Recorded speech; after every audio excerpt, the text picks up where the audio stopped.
Sorry about that, y'all. My OBS was on mute. Good morning. Alright, so you saw that I put up some lines. You didn't hear me, but I actually am in a 424 0 DTE right now. I bought it at the very bottom of this right when market opened. I'm up $10 right now. I have a stop loss. Got in at $60. Stop loss at 55. Current price 72. I expect a push above 423. If not, the contract will sell itself upon stop loss, and that's no problem. The stop loss trigger would be $5. I would like to get into something else.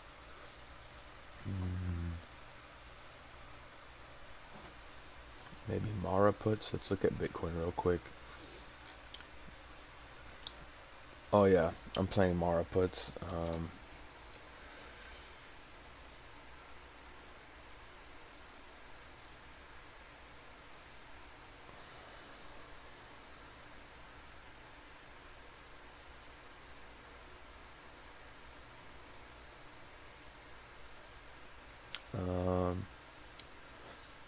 Mara is always, I always consider it a lotto. I'm buying two $7 puts end of week. $16 entry.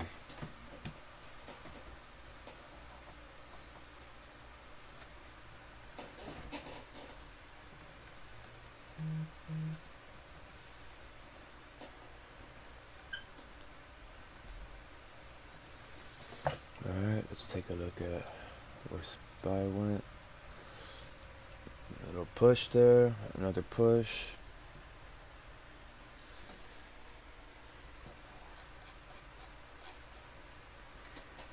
There goes SPX, breaking the top. It could double top here. If it pushes, I'm good.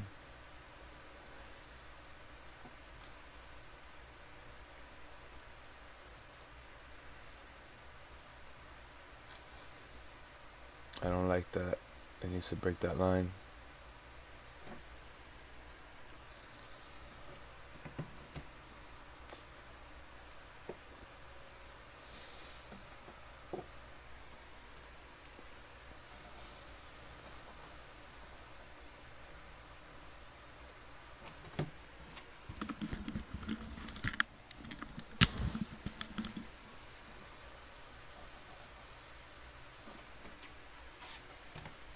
You guys still can't hear me even now?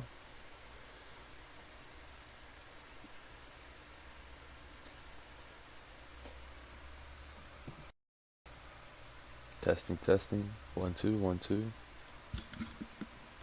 Testing, testing. Okay, good, cool. Alright. So it could come back down and bounce off this line I'm putting down here right now.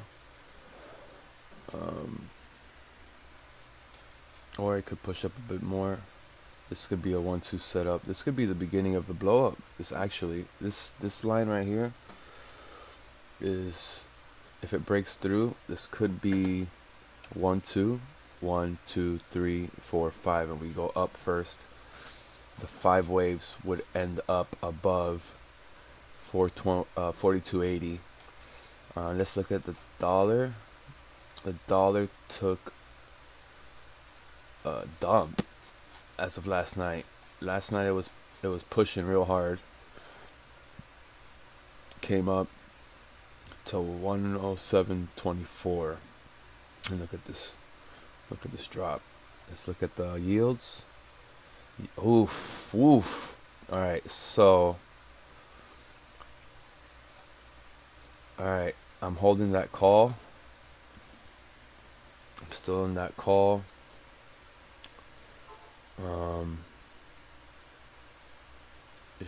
We're gonna break 423 here. My 424 call is up 40% right now.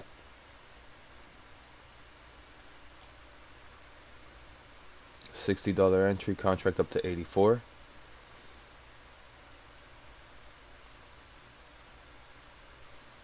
I want one big push, and I'll get rid of this contract and profit. It's just my first trade of the day.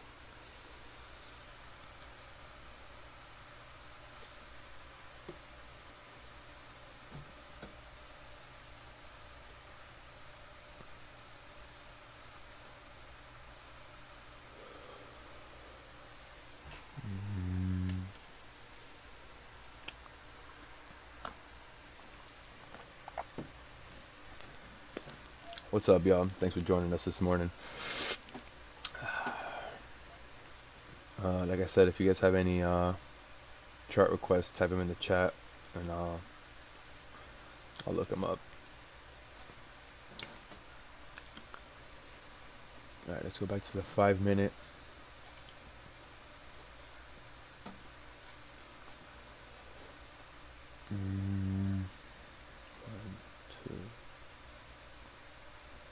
One, two, 3,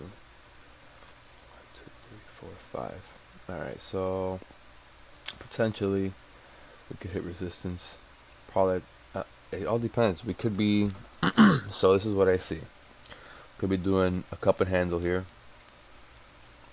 That'll take us up, right? Or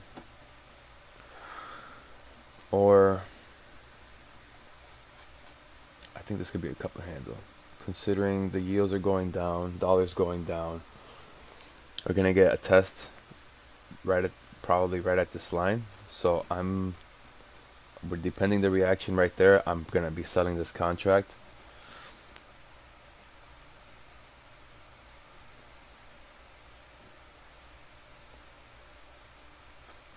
Okay, I'm moving my stop loss up, way in profit.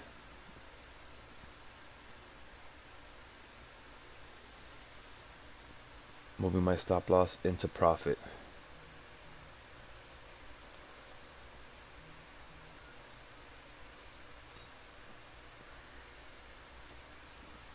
Stop loss at 82.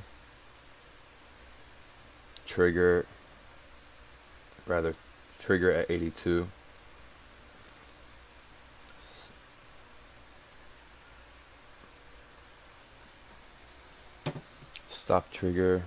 Stop loss is put at $80. It was a $30, a $60 entry on that contract.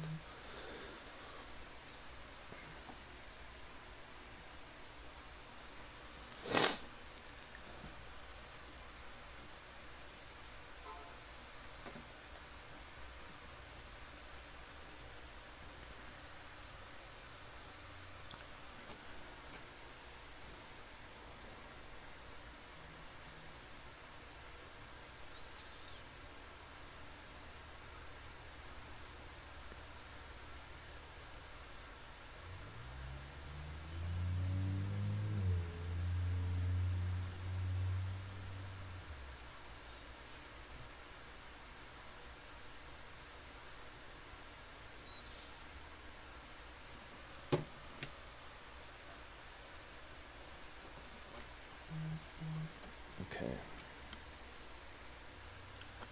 So that triggered my stop loss. So that triggered. So now I'm going to sit back and watch.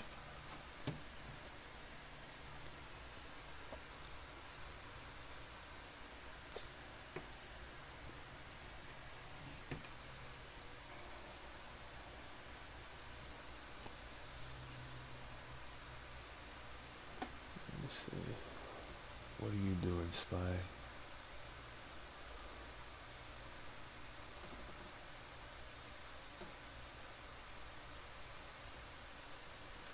So,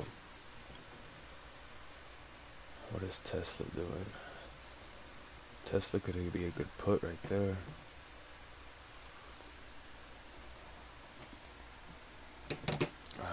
Let's see.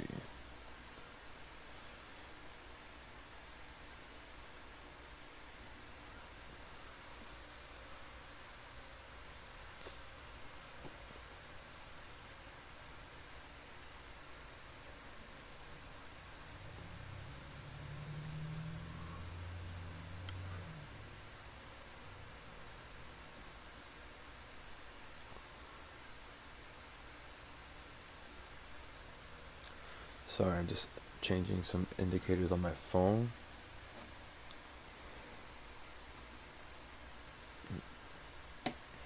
Damn, that would have been a good put right there on Tesla.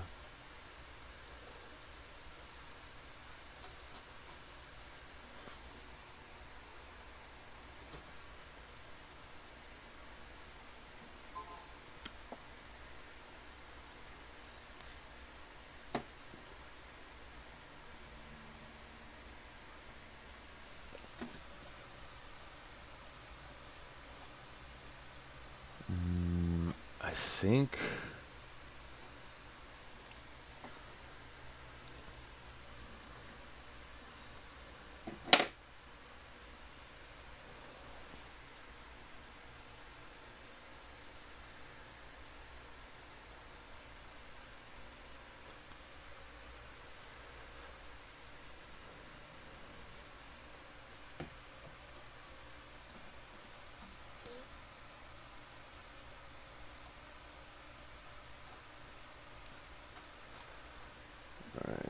so a wick right there, waiting for candle close.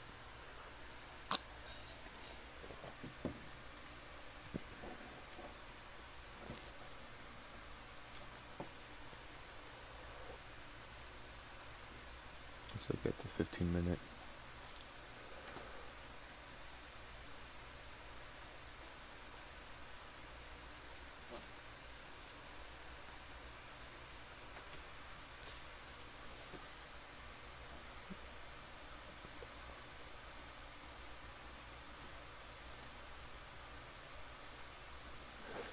Alright, so I'm sitting on my hands right now.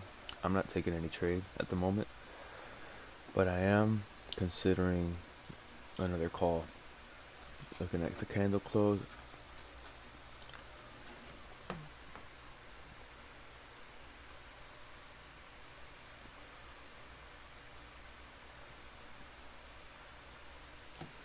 I want to see where this candle closes.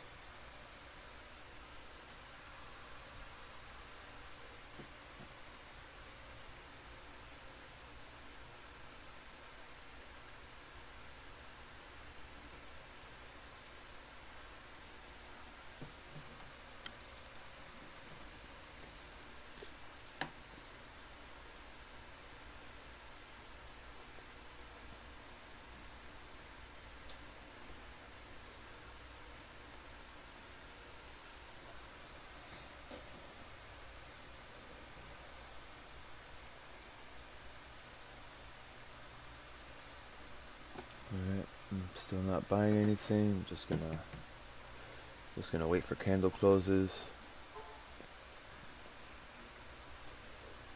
See if we retest this trend or if we break through. If we break through, puts are in play.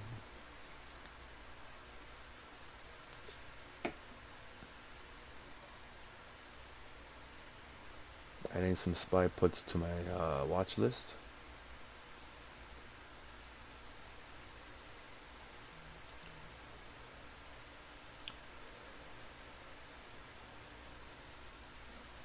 Let's look at the hourly real quick. I mean, tell me that doesn't look like a perfect cup of handle. Okay, I'm going call side here again.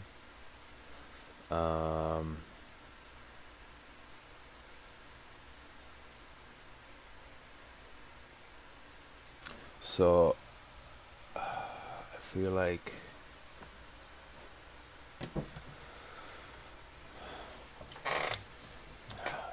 no, I think this might be put side.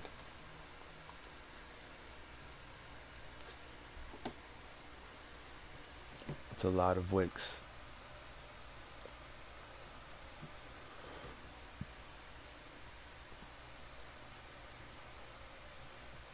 See, to me, these wicks show relative weakness. See, there's 30-minute candles here. This is one big wick, one big wick, one big wick. All coming off the yellow EMA. So if we go to the 1 minute now, and it's pushing up against the red. No, it's pushing down against the red. Look at that. So I'm playing puts right now. Looking at puts.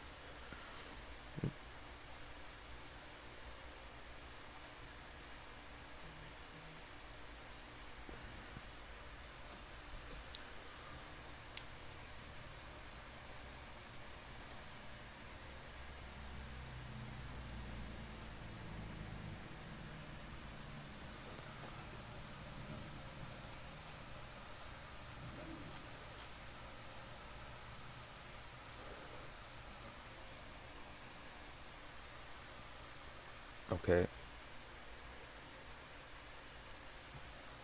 Sitting on hands till candle close. Candle closes under these EMAs. Then I'm taking those puts. Oh no, look at that. Look at that. The call side would have played. Look at that shit. Boom. Big candle. I'm not chasing. I'm sitting on my hands.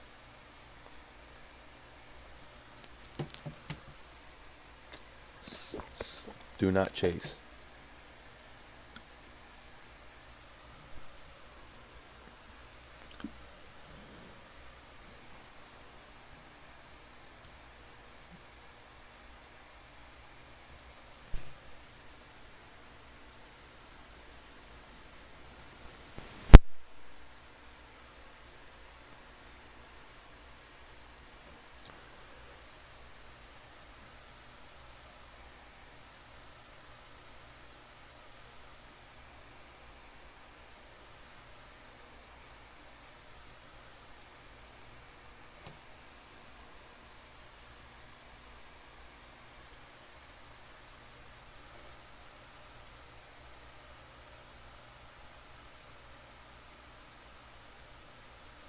Still just sitting on my hands.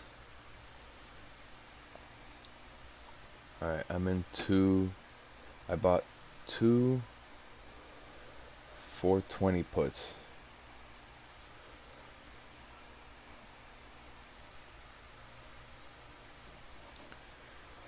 Put a stop loss at 15%.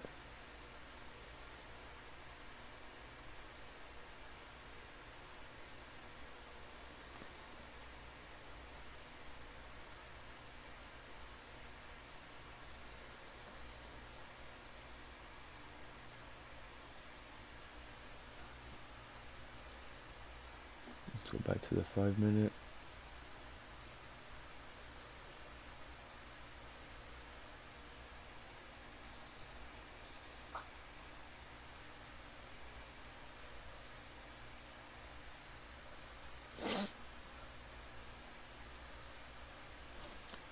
Alright, stop loss.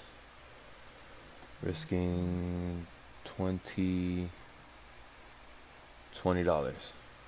Risking 20 bucks on this trade.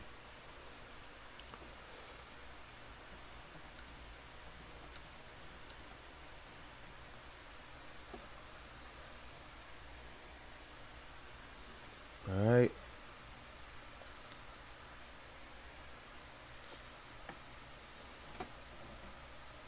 Let's go SPY. Everyone expects you to rip. So you're gonna turn down for what now, right?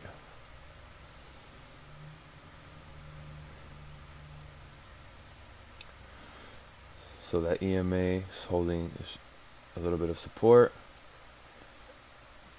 Slowing it down a bit.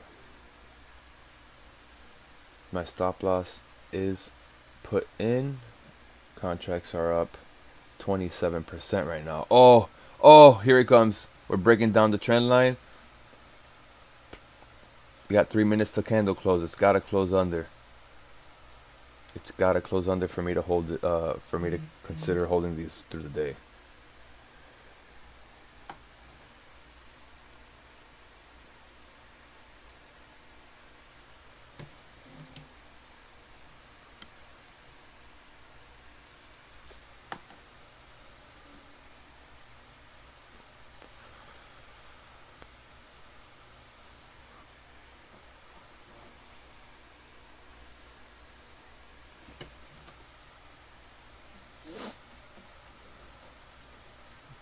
Here it comes. Come on, SPY. So this is not a good look for the charts right now. I mean, we've been falling for a little bit. If this isn't the beginning, this could this could be. Let me see something. Hold on.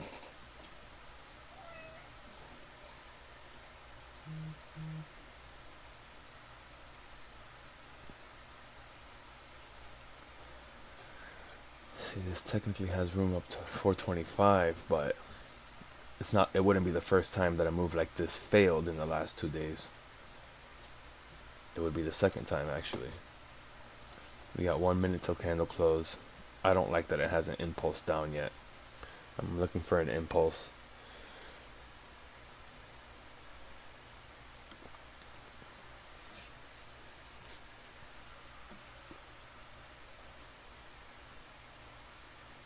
Let's look at yields. Yields broke Friday's low. 5-year bear flagging. Dixie following trend down.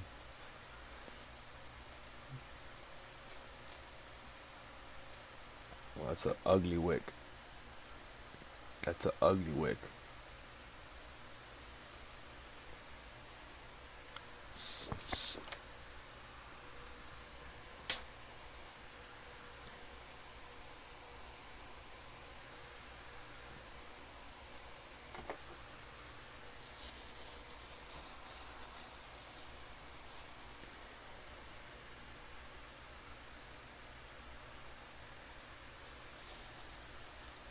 $45 seconds for candle close.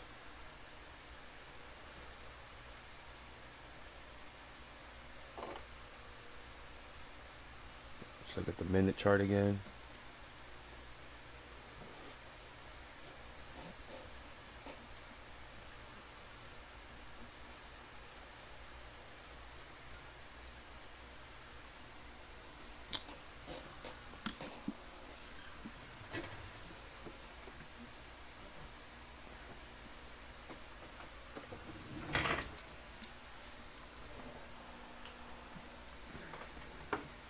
Alright, 5 seconds.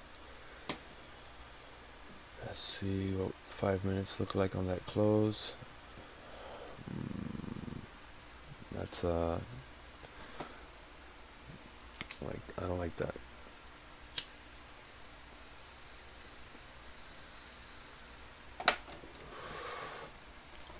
So for the record, this morning I bought end of week SPXS puts, which plays,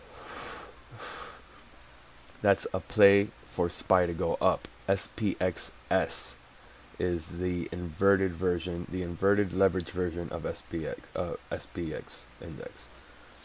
Alright, that's most likely going to trigger my sell, unfortunately, unless it falls from VWAP from the top of that band right there, and it's not.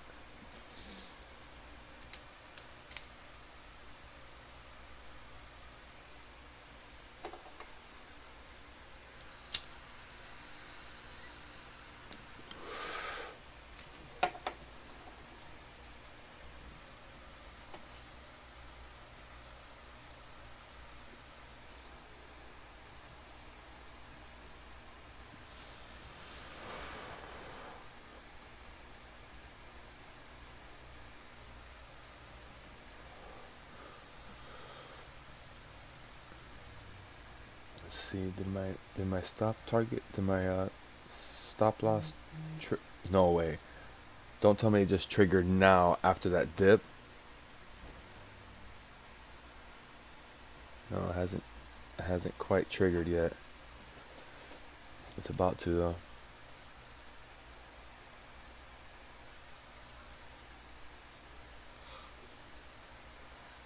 I could move the stop loss up and give it some more room to breathe, but that's not my that's not my plan.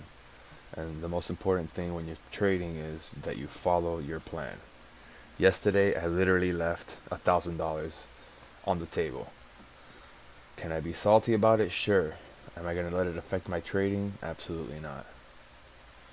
You stick to the plan, you follow your rules, have some conviction behind your plans.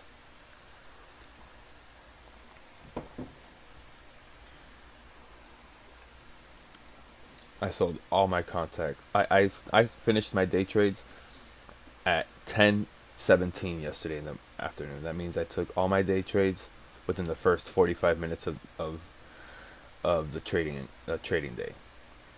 I made 22% on the day trading portfolio, but easily left like 600% on the table. I sold off way too early, and I took my profit. I can't get mad at taking profit. Like, this dancing here is making me consider maybe letting one of the cons go at break even. 75% of trading is risk management.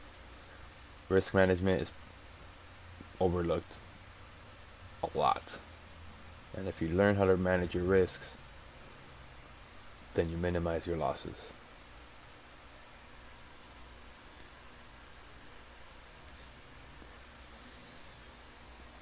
See how it wicked off of that top band that I mentioned?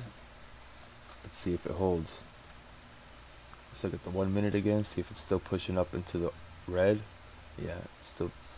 So when I see this, when I see boom, boom, boom, friction against this, I think that's the 9 EMA. I'll double check. No, that's the 200 EMA. So when I saw this, I get the feeling that it wants to push through. That's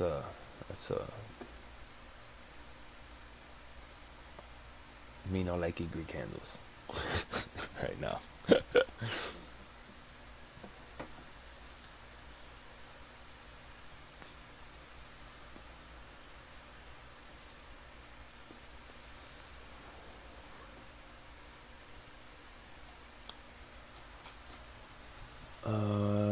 That could potentially be a reversal candle. Should I stay or should I go? Oh, there it is. There's the impulse. Go. Keep going. No, come on, you motherfuckers. Excuse me. Wait, I can't say that. Let's see. My trigger might go here. Did you see that fucking that red candle? How hard it? Look at this manipulation. Anyone that says that the market is not manipulated and then the markets move themselves.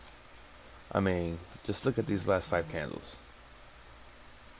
I mean, just look at this. I mean, come on. It the face of the fucking earth. God damn it. I knew I should have fucking put more room on there.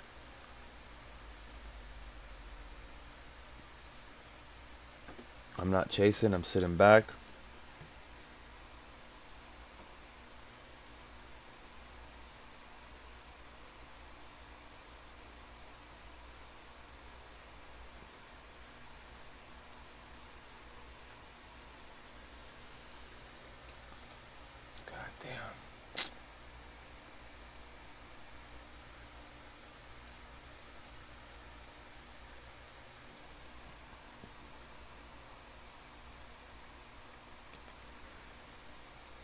Alright, I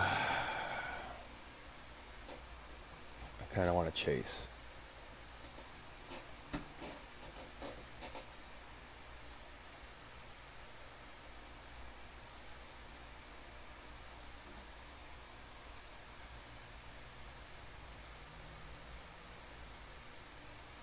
I'm buying a 420 put, tomorrow expiry.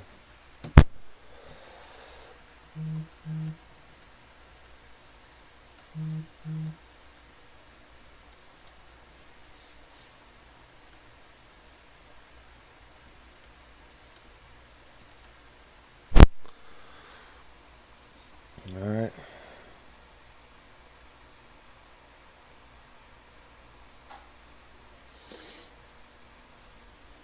Alright, I got into 420 puts for tomorrow. I chased.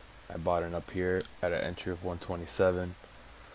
Let's see how it reacts to this impulse. I can't believe the fucking the stop loss, man. The stop loss triggered and I lost those contracts. And it's crazy because if you look, the candle before it even went higher than that one, and it triggered there. It didn't even trigger there. It sold itself fucking here, and that's why Robinhood gets a lot of criticism when it comes to that kind of stuff. Robinhood has a lot of criticism for selling selling stops too early. But that's just something that I risk, because of risk management. I lost what, $15 on that trade. It was $100 trade. Lost 15. That's a fair risk for me. They got stopped. I chased on the put for tomorrow expiry. Entry at 127.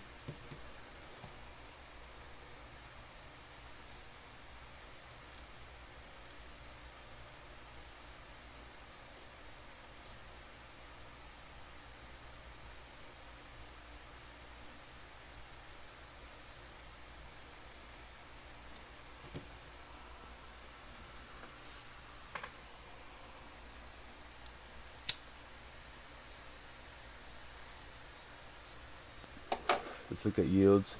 Let's look at Dixie. Dixie push up. Yields pushing up. Okay, I think this may be put side, y'all.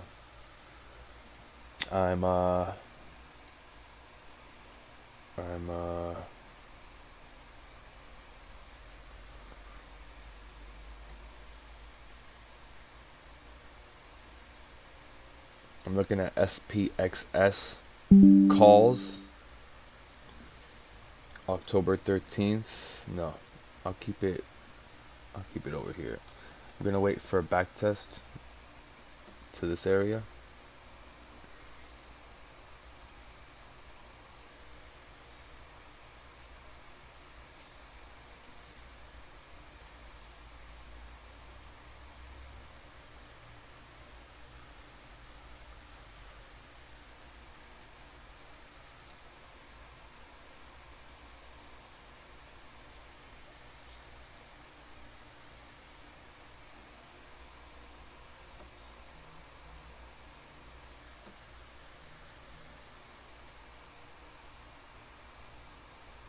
I don't have a stop loss set on this put because I have my finger over the sell button, and there is potential for a back test up here.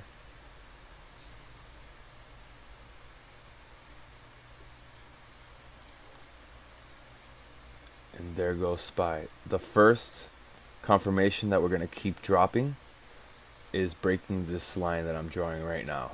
We break that line, it will break this line.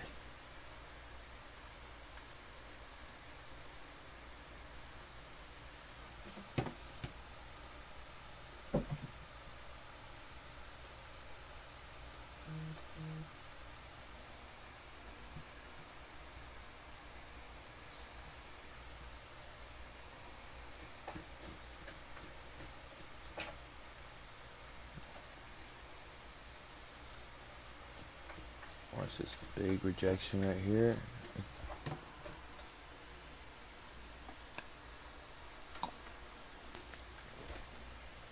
That's the 1 minute I've been looking at.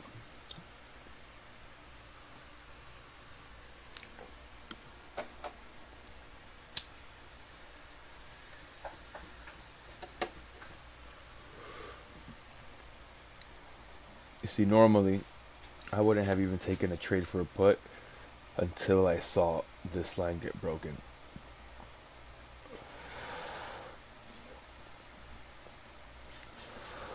And even then, my target price could be here. you bought a 420 put right here, then you would make some money. Let's see if SPY solidifies its decision here, because this is breaking below this trend is bearish right now, because we have room to 41.90, I think 41.87. All right, that's because this could be the last wave. A, B, C, A, oh, yeah, A, no, what am I doing? A, B, overshooting, and then C, and this is where I'd be looking for. Let's fucking go. New low on SPY. Let's fucking go. Come on. Come on.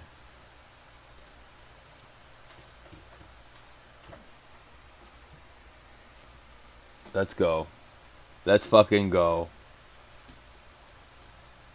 Are you... Okay. I'm only up 30 something on the cons. I'm considering putting a stop loss at break even, which is 127. Oh, because this could potentially, it could be waiting for this back test, come back up, and then drop.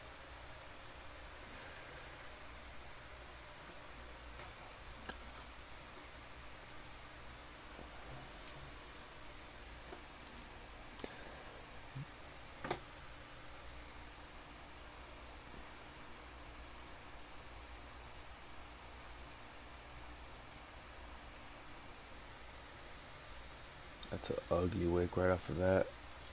That could be a double bottom there. Alright, moving stop, putting a stop at just under break even.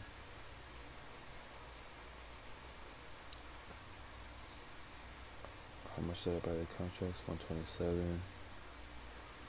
So I'm going to put the stop loss at 118.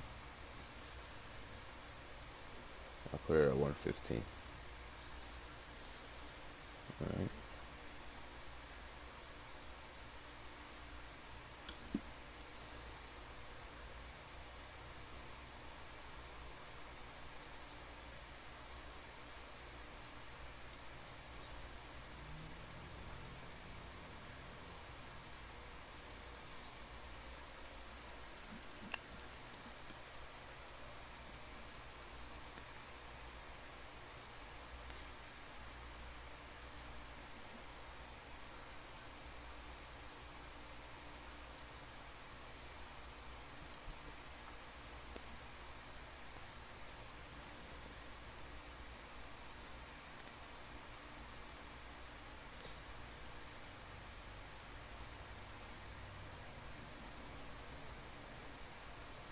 Alright, I put a stop loss.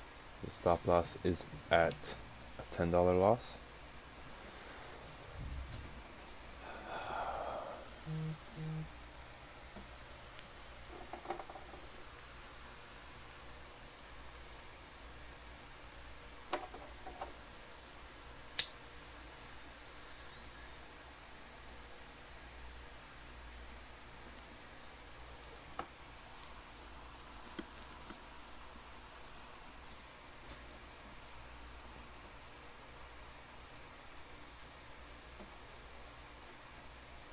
Let's see, 15.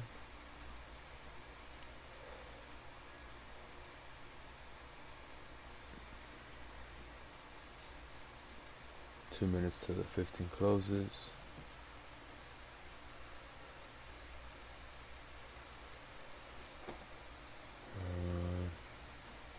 Let's go back to the 1. Alright, so if this green line starts to hold, look at that.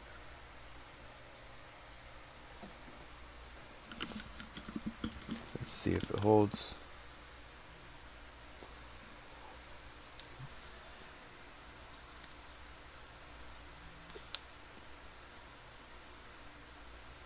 Let's see where this candle closes.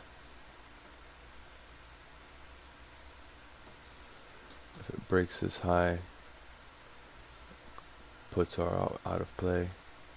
At least definitely 0 DTEs. It's coming back to test the top.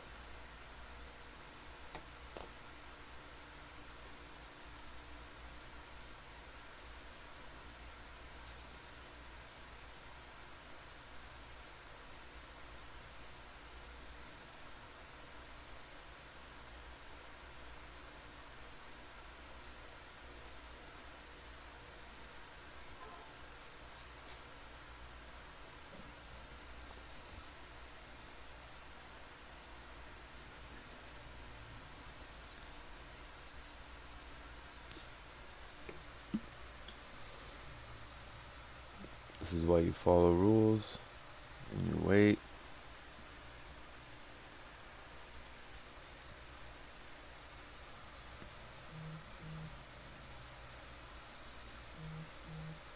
I just moved my stop loss back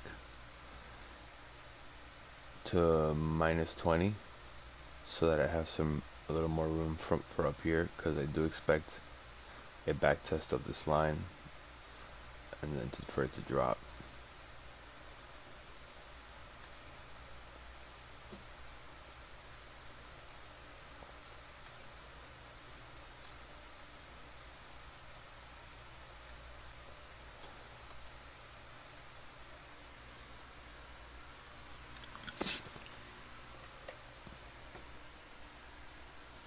Let's look at Dixie.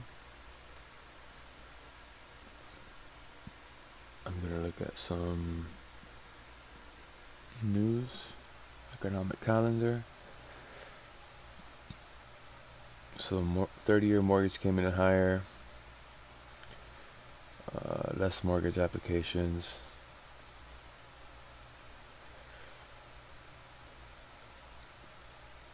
Global PMI final 0.1 higher. Factory services higher than expected. Unemployment lower than expected. I don't know. This could be a pop incoming.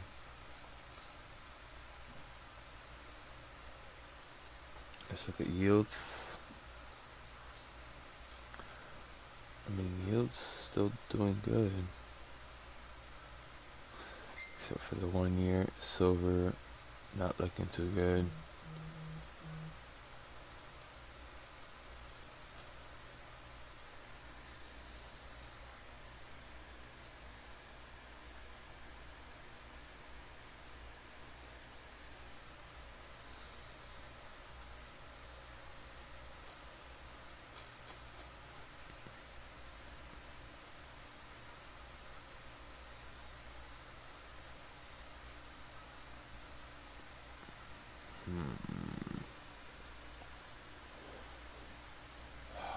I don't like that move at all. This 1 minute move right here, I don't like this.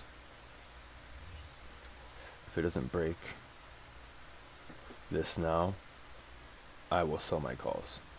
If it doesn't break this line and this next 2 minute candles, I'll sell my calls in profit, because that could be a bounce, and it could have enough force to push it back past this boundary.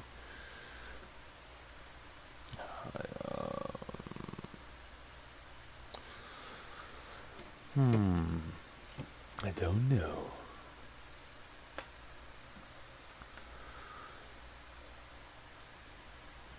I mean, the 420 put that I chased after is for tomorrow expiry. So I do have that in my favor, but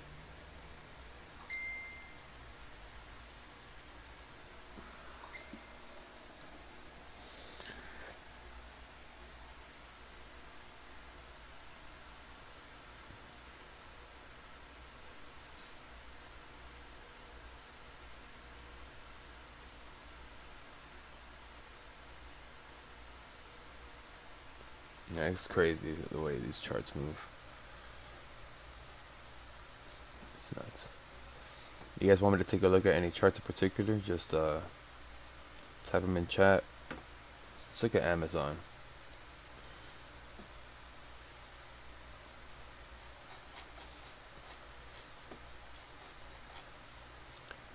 Amazon is in a channel of some sort right here. Alright. Could potentially be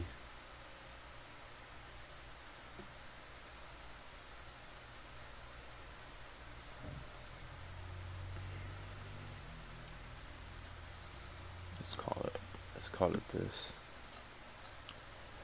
No. Let's call it this. We could even call it this. See that?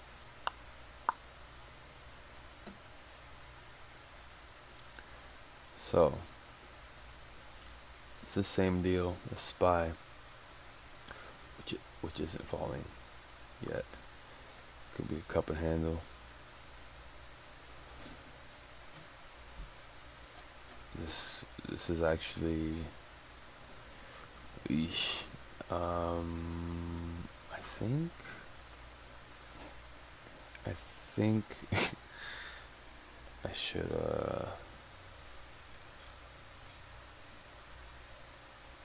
I don't like this.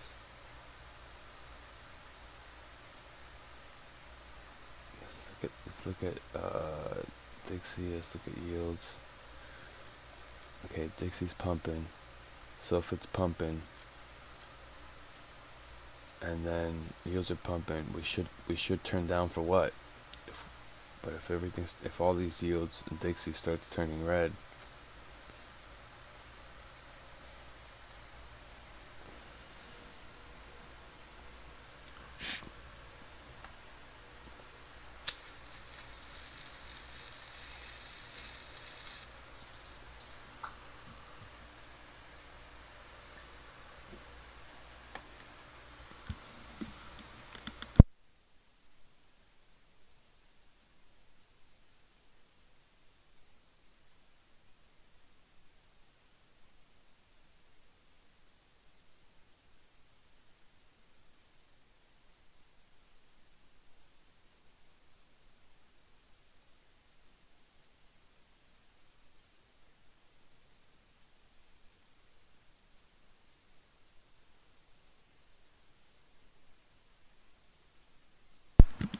one second guys, I'm gonna mute myself for a few minutes.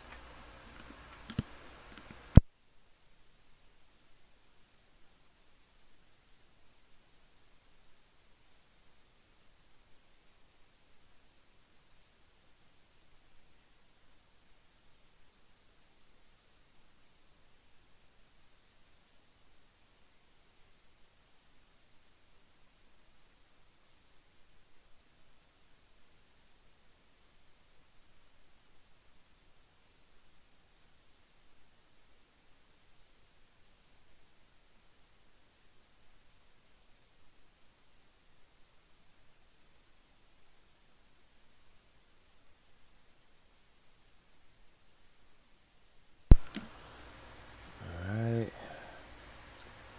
It's almost like that cup and handle that I called out at the very beginning of the morning. It still has potential, which would be bad for my puts, but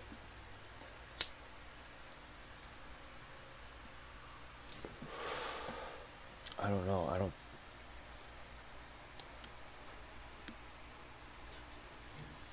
Okay, my puts are right now at 17%. I'm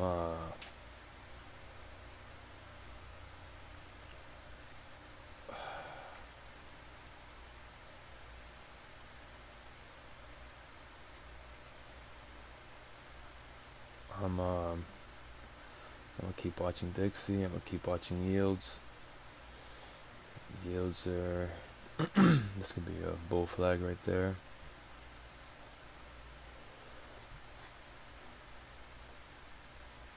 Go to 15-minute.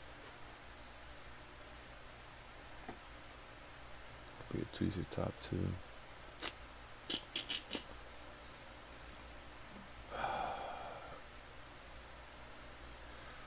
Will the patience pay off, or is this all a fake out before the breakout?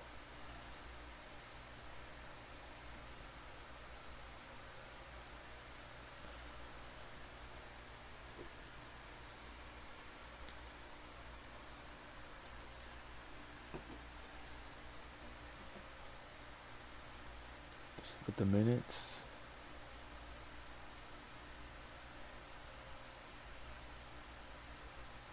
Lower high. Will we get a lower low here?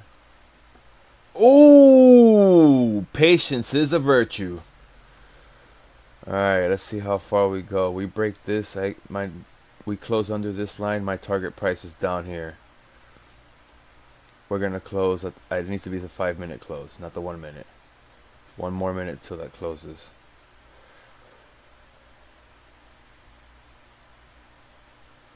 Careful, this just could easy stop here. Oh, holy shit. Alright, this has 45 seconds to close. I'm gonna have to put a parental lock on my account now because I've cursed so much in this stream. 30 seconds to close. If this closes above that red line, I'll sell at a profit, and what happens happens. Because closing above that line right now could potentially be fatal. Fatal. Anyone that knows Spanish? Fatal.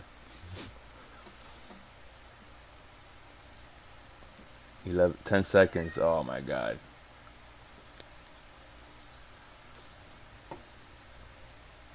I'm gonna put a stop loss in the profit. Jesus. I'm putting stop loss at profit. Putting stop loss at profit. Just $10 profit. I don't. Oh, sell. Ah. I'm getting nervous. I'm putting my stop loss at 130. My interest was 127. And I'm just gonna let it be. See what happens. These 2 weeks is not good. Sucks if this triggers and I only make $3 on this trade, but it's very uncertain right now. Like I said, this could easily be a cup and handle, and we could rip after all this fills in. So, which means sideways movement for the rest of the trading day, and eventually that's possible. Or, you know, we come back down and we do close below this line. You see how we didn't close there? You see how almost fucking we closed right above the line, opened a quarter centimeter above the line, and getting some movement now. It's, you can't make this up. You can't make this up. Oh, you know what else this could be? That I just saw. Oh, Spy. Oh my god. All right, so new first case scenario. All right, I'm gonna draw it in yellow. I don't usually play patterns, but when something screams at me like this, I can't ignore it.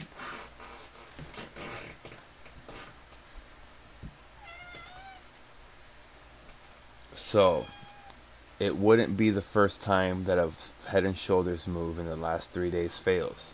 It's happened probably 3 times already. And it usually happens either in this leg or at this test. So I will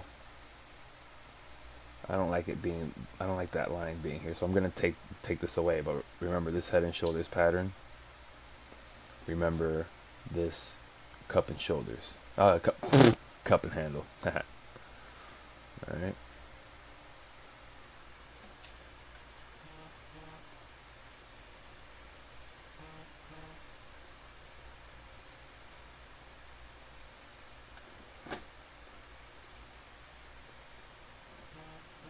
Oh my Lord have mercy.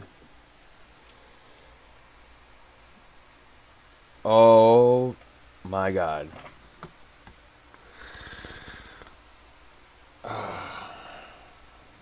Alright. So the next support level, like I said, my target was down here. Therefore, safely, if I were to follow my rules, I would probably sell right now. My entry was 127, contracts are sitting at 170. That would be 33% profit on one contract, but these are tomorrow expiry.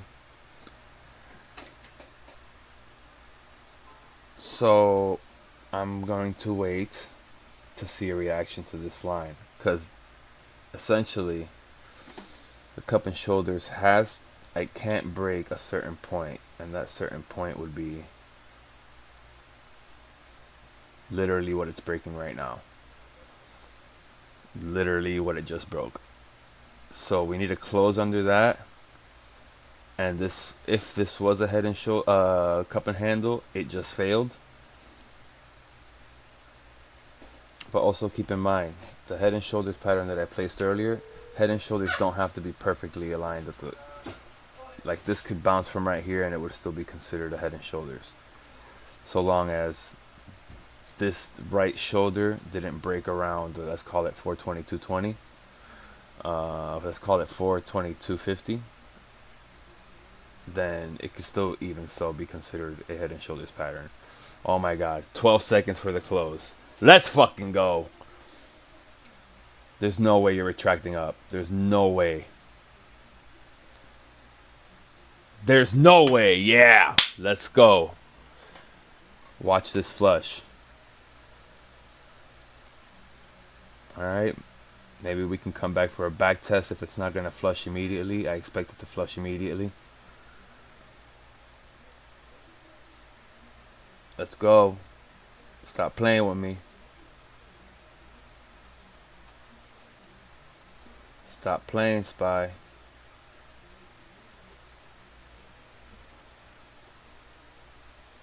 Don't play with me. Don't play with me. Work that.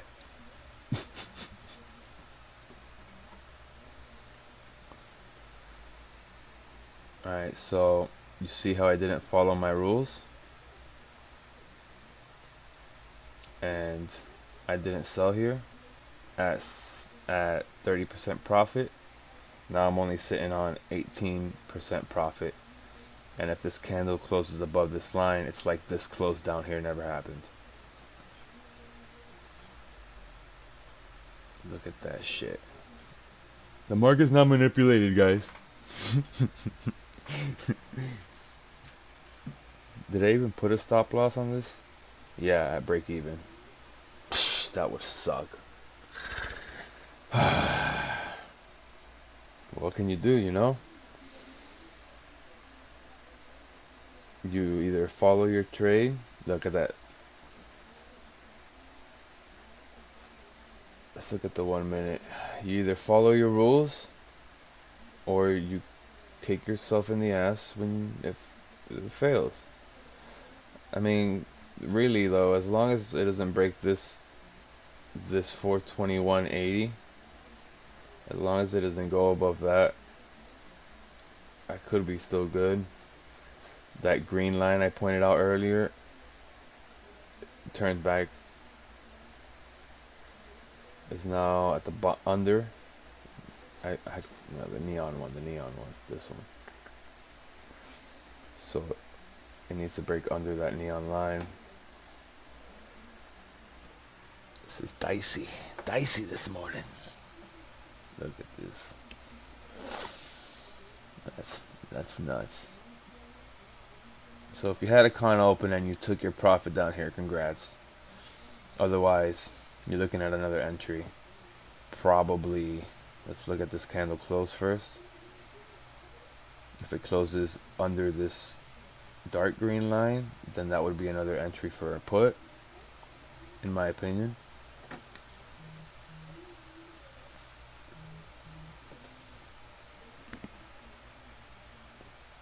Fuck it, you would, no, wait for candle closes. I see it did exactly what I thought it would, but the fact that it closed like this, it could go up higher. I wouldn't risk it, or maybe you should. I mean, let's see this candle close. Let's see this 1 minute candle close. It's got to come under the neon line, remember.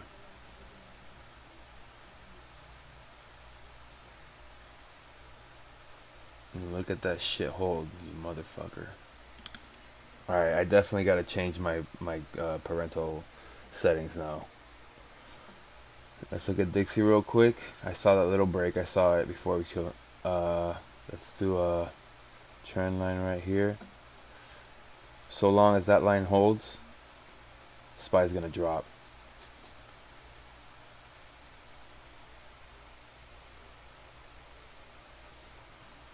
Oh, wait for candle close. Crap. You see, you don't follow rules. So remember what I said. As long as it doesn't break this 42, 421.80. Yikes! Look at that. Look at that. You see, that's why we wait for candle closes, even on the 1 minute. So I said if it closes under, we're ready for puts. And then my fucking contract just sold. Look at it. Look at it. It could still double top. Nope. It could still double top here. Watch this motherfucker double top. And then it's gonna fall. Oh, you bastard. The market's not manipulated though, guys. It's not. This all happens natural. No one's putting in billions of dollars right now.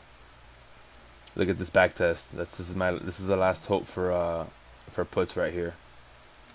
The same trend that I marked earlier, that I kept saying was going to come back and test, that it never did, right? All right. Well, now we're there. And I don't have a contract. God damn it. All right. I'm going wow,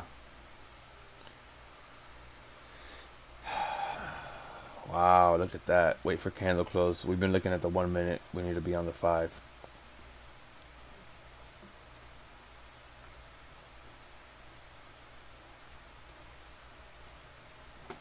Look at that, man. So this is a real good put entry. Potentially.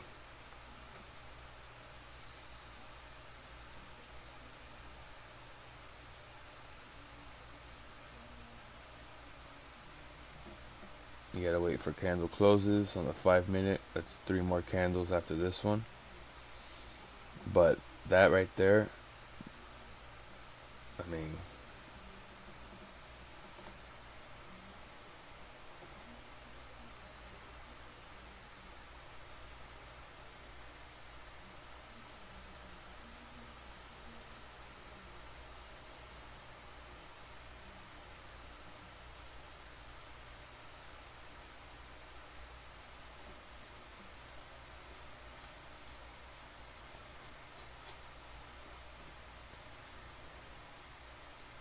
let's see where this closed real quick.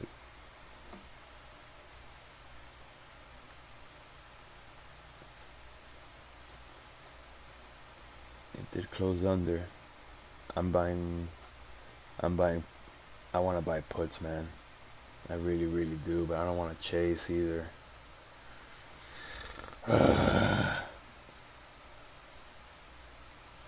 I'm buying that same contract. 420 put.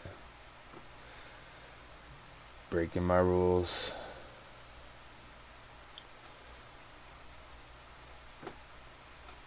I'm breaking my rules taking this trade.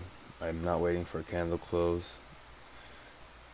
Let's see. It's just that if I'm looking at, I mean, yeah, we're turning down, but we're gonna bounce right here. And then if I'm looking at the 5-year, it's still holding. This is flipping to support. I mean,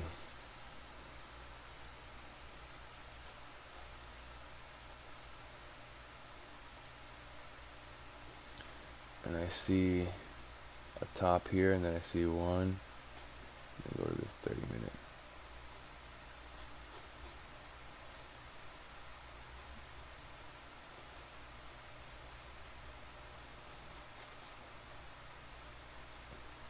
So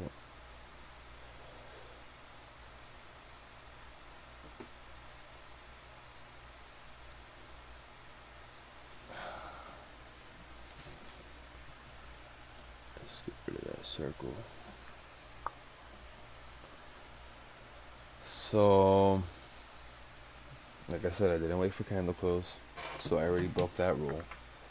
However, the conviction behind my trade is that I'm looking at the 30-minute chart now. We had a break below this, right? We were trading, hit a top, which just so happened to be an EMA point. Doesn't mean we can't come test another one, but this trend line is the only thing holding me back from not wanting to chase puts. Oh.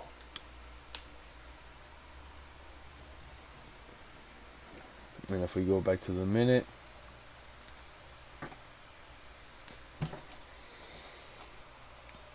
so let me get rid of these ugly lines. So as long as VWAP might hold there, if that blue line flips to support, that's not a good sign. Let's go to the 5-minute. 5-minute. Dixie pushing a bit. I need something bigger than that. Let me look at the news. Do we have anything else coming out today?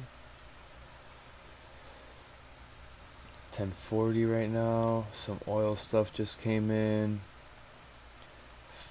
Bowman speaks. 17-week bill auction, which is a yield at 11:30, and that's it for the evening. And tomorrow we have imports, exports, initial jobless claims. Okay, so what happens today could shape tomorrow.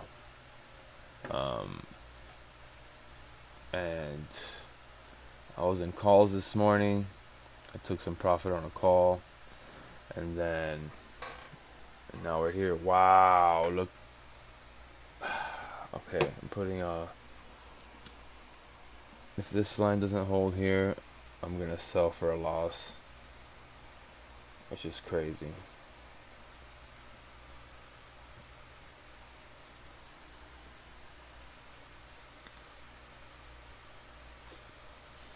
Wow. Incredible.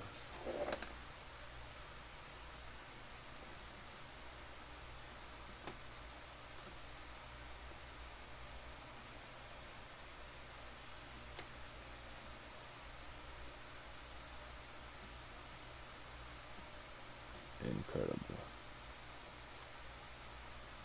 That's futures here, but don't pay attention to that.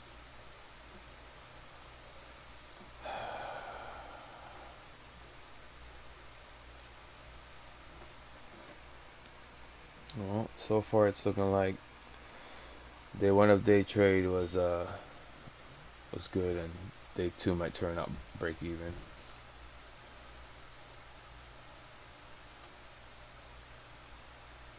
I mean, I like that wick, but we need to come back deeper than that. We need to come back way deeper. We need to cancel all this out. We need to cancel this move out. I don't know if we'll be able to do it, to be honest. Let me look at yields. Yields getting a pump, but just as well, it can come up and back test. Jesus.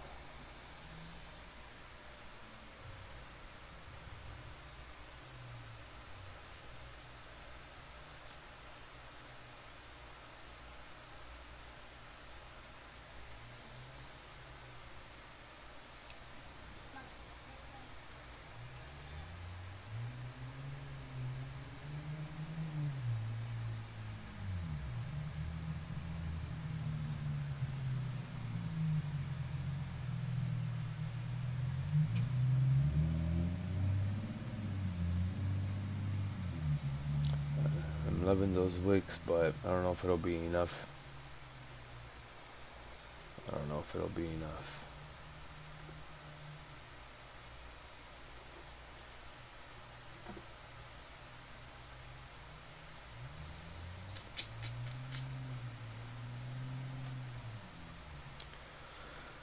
It could be enough.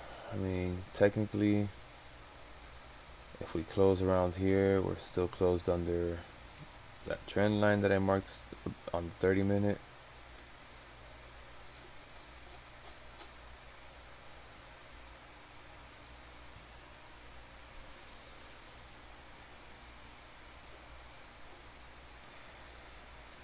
Minute has a few seconds to close. I don't know, really, right now, you can almost call this gambling. I mean, the market is extremely manipulated right now.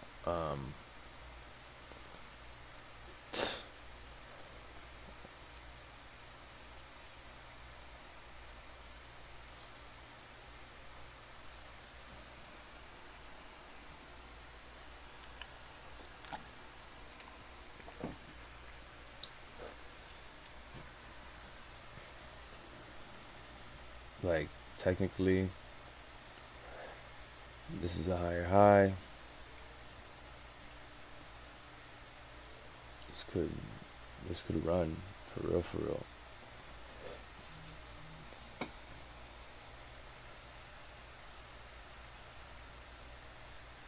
So I'm gonna put a stop loss on that contract that I bought for tomorrow expiry at a 50% loss. That was $108 contract. That means my stop loss will be at $56, and that would hurt, and that would suck. But I'd rather be safe than sorry, because if this bitch rips, there's no point I should be in that contract. Or, you know, risk management is 75% of trading. Look at this, man. This is nuts. The market is not manipulated, you guys. Like, this is wild. Look at that bounce off the trend line. It just has to keep going, otherwise my puts are screwed. 5 minute, the VWAP has been holding these last 3 candles. What was I looking at that? I was looking at the minute. Okay. So what did I say? I needed to break through this one to cancel out that move, break through this one to cancel out this move, break through this one to cancel out this move. And we might fucking get it.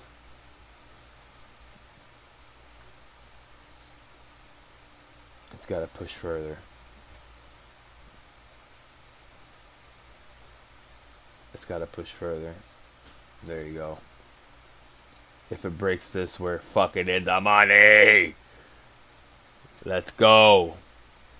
But this is the same shape that I warned us about over here. This is the same shape. The same shape that I did. Where was it? Right here. Right here, right? It was down, boom, boom, right? Down, boom, boom. Where's my bot SP? Let's look at the. This is the main stock behind the SPY. This is our index right here. This is the SPX 500. So yeah, VWAP, big candle, big wick there. But you see, this could almost bounce off this trend line, which is right where it's at. Oh my god, I don't like that. I don't like that one bit. That's no good. I don't like. All right, there you go. That's better. That's better. It's got to close under there, and we're still on the 1 minute. So let's look at 5. Look at that. So this is look, this is the same. This is a tighter one of these. Boom, boom, and then what do? We went up. Boom, boom. It could happen. I don't want it to. Trust me. I'm in put. But my whole basis is everything happening in the world right now, and not to be political or anything, it's just I don't even know, man. Like, everyone was saying there's no way that we're gonna crash, they were saying that last week, Thursday night we started going down. Friday morning they were talking about shutting down the government. Like, let's come on.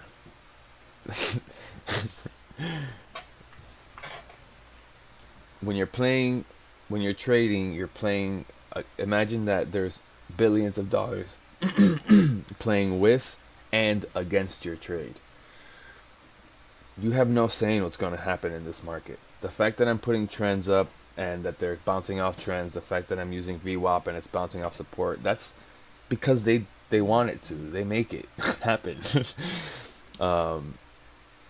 That's why sometimes the simplest trading tools are the best off. Look, if I was to follow my rules, I would be selling right here, because as a matter of fact,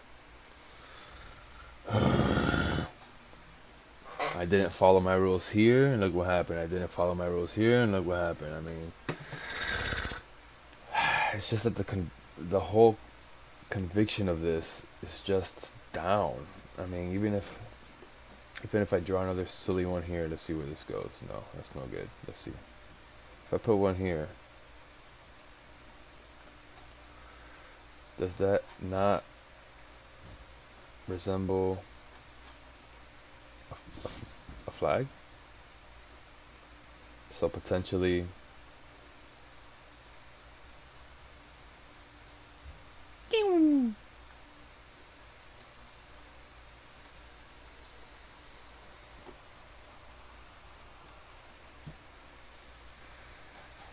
that looks like a little pennant.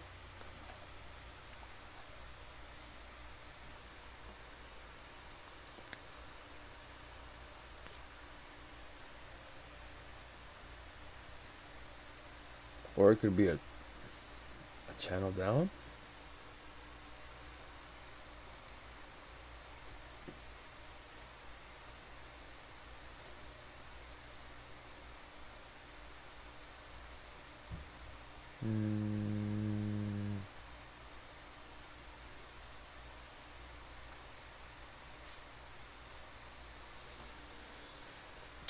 No, that's not accurate.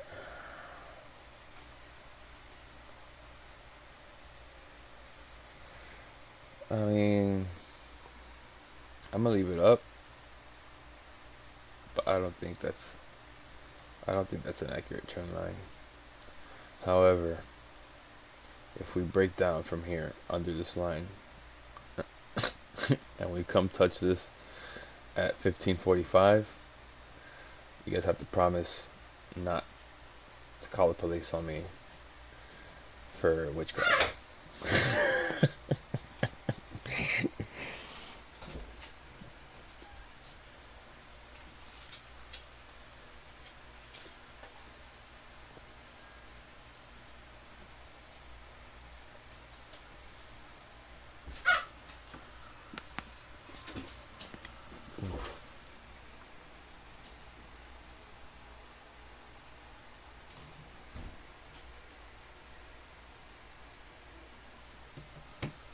Alright, we haven't looked at Dixie in a minute.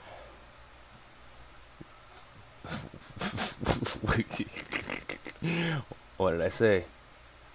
Potentially good back test. That might not be perfect back test, but I mean that's pretty damn close. I just want to see what happens here because this is looking mighty cuppy. This is futures, all right. So this is I can't even tell you exactly what futures is. I mean, it's like supposedly futures. I don't know how to explain it. It's like delayed. It's a little bit delayed movement as far as it's so futures is open later than the market, so it gives you the movement of SPY after hours essentially. That's what I use it for.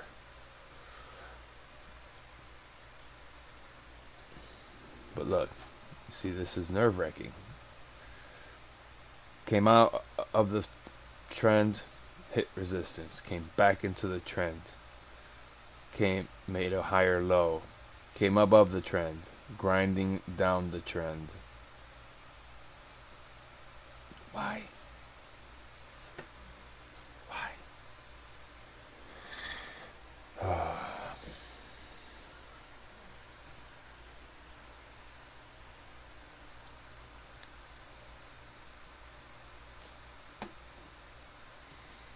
We're on the 1 minute right now.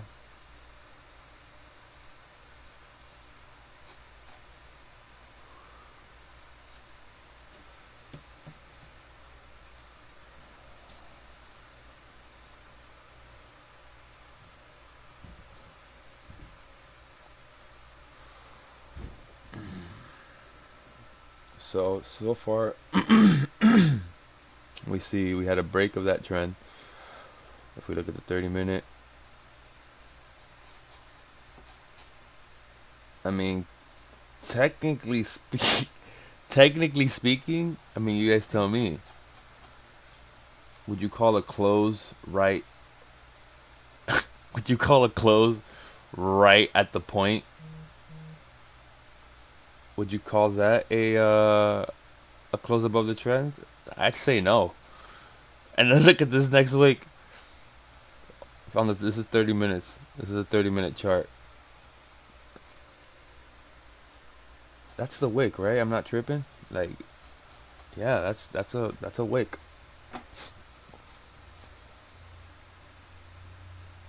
So this 42.17 area needs to break. My cons right now are at 45%. Remember, it was a 420 put for tomorrow expiry, entry at 108, and now we're losing it.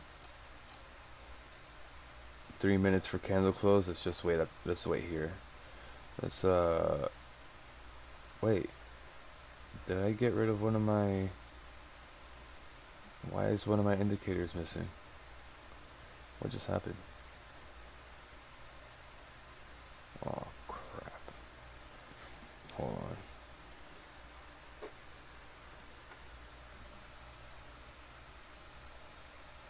I don't even think this is the right one, but no. God darn it. I have an idea.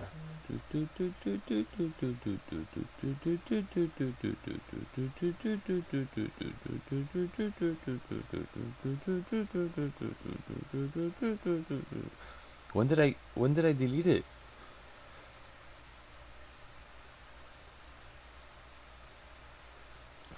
Are you kidding me?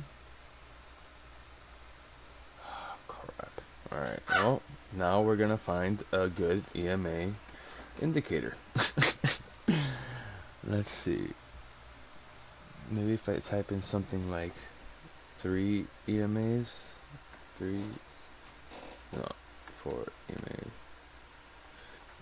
4 EMA lines. Let's see.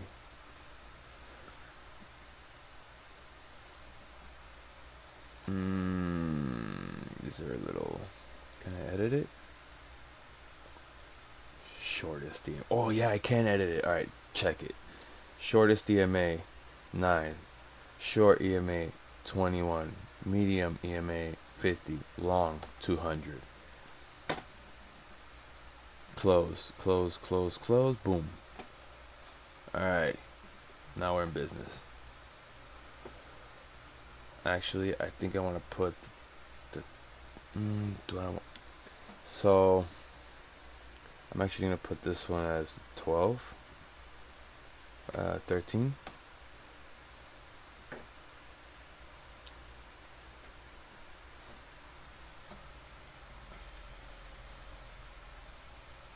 I really liked the other one better. I'm going to have to look for it later. Let's look at Dixie. Good God. Look at this.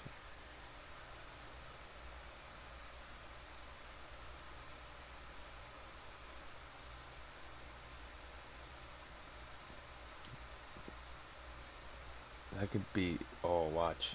Look. Watch. Watch this.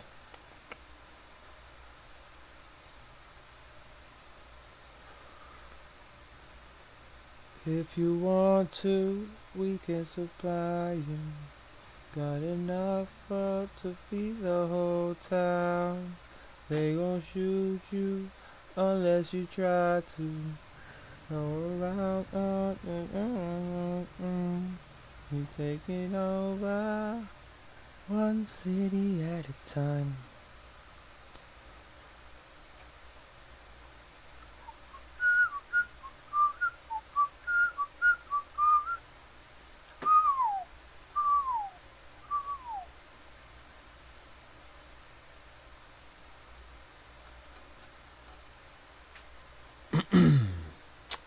And now we just sit back and watch.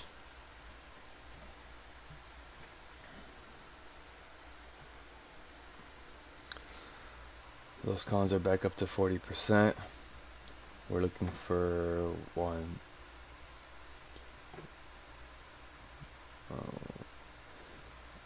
A, B, A, B. Woo-wee! Excuse me. Sorry, I meant to put that here.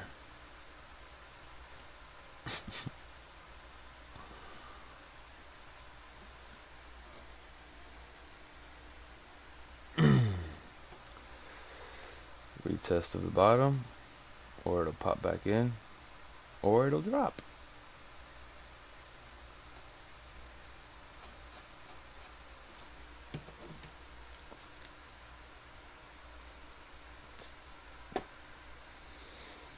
I haven't even barely taken a sip of my coffee.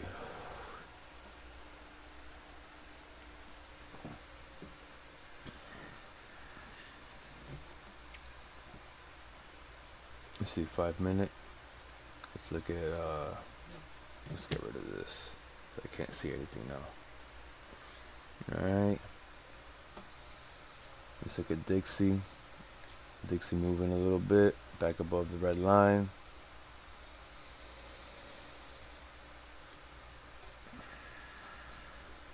EMA starting to act as support. The 1 year's not looking good.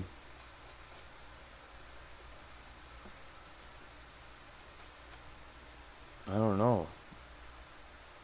I really don't know. If we don't see a impulse under this line real soon, I mean, my cons are almost up 50% right now.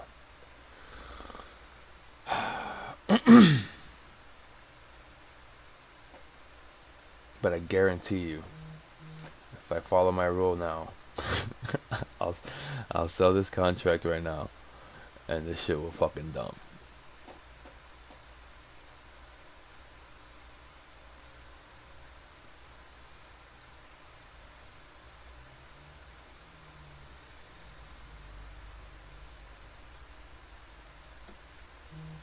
That's crazy, dude. See where it closes. 2 seconds. closed above.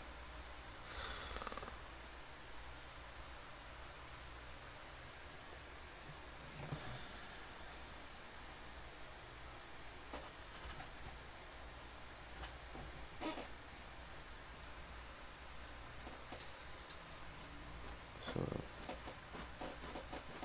let's see what this feels like if we break this one.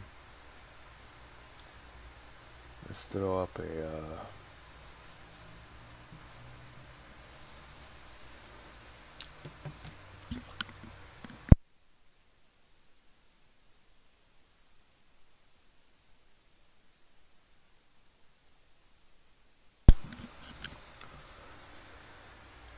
alright.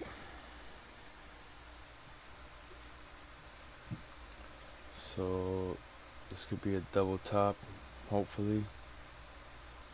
We should see it come back up and then retract. Come back up to about here maybe. This is the 1 minute though. Let's look at the 5.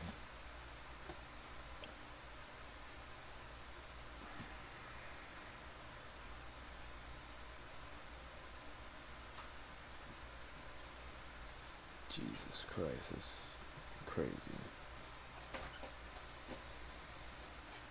Alright.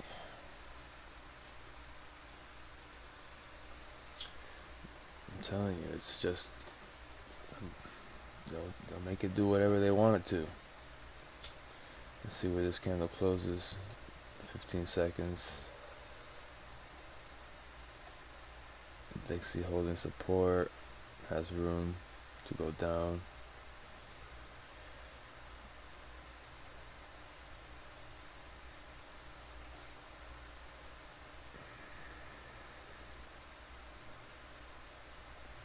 Yields falling.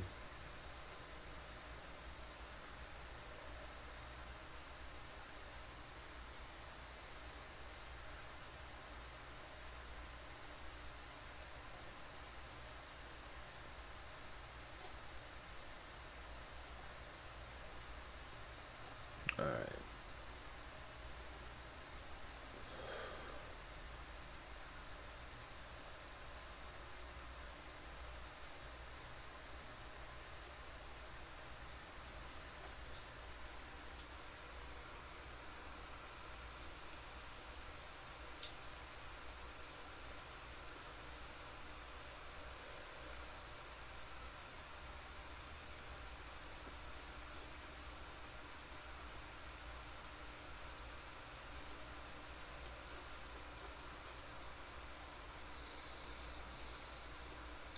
Alright, this is the last hope for the puts. It's the same thing, just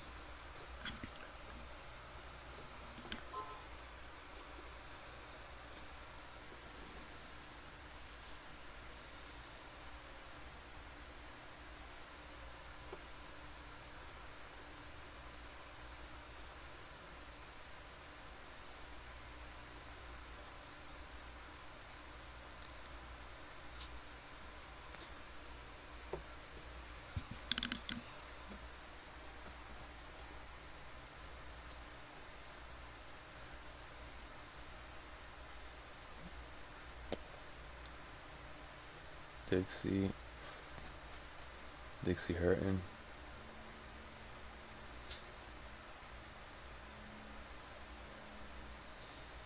If we get a clean hold though, clean hold here. Where was that? Where was that head and shoulders?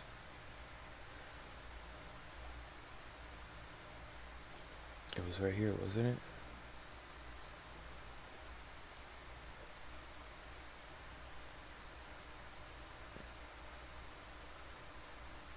And I said this one could overshoot a little bit, and that we would get a decision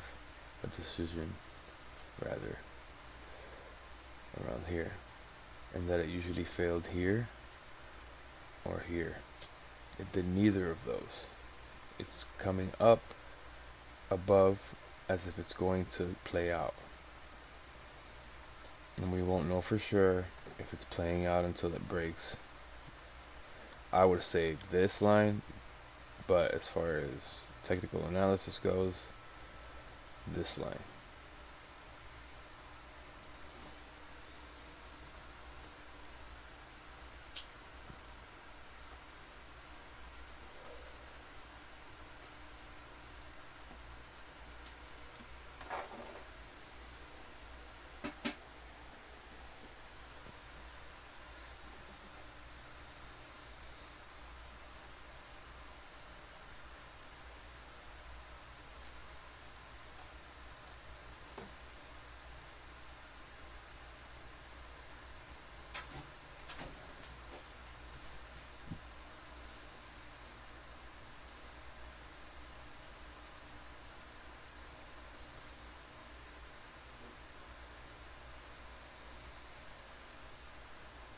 Yeah, I'm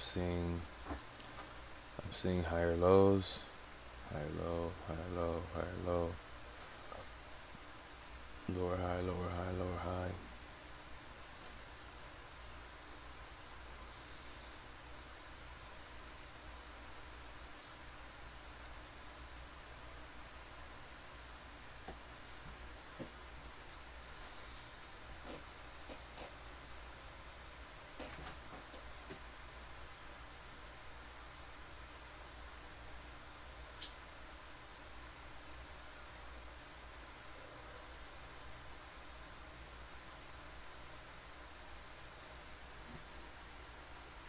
I forgot about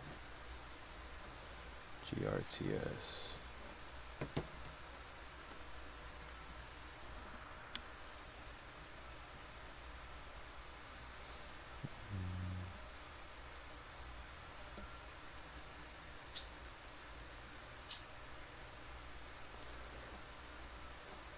Oh damn. I bought it at $2 here. I bought 200 shares at $2. Oh man, what does my long-term portfolio look like right now?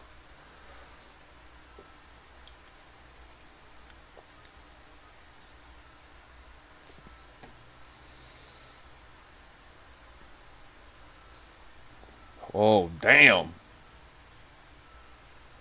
So I bought 200 shares of GRTS last night at $2. It's currently sitting at 233. Alright, let's focus. There's the test of the EMAs. See where it closes.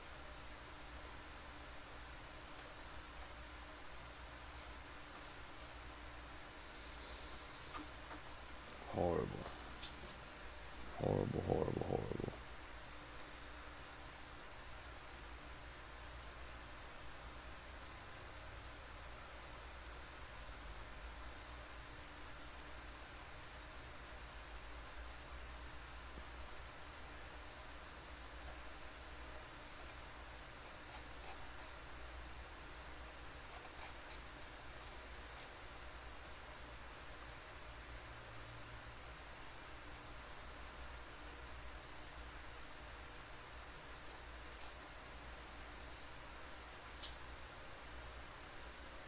Let's put this trend line back and see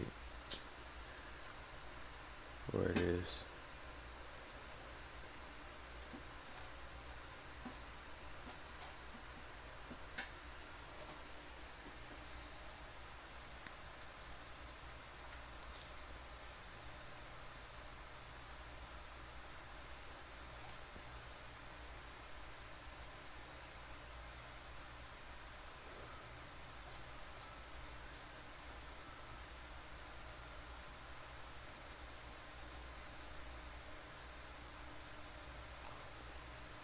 So you can even look at this as a channel.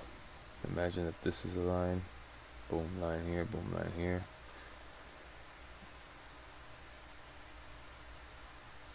So those are decision points.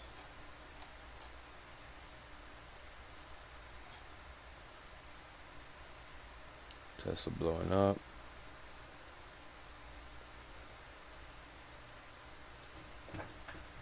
Dixie testing support.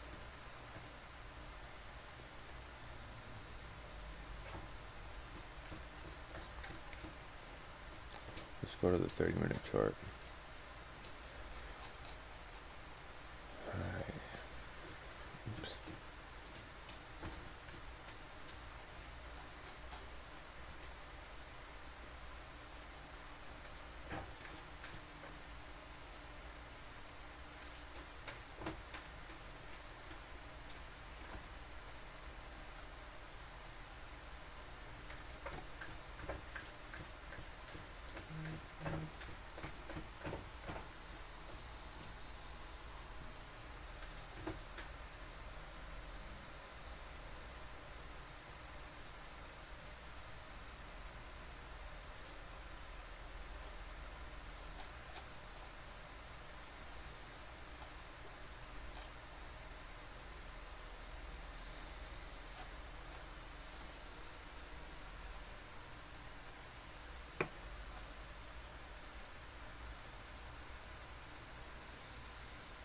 Gonna keep looking for better EMAs while we wait for some moves.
there's the breakout.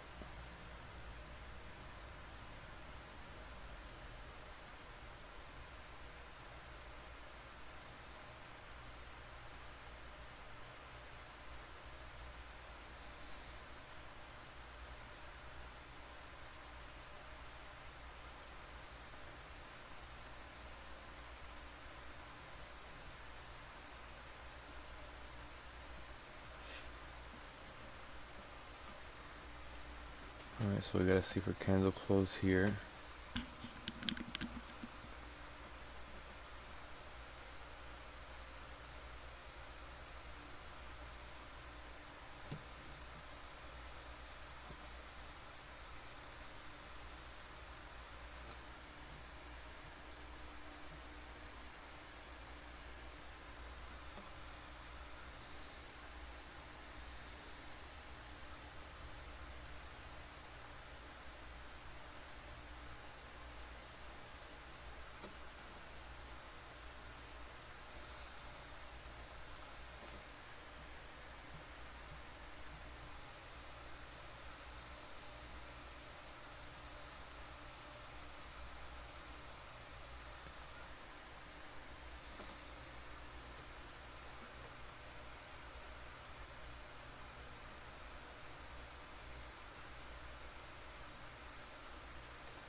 Let's look at Dixie.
fecha de la entrevista, porque tenemos que confirmarla ya, porque es para el otro viernes.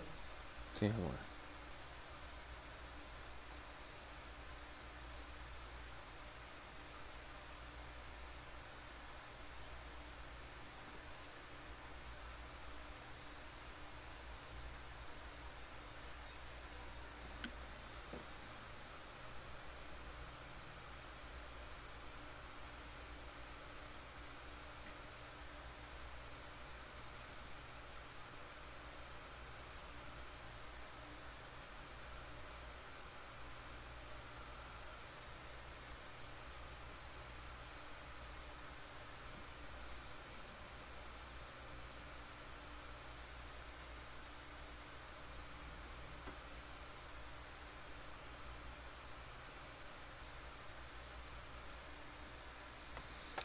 Alright, I'm putting a stop loss in 25% loss.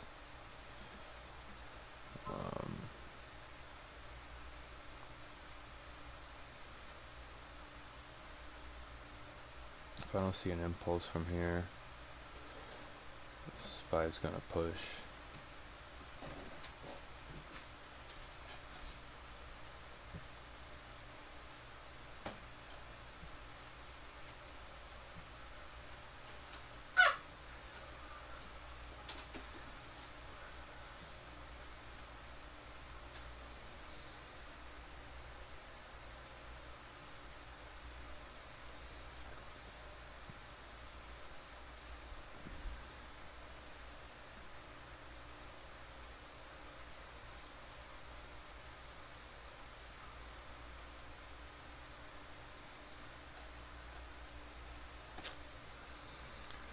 Today I chased, and it looks like I might be paying the price at the end of the day. I have a stop loss set for about 30% loss on a $108 trade. It would be, I think, my second loss of the day, which is really shitty. But what I say, risk management is 75% of your trades. That's what your trading is. It's risk management.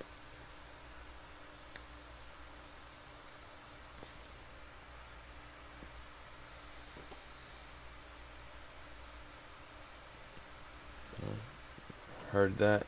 Sign?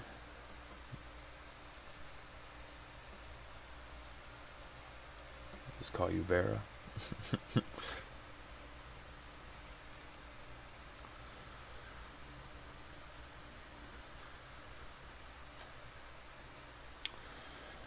I'm still in my puts. My stop loss hasn't triggered. It's 30% loss.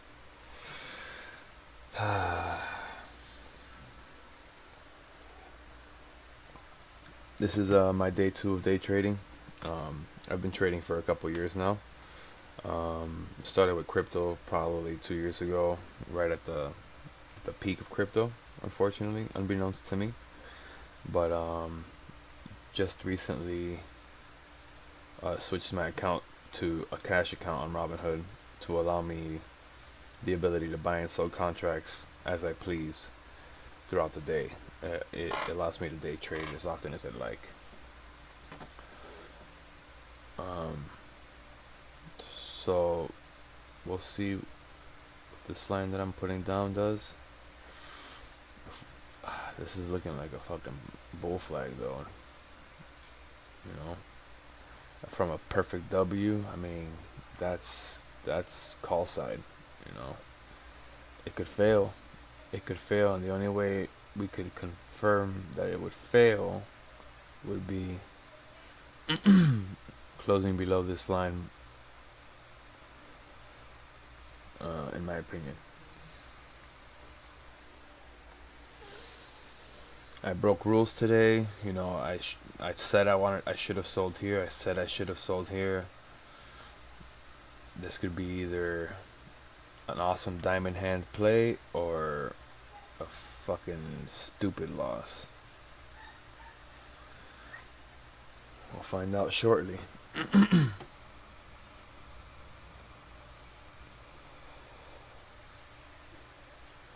Oh, very cool. Cool. Are you in profit on your account, if I may ask, or how's it going?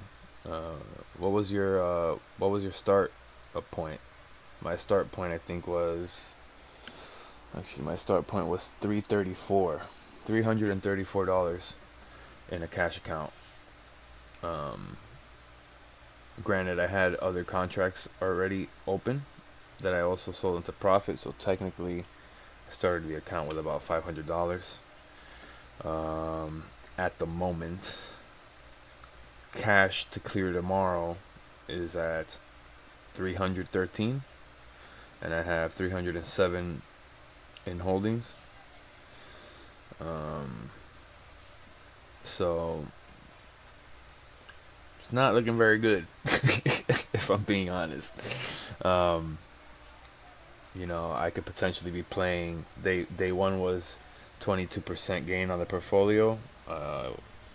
As far as day trades, this purely day trading goes. The day trades I spent money on were 334, and I sold everything for a total of 419 yesterday. And then today the trades haven't been so good, for my own lack of following my plan. I literally did what I said I wouldn't do at the very beginning of the stream, which was, you know, I left a lot of money on the table yesterday because I sold way early on all of my puts, but that I didn't want to break my rules and I wanted to follow my plan, right? And it's exactly what I didn't do. I didn't follow my plan. My plan would have been to sell here. That was real close to my target line. I should have sold here. I was at 50% profit on the $100 contract.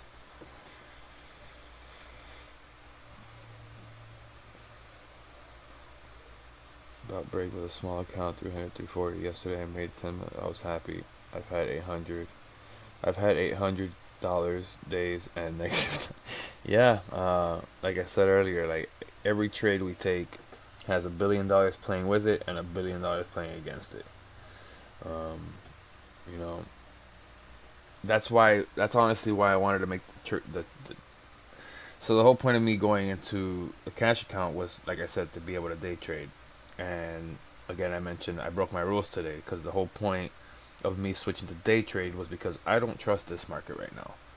So the point of day trading should be like my day one yesterday. I was in and out of contracts and I was done trading by 10:17, and I had made $88 off of 344. And yeah, I sold early, but I walked away with profit. Now today, I broke my rules. Not only did I chase, not only did I chase a contract here, but I didn't sell when I was 50% profit, which is more than enough. And even that little dip right there, this looks so bullish right now that I'm even considering on this little dip right here selling because and and man, I messed up today is all. But that's okay. This is day two. I got ahead of myself. I potentially day's not over, and this contract is tomorrow expiry, but I don't intend to hold overnight. Um, I don't. Um, let's look at perfect bounce so far. Bitcoin yields. You see, but I have multiple accounts. I long-term trade also. Oh, and real quick before I move on, yes, I paper handed also, and I literally left thousands of dollars on the table. I was in 424 0-day puts. I put my stop loss too close. I bought in at $73. The stop loss triggered. Don't judge me. At 70. By the time I got to work at 3:30, those contracts had reached about $360. So yeah, I was extremely salty as well, on that front. I think I even posted it. Yeah, I posted it on my Discord. Yeah, I was very salty. Look, that was at 218. That wasn't even at 3. So yeah, and I let that potentially cloud my judgment today. Um, I let myself break rules. I chased trades.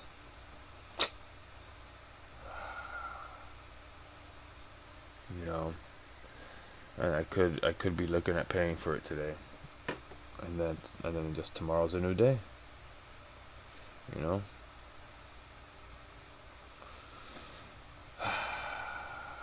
Yikes! Yikes! Yikes! Yikes!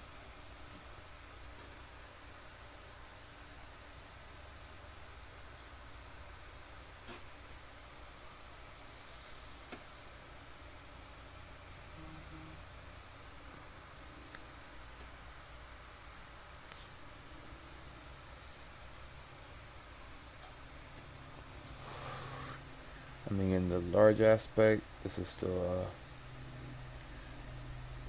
a higher high, lower high. So let me get rid of some of these trend lines. Let's leave this one. I want to leave this one. I want to redo this one.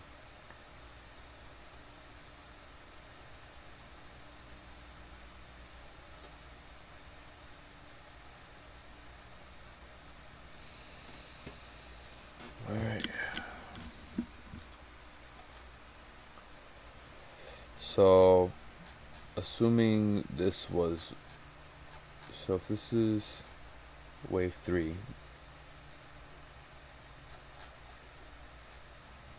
so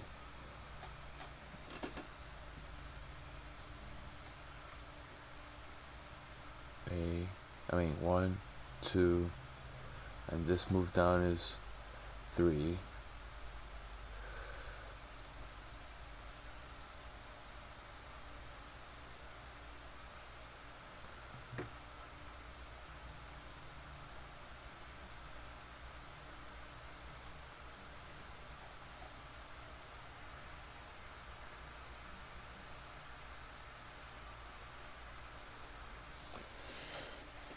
So this, if this is wave 4 and a drop does follow this, we have room up to 425.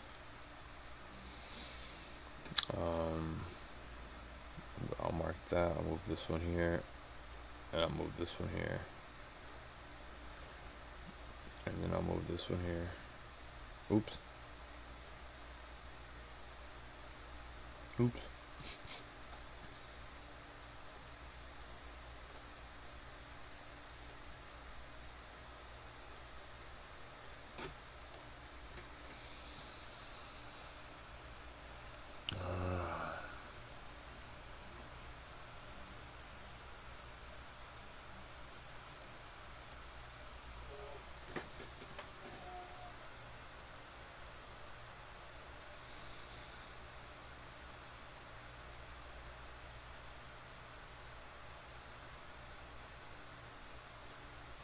Yeah, you saw me look at that.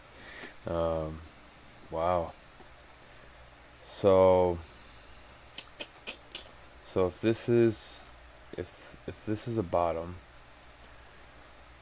then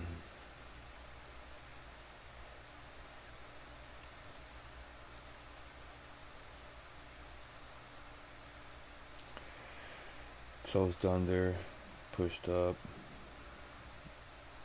I mean, really, if you're not in any trades, I don't even know, bro. This market is so wacko right now. Super wacko. Let me look at the 1 minute. But you see, this could be also a reverse head and shoulders.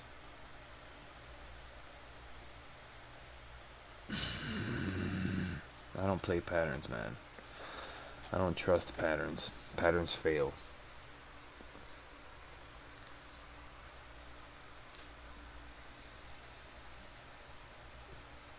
So what we need to see is some kind of resistance lower than up here. Like that. But it needs to hold. Enough of this dancing, man. Jesus. And I don't like these wicks. I swear, I'm staring at a call setup. And I'm not doing anything about it. God damn it. I can't do anything about it even if I wanted to. So at this point, I'm literally just playing risk management. I have my stop loss where I need to have it for my risk. If this move becomes bearish, then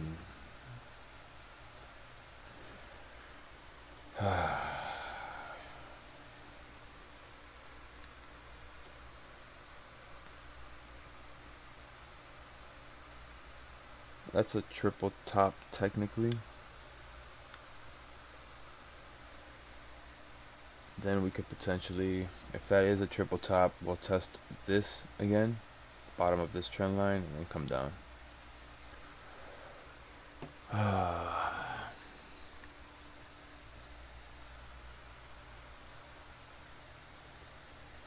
Well, hopefully it's to the downside, Vera.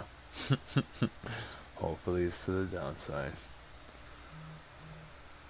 Because if this is in fact a pennant, a bear pennant, then we might not even get a break today. And yes, while the next move may take us down, it may keep us in here throughout the day, potentially, or none of this matters, and bulls take it.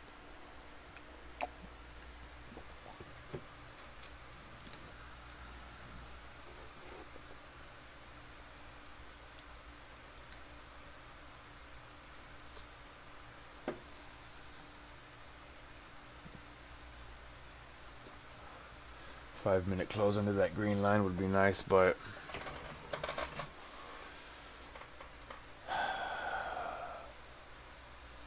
five seconds. Nope. Closed above. What are you doing, SPY? What are you doing? Let's look at yields. Let's look at Dixie.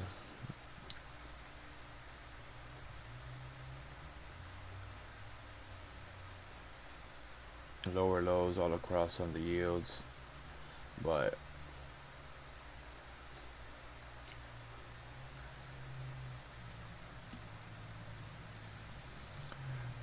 damn it, man. Damn it, man. When you see them candles round your way, holla, damn it, man.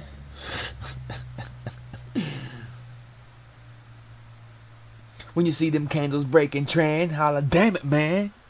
This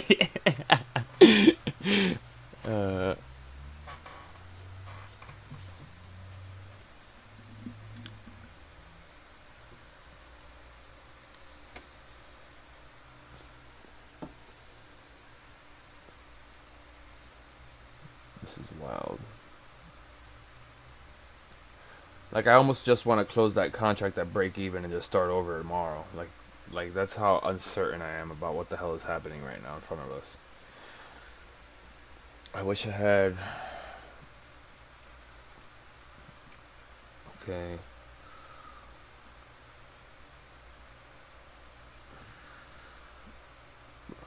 Bruh. Why is that looking like a call setup? Oh my god. Make sure I got my stop loss set. Worst comes to worst, I lose 25 to 30% on that trade. Yeah, it's set.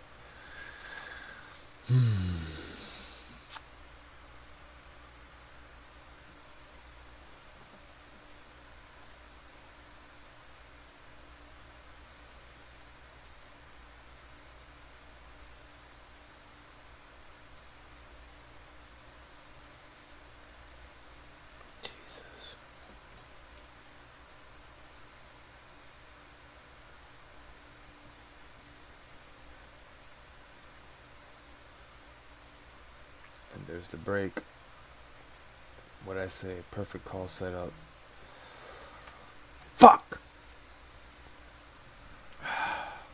Alright, my contract triggered.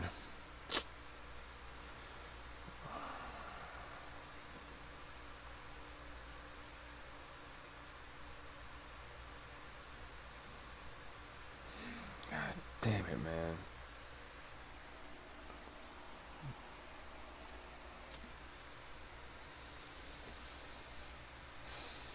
Alright, well, that's it for my trading for today. Down. I'll take a look at everything that I bought and I'll record it all. I literally watched the call trade. I literally watched it from down here. God. And that goes to show, when you break your rules, you pay the price. You know, I could have sold here for 50% profit. I didn't. I could have sold here for 50% profit. I didn't. I could have sold here at break even. I didn't. Even I didn't. Even I didn't. Even I didn't. And then the stop loss triggered here on this push up. And regardless of what happens now, it doesn't matter because I don't have day trade money. So nah, I just had one contract, Vera. I don't have the liquidity to be buying multiple contracts just yet. I expect by end of month that I will. My goal is to have this account at $2,000 by the end of the month. But definitely I can't be making moves like this one. You know, I gotta stick to my plan. I gotta stick to my trades. Stick to my my plan. I gotta plan it out. I gotta do things right. I gotta do things right.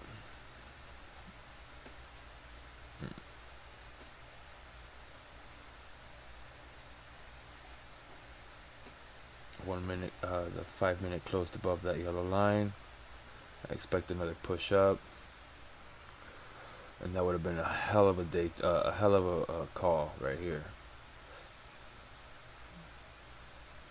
What the fuck is happening? Okay, so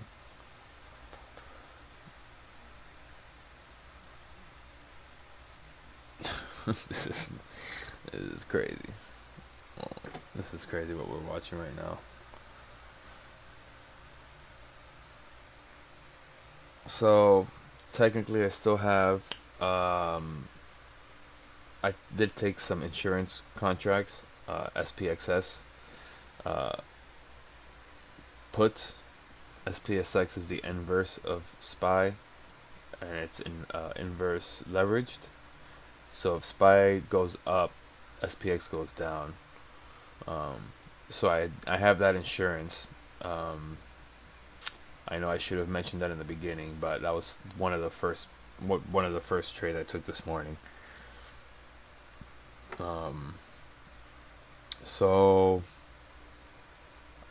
On this next push up, I did happen to buy 2 of those SPXS puts. So on this push up right now, it's gonna go up to most likely around here, and then I'm gonna sell one, and they are end of week expiries. Therefore, I'll hold another one. I'll hold the other one as a runner, try to make back some of that loss. Yeah, that was a perfect. It was a perfect call right from right here. But like I mentioned in the stream, I'll try to go back and clip that. But definitely was a good point to buy a call here. You could have easily made 100% on this trade. Easy if you're doing 0 DTEs, even 2 DTEs, probably could have hit an easy 30-40% right there. But that's where you have to stick to your planning if you want to be successful in trading. I didn't follow my plans, and full knowingly continued to do what I was doing. because I could manage. I was able to. Uh, that's my method of risk management. I was able to risk, uh, 40% loss, 30% loss on this one contract, because I figured I have this couple insurance contracts, and you know, worst comes to worst, it evens out, or at least chips away some of that loss. So yes, I took a loss on that contract, but right now my SPXS $16 puts end of week entries were $18. They're at 20. It's not by any means a large sum, but imagine being able to make that trade every day. You know, SPXX 20% every day. You can't be mad at that. Let myself I let myself break my rules today. Um, Especially right when I saw the way Dixie was going. I mean, I should have known. I should have known better. I mean,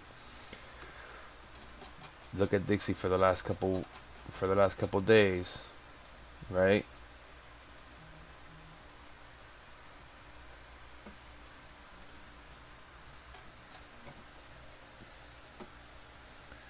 I won't, and I won't be able to play that. But that's where you need to have your rules and plans in place. If you stick to your rules and execute your plans, I had multiple opportunities to sell my contracts at over 20%. But because I left so much money on the table yesterday, I I fucked up. I fucked up, right? So you take that and you learn and you remember. This is only my day two. This is day two of trading. Of day trading rather. So the important thing is that I'm focusing on risk management. While I may have taken risky plays today and broken rules, I was fully knowledgeable of what the potential loss could be, and I set my stop loss and I ate it. It is what it is. I really want another push here. I don't know why there's resistance right there.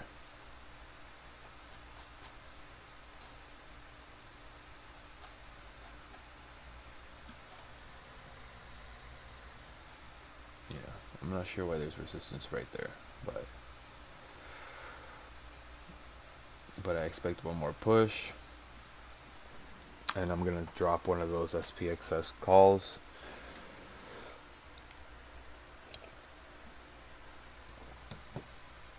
Come on. Yeah, it really does, Vera. Stop loss is a highly underutilized tool for some reason by traders. For especially starting traders. You know, it's always a better scenario taking a 20% loss than market flipping on you and you having a potentially 70-80% loss. Green is always better than red. There's no way around it. Green is always better than red. And I overlooked that today. I saw green on the contract and I didn't take it. I saw somebody post on Twitter.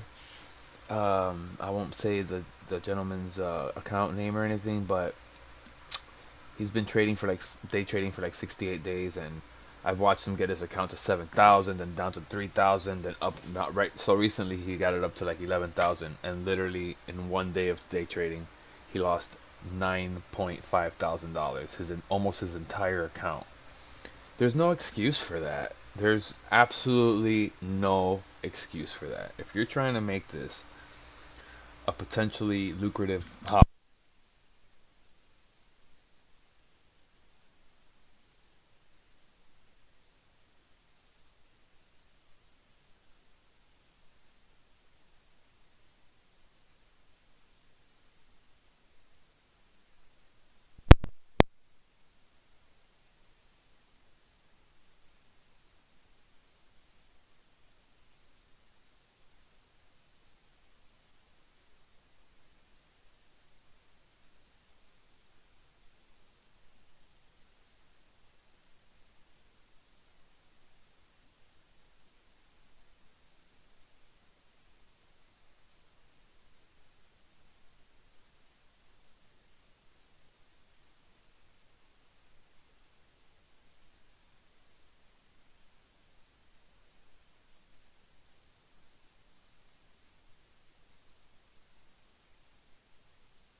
Thank you. I don't know what's wrong with my mic. Oh, it's crazy. Um, so I'm gonna sell one of those SPSX puts right there for 21 cents, just to give me a little more playroom tomorrow. I didn't execute on that drop, so I'm actually gonna cancel that. I was saying that I watched some guy blow up his account, a $10,000 account. Whether or not he was paper trading, I don't know for real. But $10,000, and he blew up his account, lost $9,600 something dollars in one day. And there's no excuse for that. You know, there's tools for trading like stop loss that are extremely overlooked with new traders.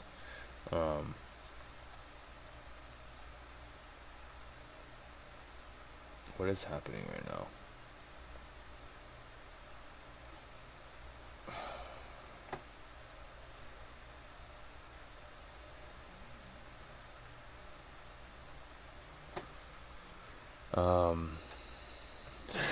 The market manipulation is nuts. So if you want to be successful in trading, you have to have plans, rules, and execute them fully. So my rule is take green, right? I bought puts here. Here I chased this. It came down. I was in profit, 50% profit on a $108 contract, and I didn't sell because I felt like it could come down further. Follow your rules. Follow your rules and execute your plans, and you can minimize your loss. 75% of trading is risk management. There is no reason that I should have not. There was no reason for not selling, but because of how much money I left on the table yesterday, I dropped the ball.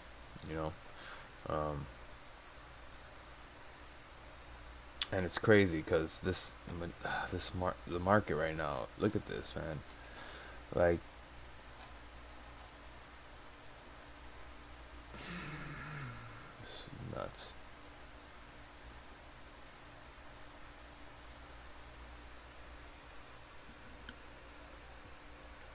So frustrating. Thank you, Vera, for letting me know about the sound.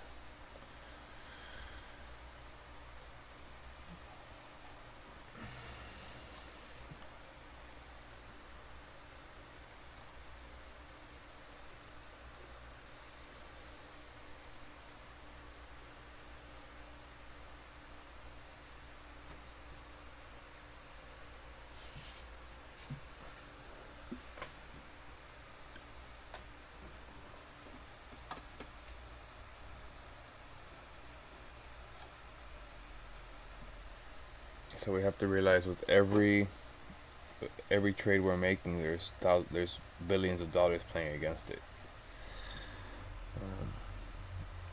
If you want to be a successful trader, you have to follow your rules.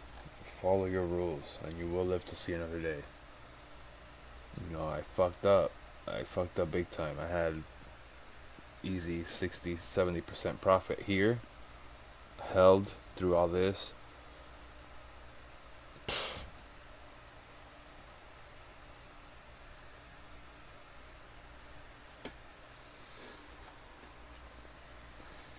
Well, yeah, so this could be potentially a wave 4 before a drop. But I feel like it needs to come up further than that.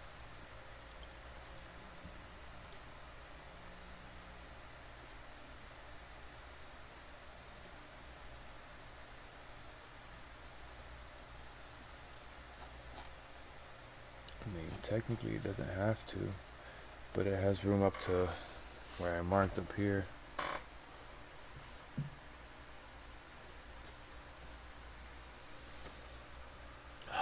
Man, that sucks.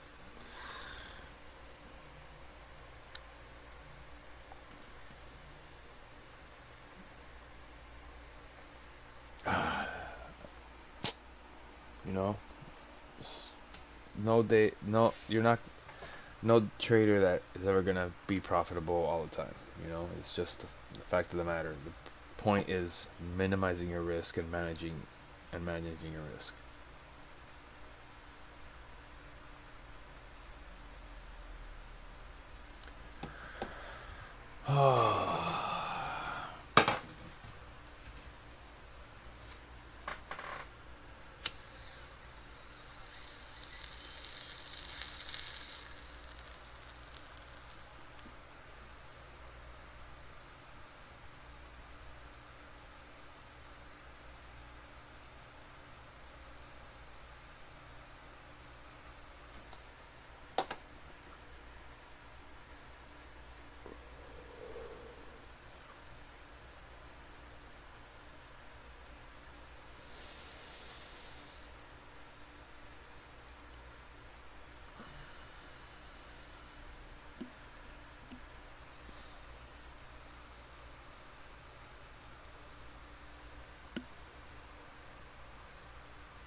I slipped up so bad today. This sucks. Well, let's see if we get that run that I want, so I can collect some of that insurance money at least.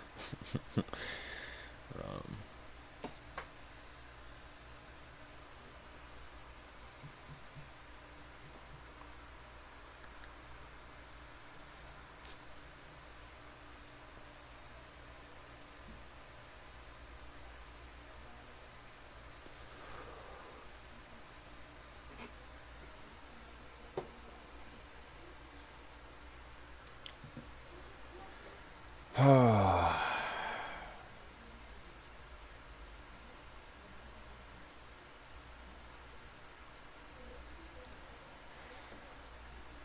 yeah, I just turned 12:07 now. Let me look at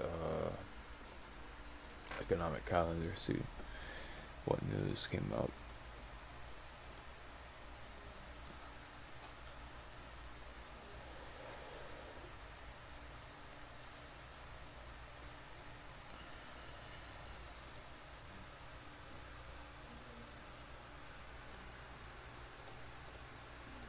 Yeah, I traded SPX on Robinhood.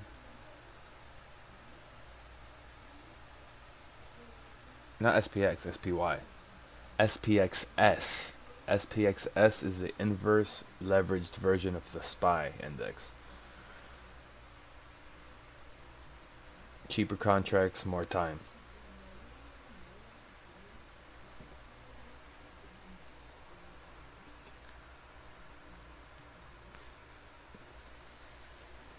This right here. This is SPSX. Oh, let me check my...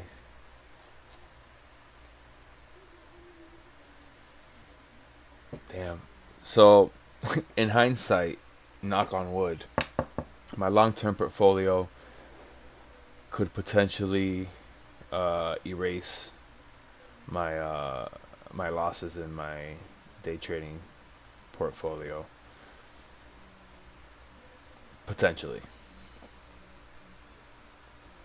Let's look at Amazon. Yeah, this is all looking like bull flags. We're gonna pop. Thank God, because I need my insurance money. Because I like I'll even start writing down it. Like, so on my day trades, this is my day 2, right? So let me pull up my history. I'll start writing down what I've done today, which was a bad day.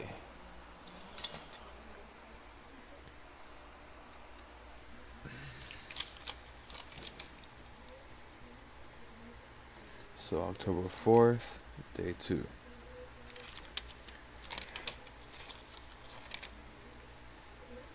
Entry, exit. Alright, so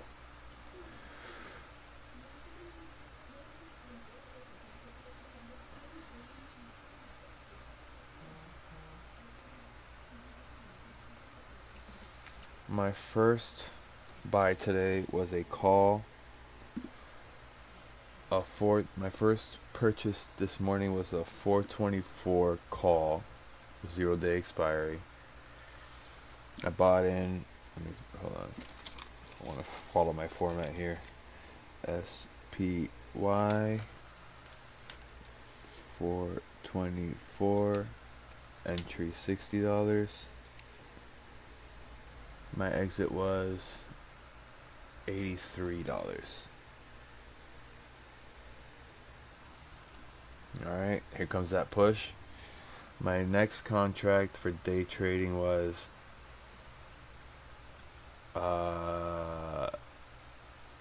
SPSX puts, which are still in play.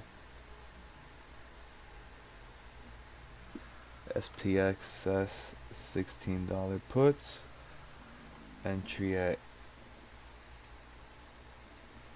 18.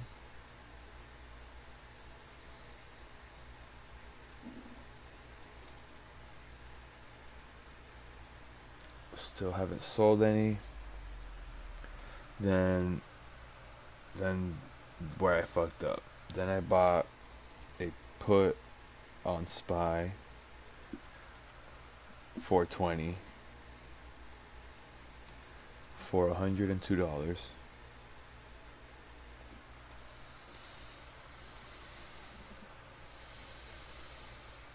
And sold it for 82. Jesus, so bad. Then I bought a tomorrow expiry.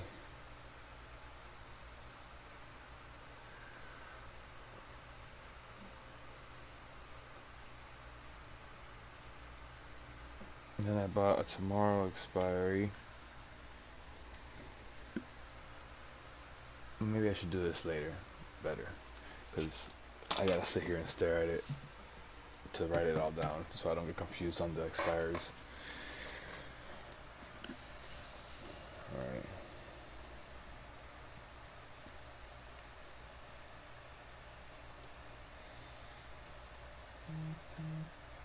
Dixie not looking great.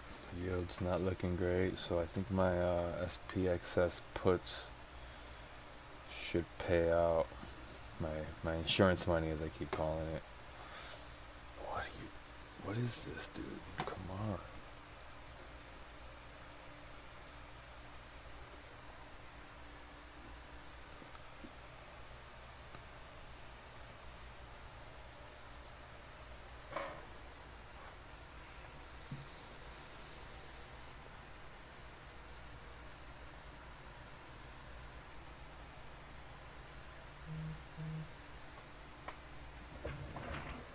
I'll be right back.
Alright, I'm back.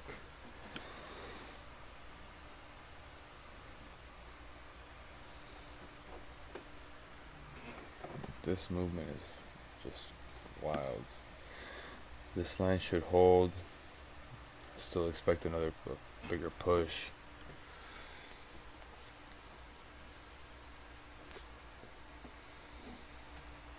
It's super important to follow your rules and follow your plans, you know.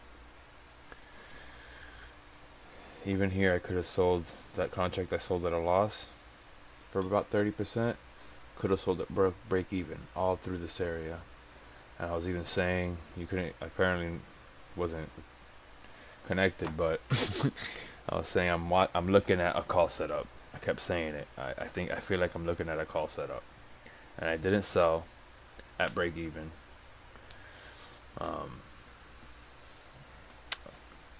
and I paid the price. You know, I paid the price. Let's look at GRTS.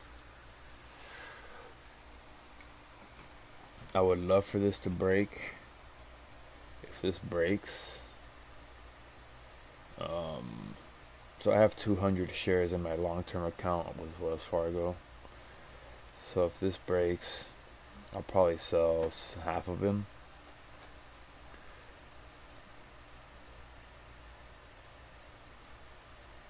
And actually, I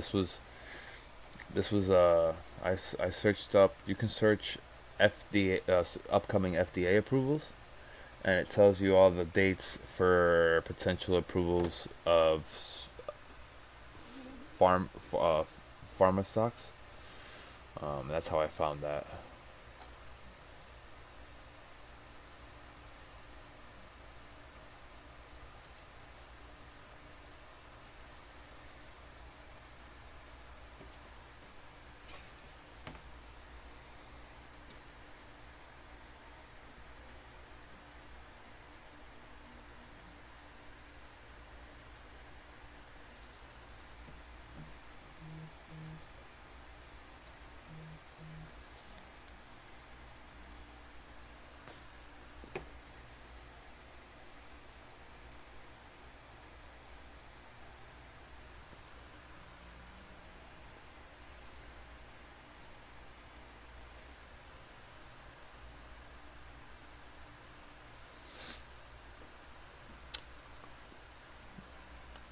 Vera, you have any stocks you'd like to look at in particular that I could maybe plot up for you or take a look at? I've been looking at Intel for a long-term play.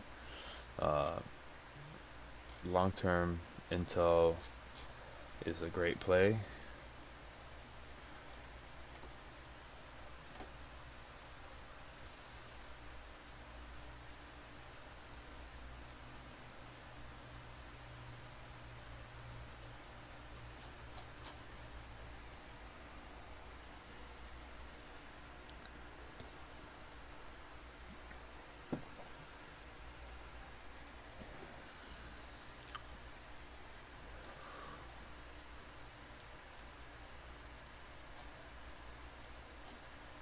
Come on, SPY, break out of that.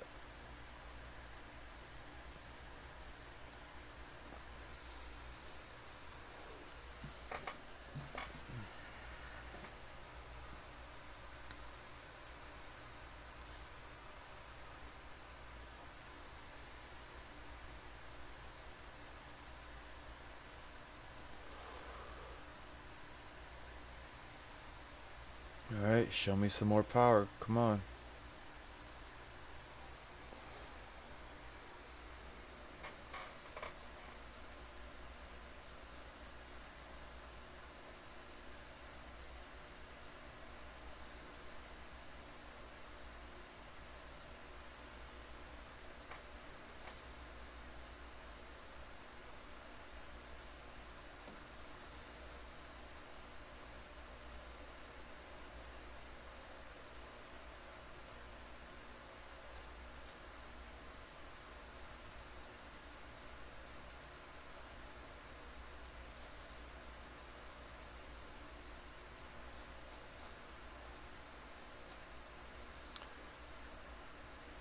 Dixie. Look at the yields.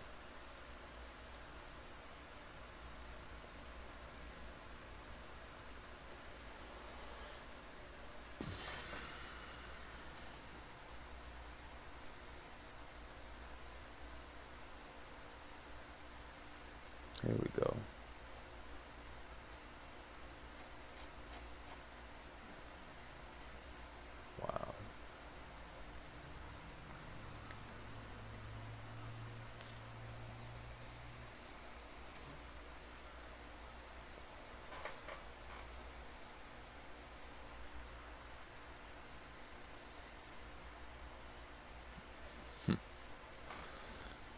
This is intense.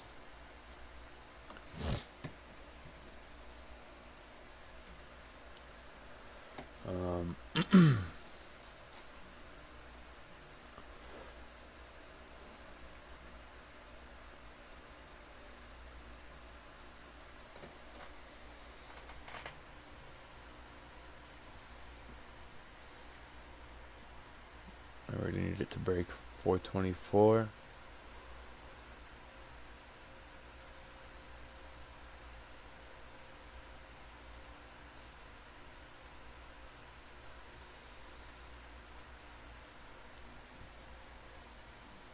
There it goes. Okay. I'm going to first target. Second target is 425.27. Let's go.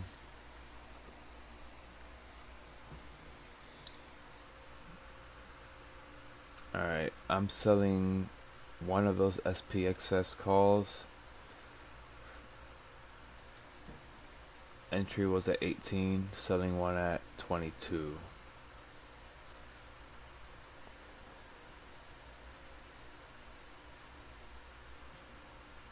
And I'm gonna leave that limit order there.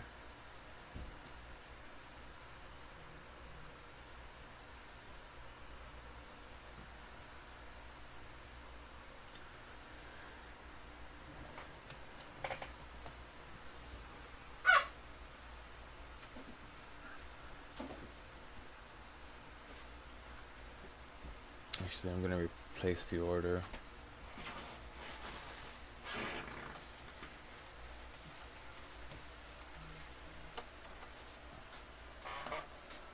We should get a good pop here.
Alright, so after this trade setup, I'll probably close the stream. I'm working on making this more original than just streaming a chart Discord channel that I didn't even type in today. But I want to see how this plays out first.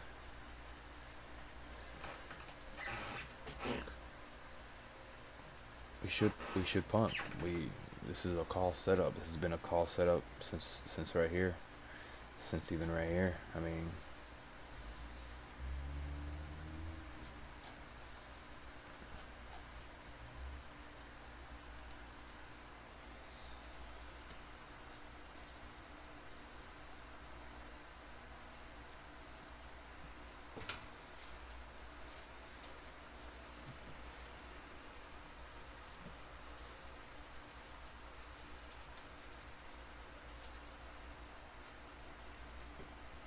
Yeah, I was looking at the channel also, but it's more of a wedge actually.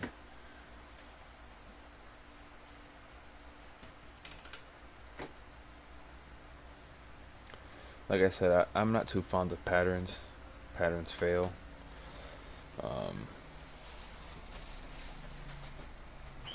but essentially, I mean, let's look at the 30-minute.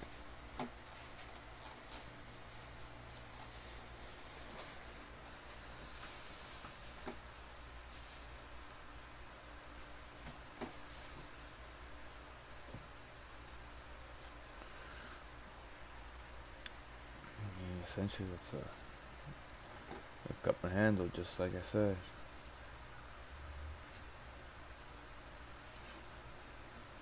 Oh, heard. Yeah, I've been thinking about doing it for a long time, and I was always off put because I don't really have followers or anything. But there's no reason to not do something if you feel like you can help people, and I feel like I can. 75% of trading is risk management, straight up.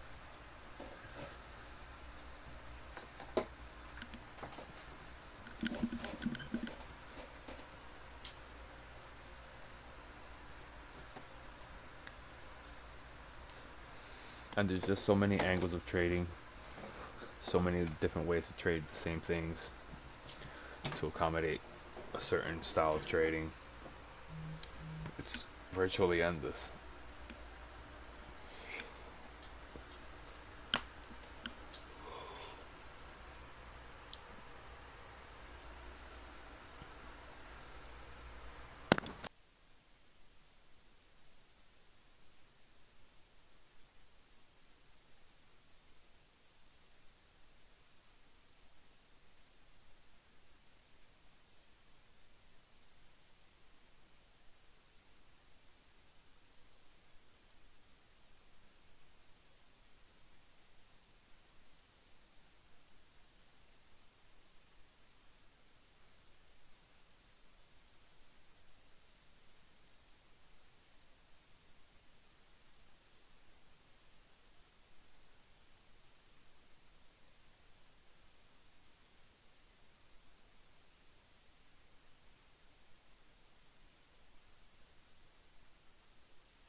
The most important thing of trading is risk management.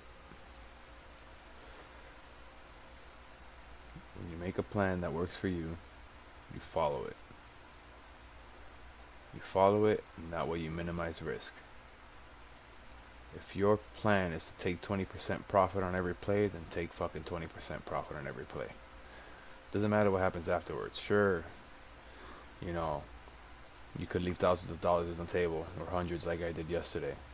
But at some point or another, you're going to get that account to a sizable spot where you can open yourself up to, like you said, Vara, opening more than one contract, leaving runners, scaling out. But we got to get our accounts there first. It's not an easy thing to do with, when you don't have thousands of dollars in your account, but you don't need to be a pro to make money.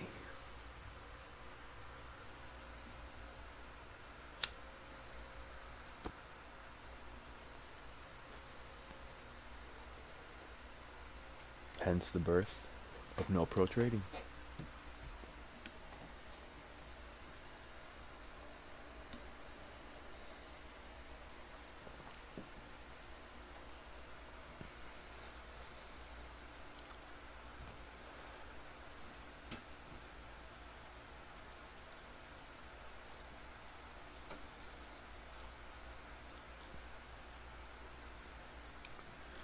You see, and I had even said, so parts of my ruling is you wait for confirmations, right? So in hindsight, this would have been my put entry, which technically I entered like right here, and this, had I followed my rules, would have been my sell point, and at that point I was around 40% up on that contract.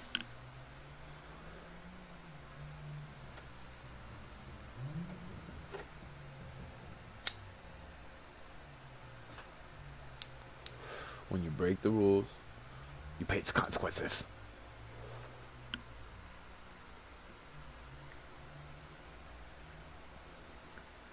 But like I said, luckily I have some insurance that I plan to collect real soon, just to give me some more wiggle room for tomorrow.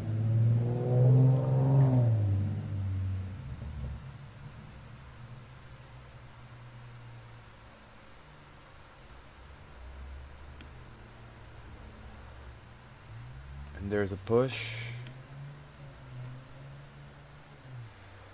I'm gonna put a limit sell for one of my contracts at 23.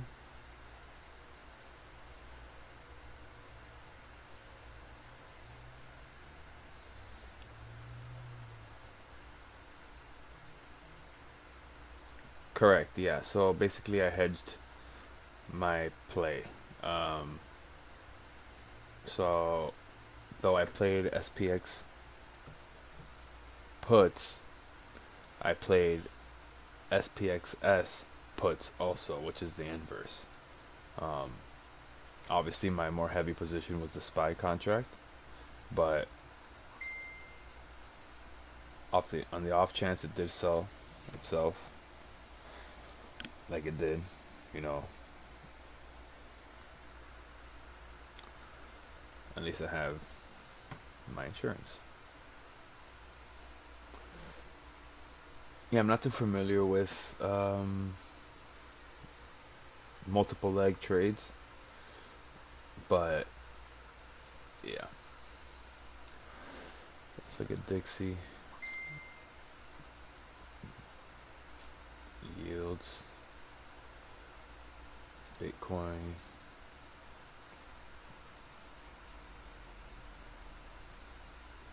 Bitcoin gonna get rejected. Of course, look at silver. Tesla blew up.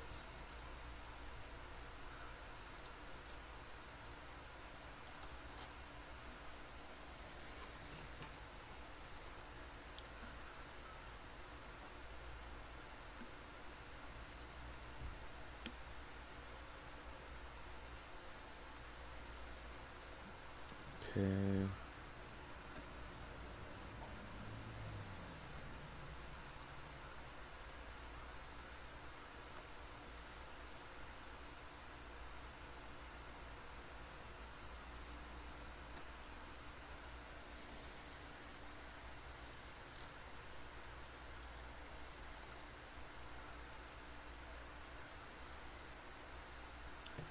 Alright, so those SPXX puts, $16 puts for end of week. I entered at $18. I'm waiting to sell my first one at 23, and then potentially leave the other one running. Running and running and running and running.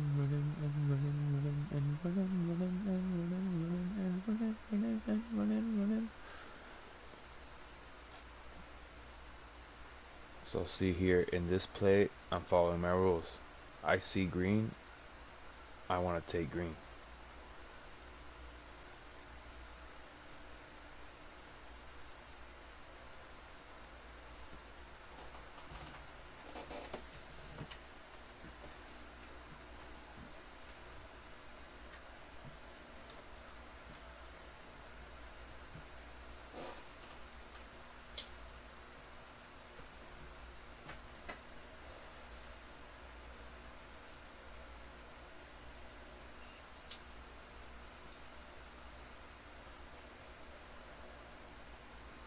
the sell didn't execute yet, and there's a little drop there.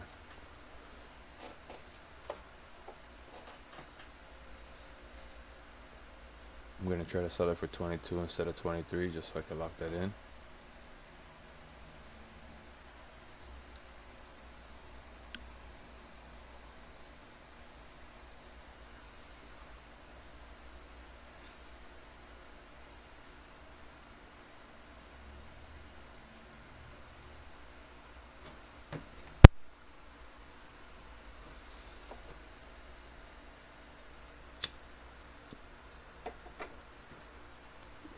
Honestly, I should probably take off that limit sell, because as long as yields keep turning down,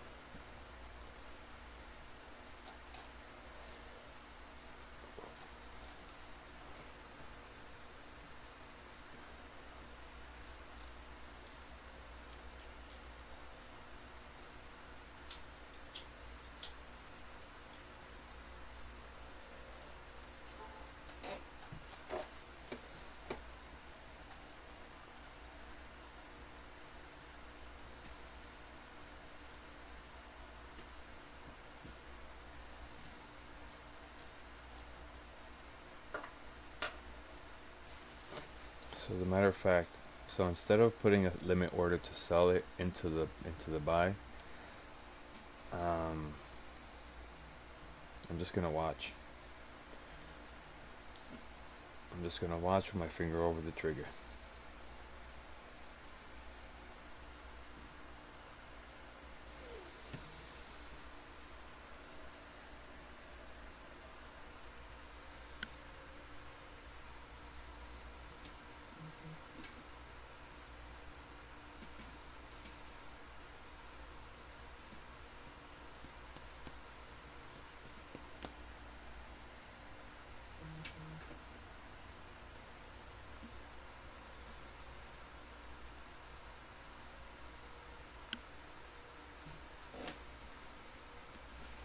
Yeah, let's look at some different time frames. Let's look at the minute.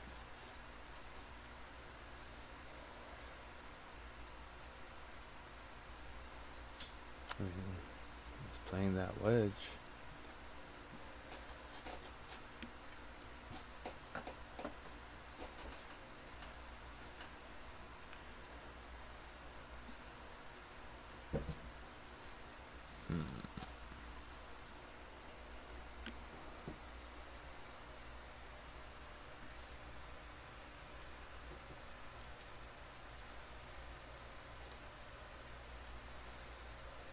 See if yields break a new low.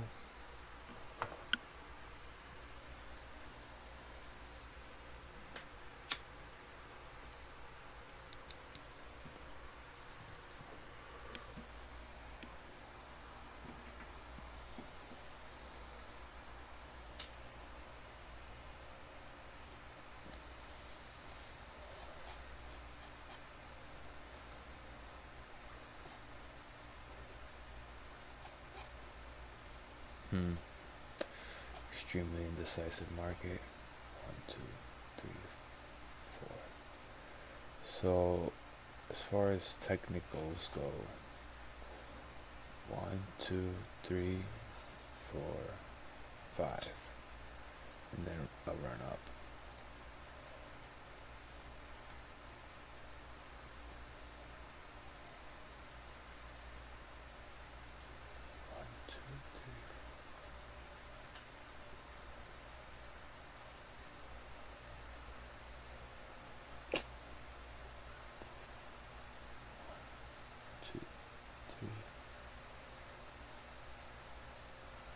Why can't I count right now? There we go.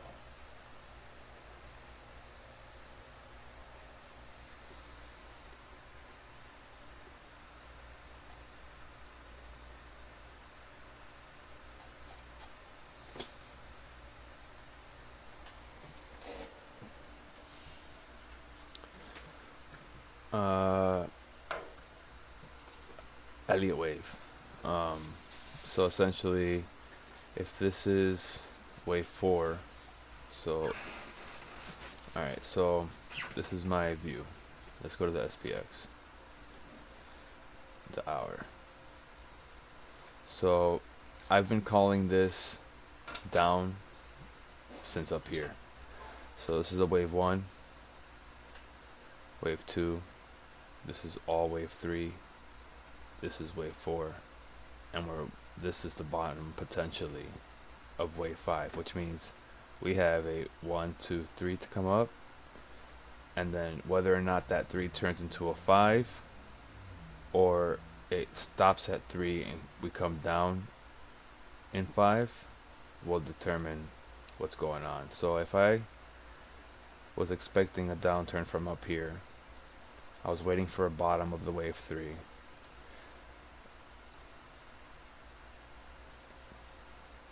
See, and we didn't even make that. So I can't even call that was wave 3. So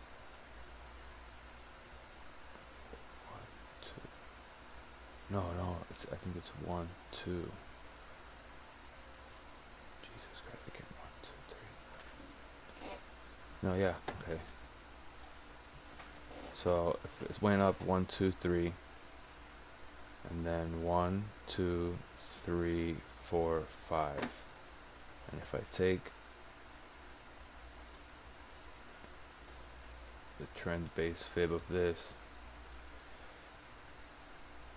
the 2.18, that's a huge extension for that fib.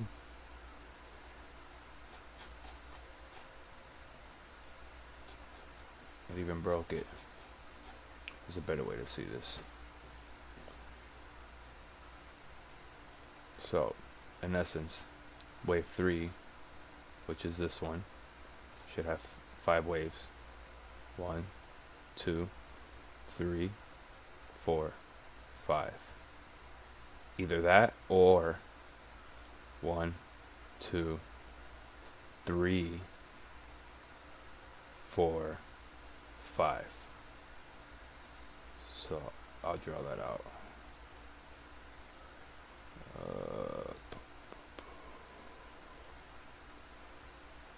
So bigger wave 1.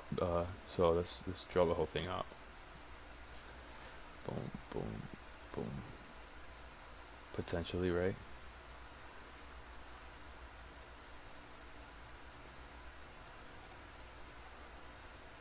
Alright, 1 second.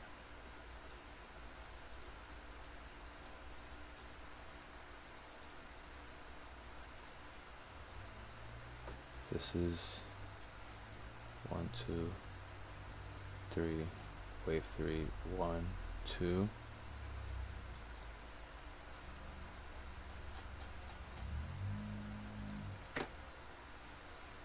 So if this wave 3 actually ended,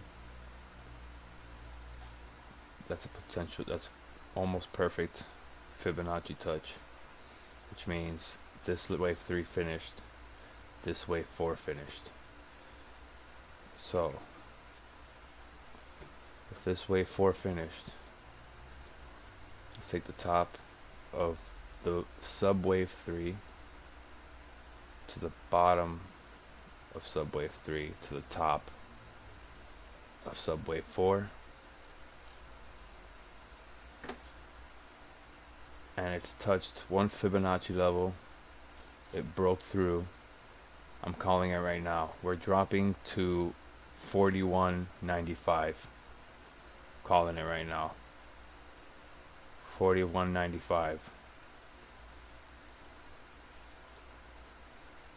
And we have to, and this is what I mean by confirmation.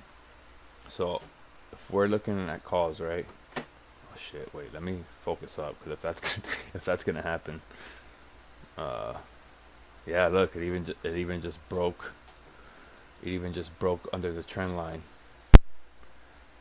Okay, I'm getting out of one of those SPXX calls, just $2 profit.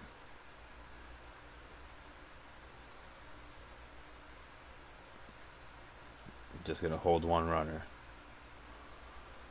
Okay.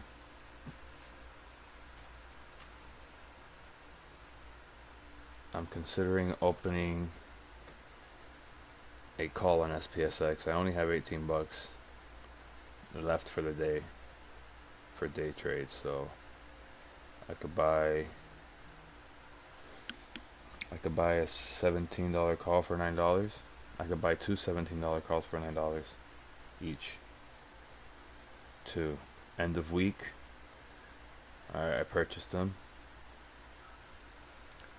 So let's go back to that 1 hour.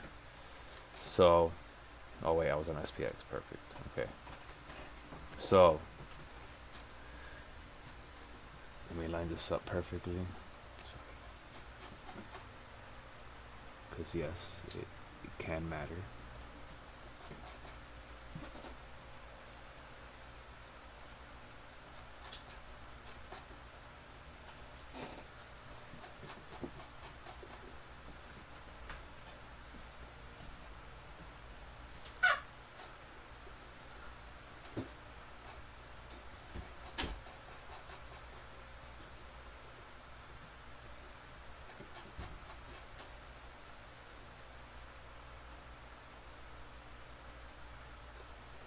Alright. Now let's take a look. Alright, so the fact that we potentially have room. So this is the way this is my rules, right? This is the way I would be trading if I was following rules to the T, which I didn't do today, for the record. So I would wait to see where this move took us, even if that means not trading today. So until this top here is broken, this whole play down is potential, has potential. All right. Even now that I'm looking at it, now granted, this closed above, but we still got 41 minutes on this candle. If this candle closes under this, it's like this close above never even happened. So, with that being said, I've been looking at this level for a long time. I think I have a white line on it somewhere, on some chart somewhere. Maybe it's on my phone. It could be on my phone. Speaking of being on my phone. Oh, yes! Yes! Okay, hold on a second. I gotta go into my long-term portfolio real quick. Probably gonna sell 100 of these shares.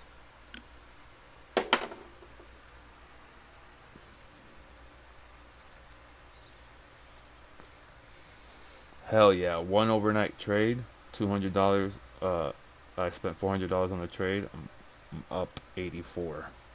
Let's go. Or maybe I should just let it run. Where's the... It already broke the first high. It could potentially break the next one. Let me put a line here.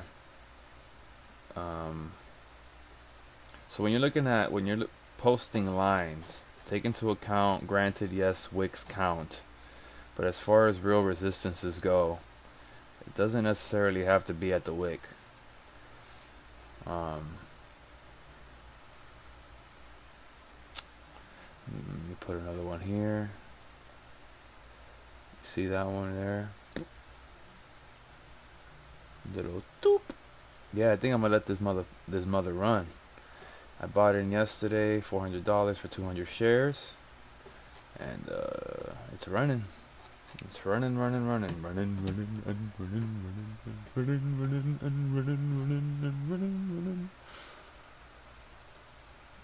Alright. SPX. Still feeling frisky here. So that's the idea. That's my idea that I've been following for 2 weeks now. And I didn't even play it because, like I said, I wanted to wait for confirmations, and then I missed a spot, and then I was restricted by day trading because I couldn't day trade, and so that's where turning the cash account turning my Robinhood into a cash account came into play. On that note, technically, I'm at break even as far as trading goes into tomorrow. Tomorrow morning I'll have 400 settled, which is basically, I'll do the full numbers and I'll post on Twitter today what the actual numbers are. It's very possible I took a small loss, but I'll share that as well.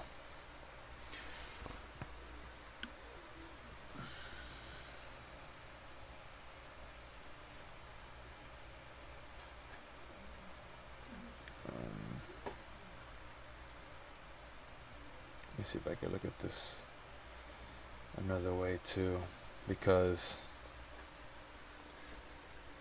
if let's see, so we said this is wave 3 ending, wave 4 ending. So the reason I'm considering that wave 5 isn't over,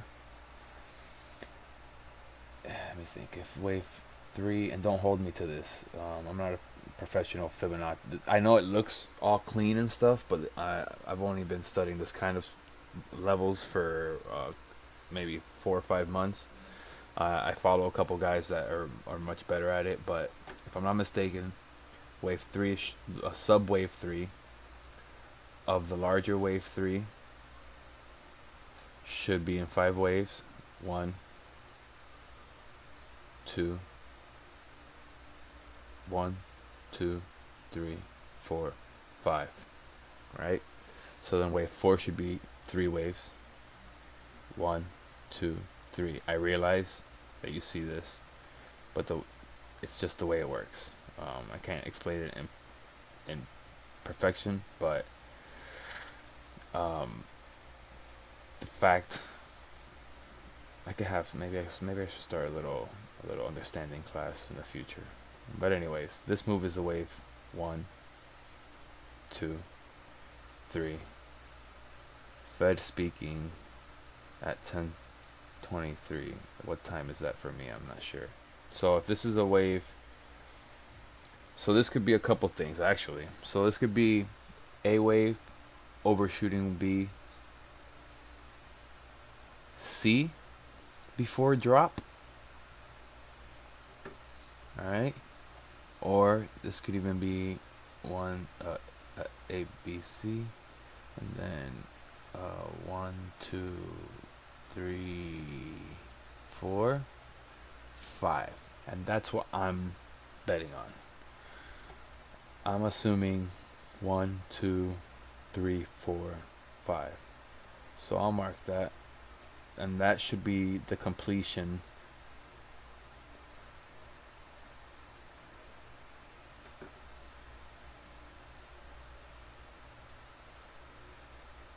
Eastern Standard Time, no way. It's 12:54 where I'm at right now.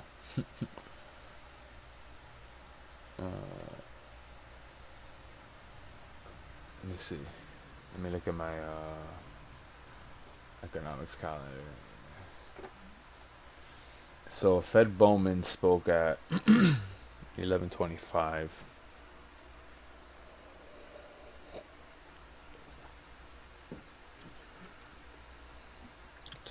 I don't see any other news for today on my side. Tomorrow, though, we have imports, initial job claims. And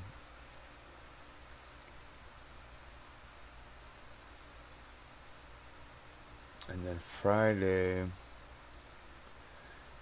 we have unemployment rate, non-farm payroll, government payroll. Yeah, we have a couple catalysts on Friday.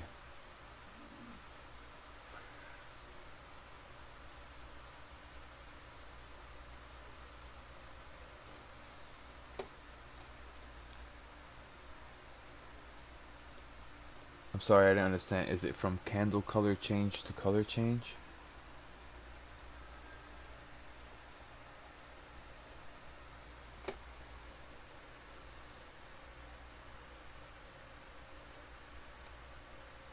Yeah, no, I don't see. Yeah, this morning at 11:25, there was a Fed talk. I don't know what he talked about though. Fred Bowman's the guy that pulled the the fire alarm at the at yesterday's Congress meeting for the decision on the bill.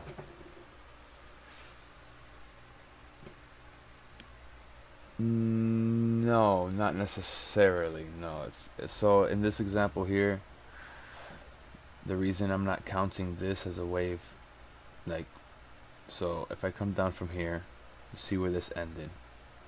You see where this top came up to.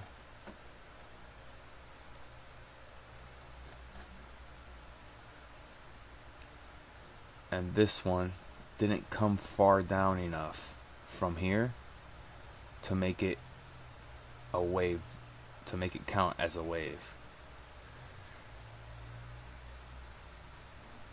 And then yeah, they caught and then he had like a dozen excuses for why he did it, right? But so this wick didn't come down enough to consider this the end of wave 2, and this one didn't come high enough to consider that wave 2 hadn't finished. Therefore, you have to assume that this whole move right here is one subwave 3. The fact that this stopped here and that came all the way up here, that's a decent wave 4. Wave 4 would be, this count would be accurate as long as we don't close above, as long as we don't go above 42.73.65 here. If we don't go above this count is in play. The reason I say that, when we go above this line, that invalidates this entire setup. It doesn't invalidate the fact that it can continue going down, but it invalidates the fact that these 5 waves are acting as these 5 waves are depicted here that I drew. This could form out in a, look, let me show you. Like I said earlier, this could be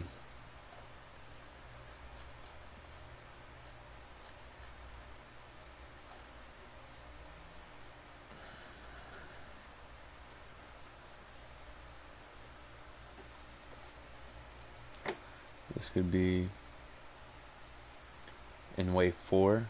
This could be the subwave 4, right, of the bigger, so this is subwave 3 of 3. This whole wave is 3.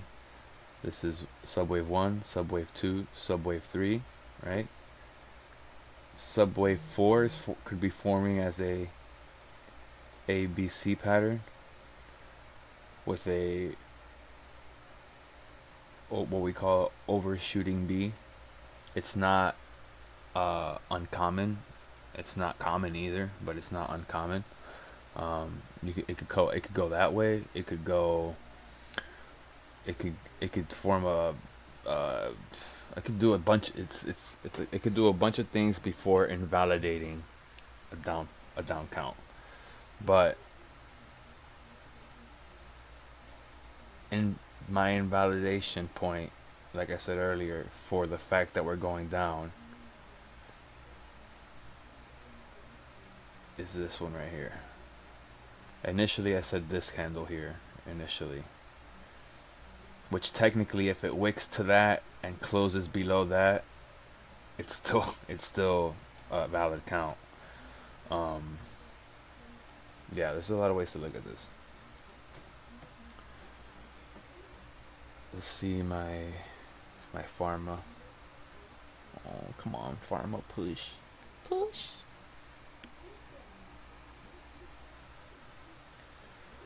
Disney, I'm considering a long-term play. So it broke this, so that's not good for Disney either. I had this set up a while ago. I could have done it wrong. I haven't looked at Disney in a real long time. Alright, let's focus. I haven't looked at Dixie for a minute. Dixie, I'm on the hourly. Let's go to the 5.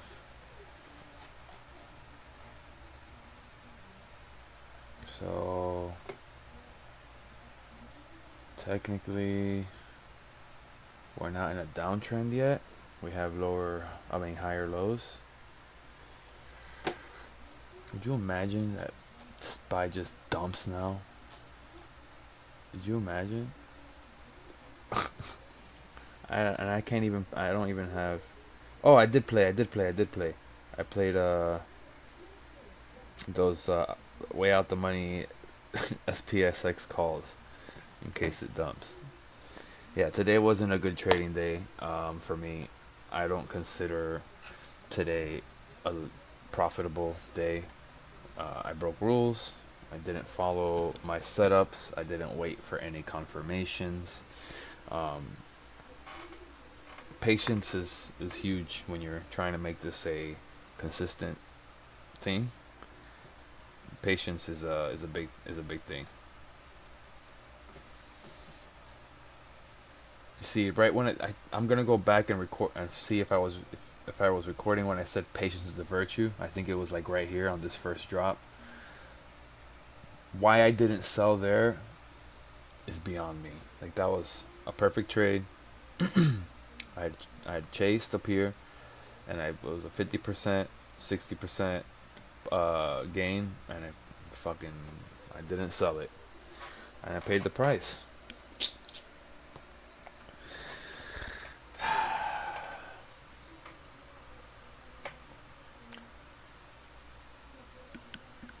Oh, UT bot. Yeah, I've seen that. On my phone, I haven't looked at my phone. On my phone, I have a MMK algo. That's really popular. Honestly, if I would have been watching my phone during these trades, I would have gotten out, like, straight up. I on my phone right now, I'm watching. Actually, I'll send it to my Discord, and then I'll show you on the Discord. Perfect. So let me pull up Discord.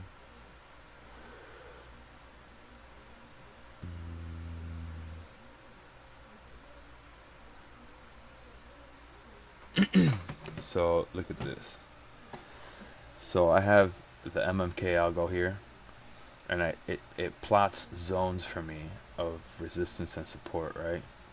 So had I had my fucking phone open, I would have seen this zone here, and I would have 100% sold that contract here.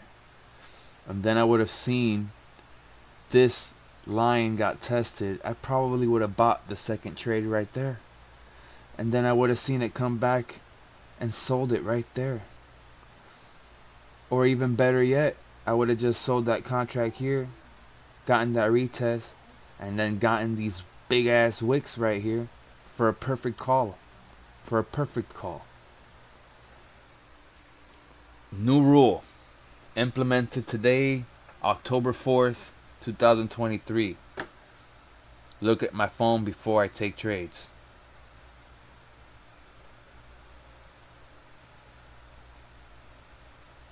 Damn.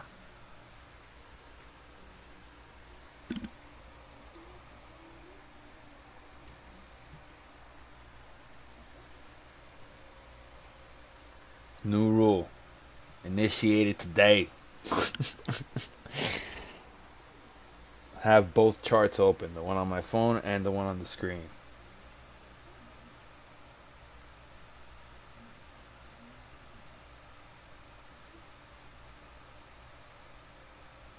Thanks again for tuning in, Vera, by the way. This is my first actual day trading stream. It sucks that it didn't go as well as yesterday, but you know, it is what it is. Risk management is really 75% of trading. Those SPSX puts I have right now that I bought at 18 are at 19, and I might sell that because and it all has to do with risk management. You know, if I'm looking at the 30-minute, I don't foresee this going higher than my target level here. I mean, I mean, we could get something crazy, and technically,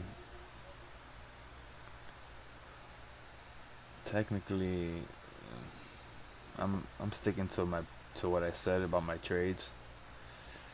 Um, Let me go back. What did I say? I said there was a certain point that would make me consider that we weren't going down. What time frame was I on? Crap.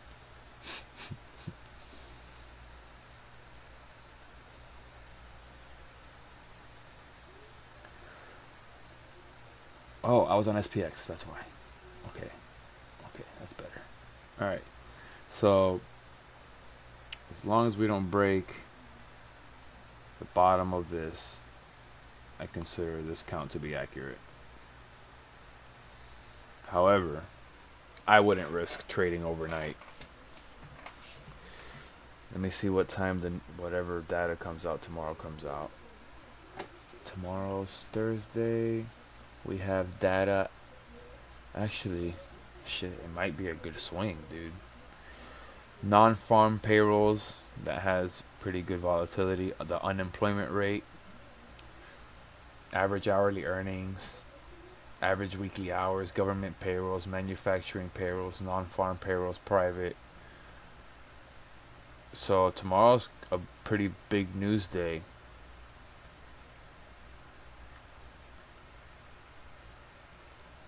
Pretty large news day tomorrow.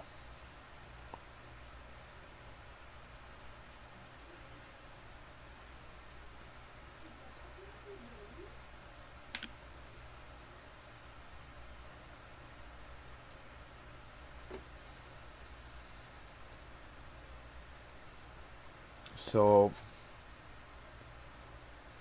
on a normal day that I was following my rules, right? I would not take a trade for the puts. I would not take any trade until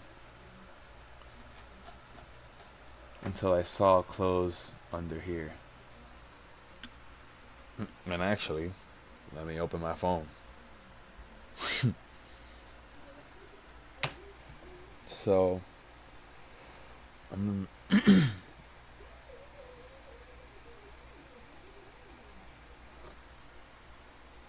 so I'm getting a long signal right now, but it's 55 seconds for candle close.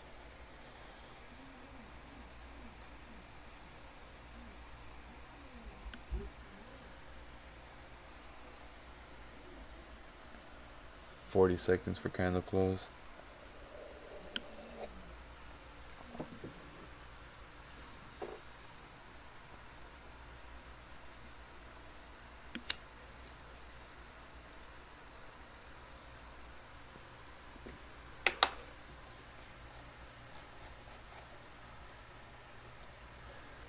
So essentially, this fib level, this one, so this level,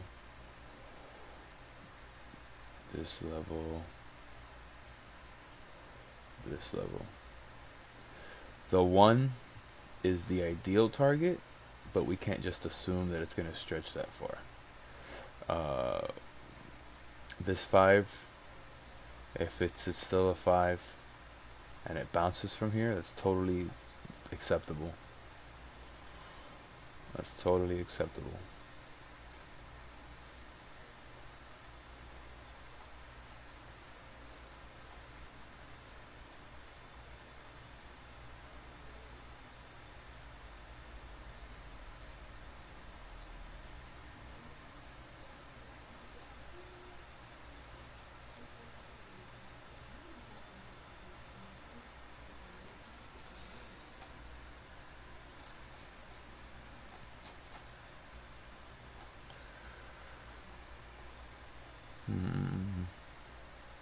I wish I hadn't lost my EMAs. I'll have to look up which one it was.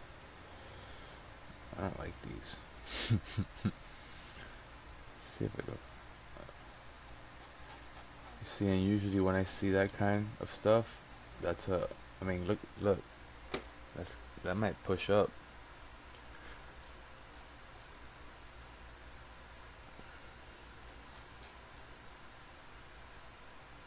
So technically it could push up to this.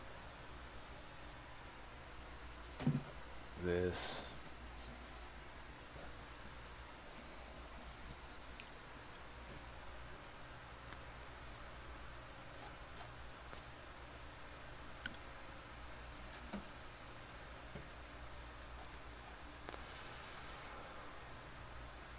I would love for this mama to just pop.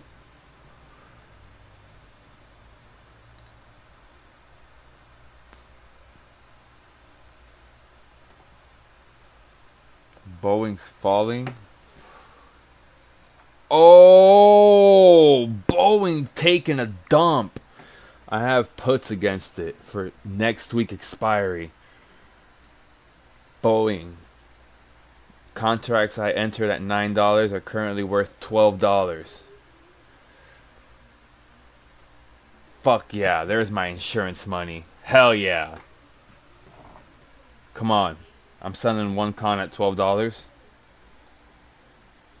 I see green, I'm taking green. I'm not breaking my rules no more.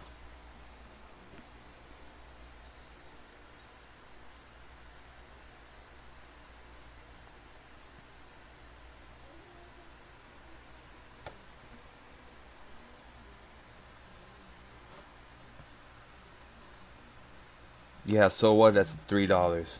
So what? $3 is 20% on this trade. It still hasn't executed. Let's look at the 5-minute on Boeing. Let's take a look at Boeing for a second. Boeing, my target level was. What is this fib level doing here? I don't know. I haven't looked at Boeing for like 3-4 days. Let me see what I was doing here. Daily, maybe? Ah, okay. So, in essence, we're looking at a 1-2 setup, and then 3, 4. This was 4. So wave 4 are often like this. They're diagonals, they're wedges, they are slants, they are channels, they're usually like this. So 1, 2, 3. This is wave 4, top of wave 5. Impulse down. This is perfect. I fucking sniped this lotto. I bought these lottos October 2nd, $9 a piece. So what's gonna happen here is we're gonna go down. Okay, so hold on, let me think. 1, 2, 3, 4, 5. So 1, 2, 3, 4, 5. So we need 3. We're gonna get 3 waves down. It'll be 1. Wherever this finishes, it'll bounce. Well, there's two potentials here. I'm looking at the daily, right? So we got to take that into account. This could be A, B, C, and this could finish at any moment. Or it could be 1, 2, 3.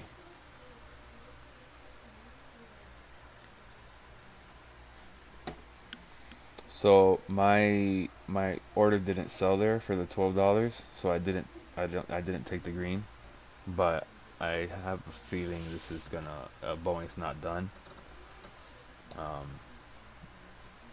Let's look at the hourly. Yeah, I don't think Boeing's done. GRTS putting in some strength in my long-term portfolio. Tesla blew up today. SPY struggling? Hold on a second. Hold on.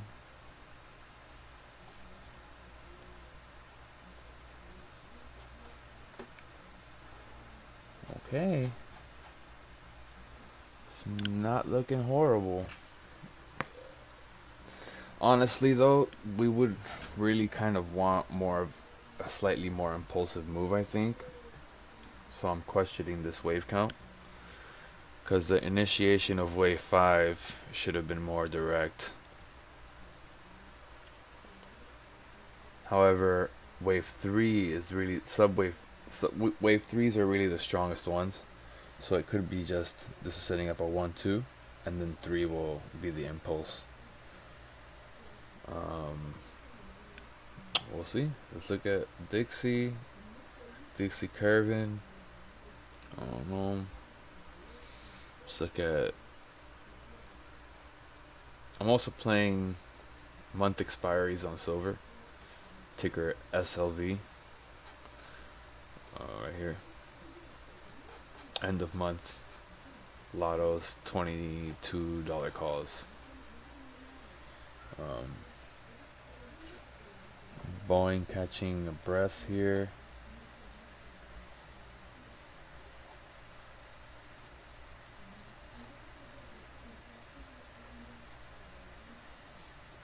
But you see, like, if this is in fact, let's go back to the daily. This is Boeing we're looking at. If this is in fact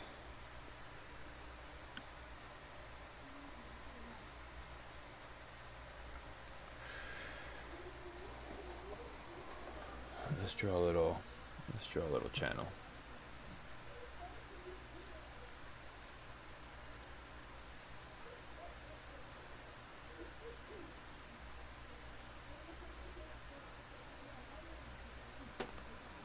Alright, now let's focus.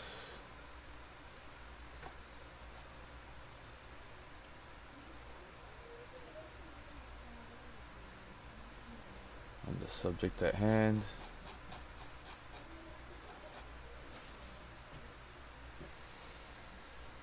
So I think I had said confirmation for a downside trade on a normal day that I was following my rules would be dipping under this green line.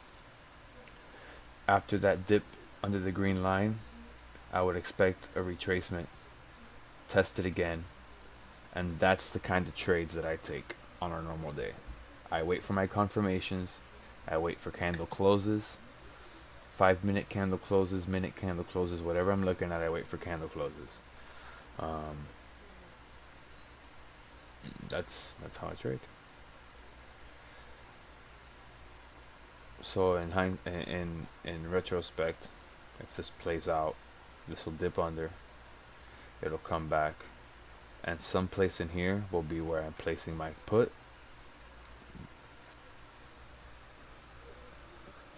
Obviously assuming that their candle close is closed in this area and that the resistance, and I see maybe some wicks like this one.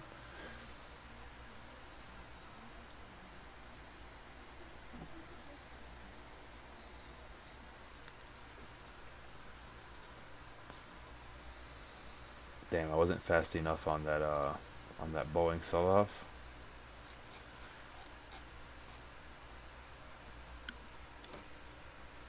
But let's see what happens here. Let me look at Boeing on my phone. Let me look at SPY on my phone. I gotta keep my phone open. What am I doing?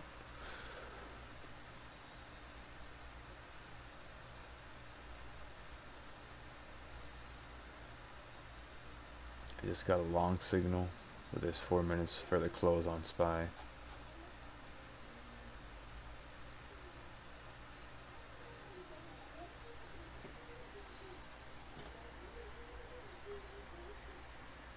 VA.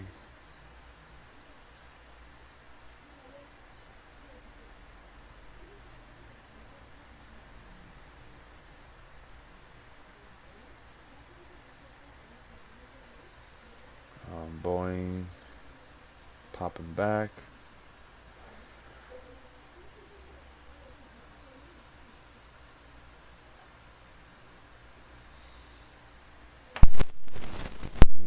Let's focus on SPY for a moment. Let me look at Bitcoin. I just got short signal on my phone. Big wick energy on that right there. Wick. Let's see.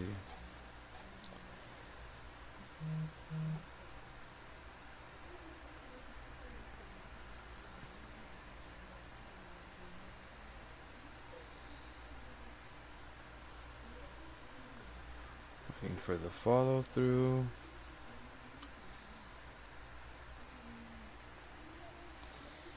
I don't know. I'm still getting a long on that 5-minute candle. It says long just fired, and 3 minutes till candle close. Let's look at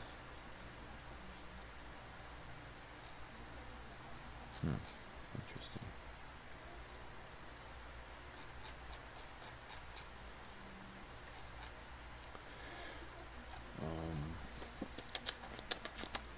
Oh wow, oil took a dump.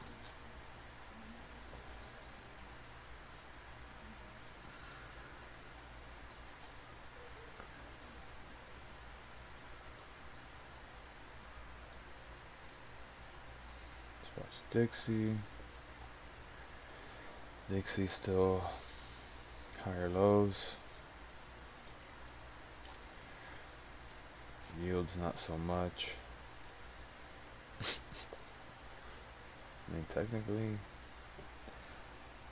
Oh, what just happened? Whoa. Hey.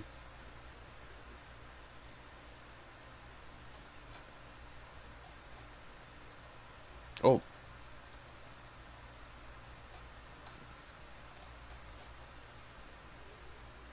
Yo, that long marker on my phone went away real fucking quick. It went away real quick. We need to break below that. Come on, break below that. Let's go. Take Bowen with you.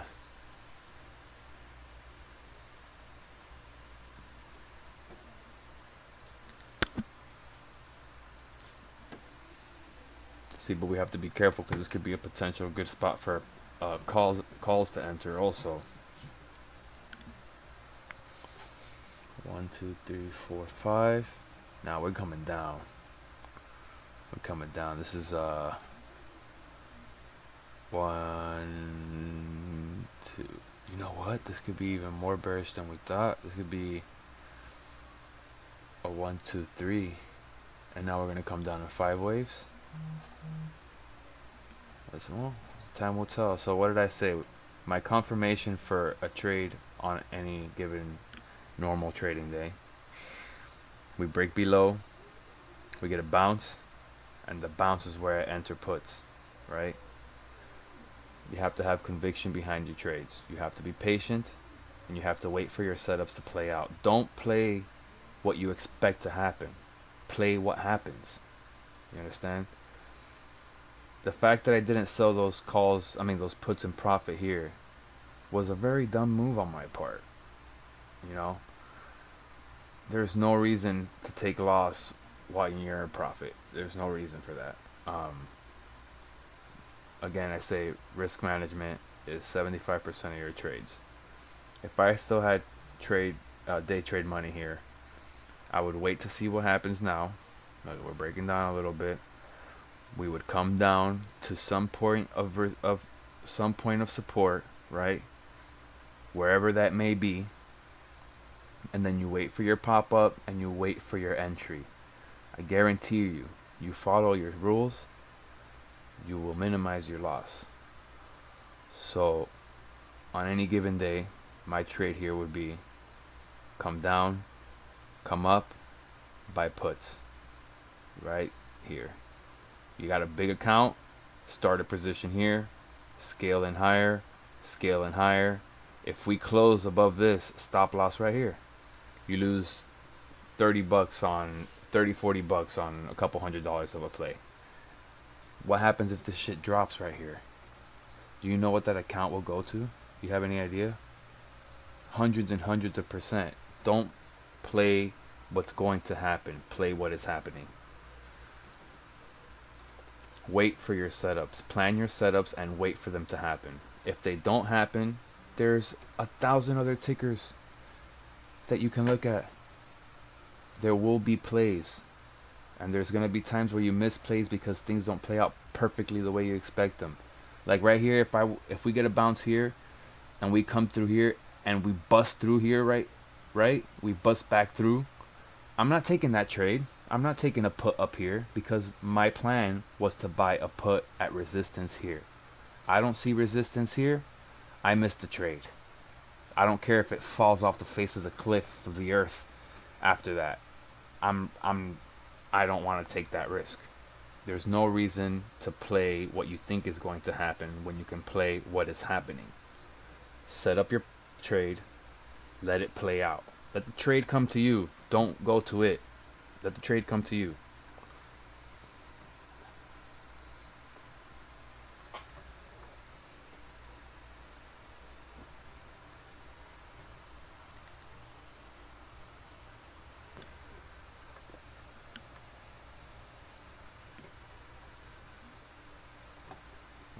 Alright, while that's happening, let's take a peek at Boeing.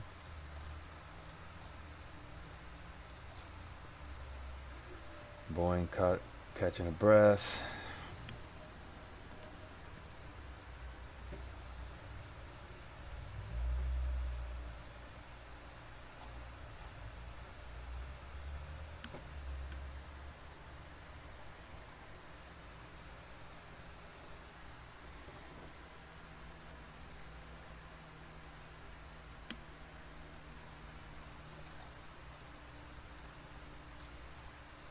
See, I chased plays today. I didn't sell in profit. I did a lot of things I shouldn't have done.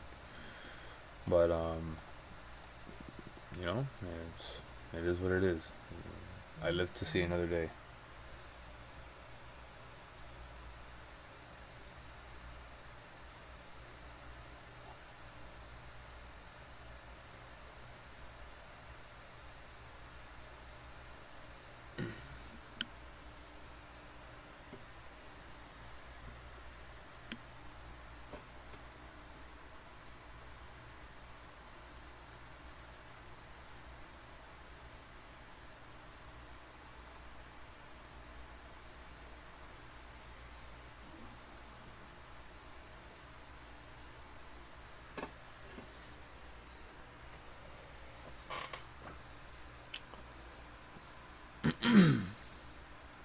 There was one point where I had this white circle here, right?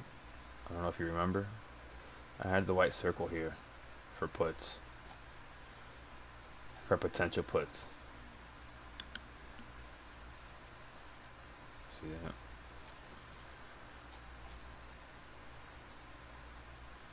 But you can't hold that dynamic when it's making moves like this, you know?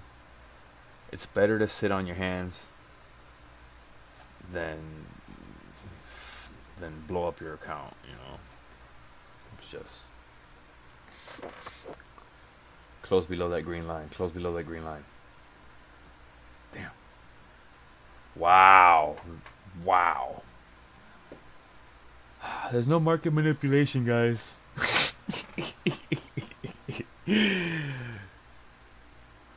The market drives itself. Jesus. And we could get a huge push from right here. This is a potentially real nice call entry.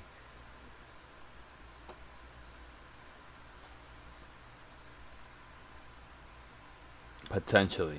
I'm still following this playthrough. And like I said, on any other trading day that I was following my rules from the get, I would be waiting for this move to do anything. If I enter here right now a call, I'm entering a situation I haven't studied. I've studied this one, right? I've studied this. If it works, it works.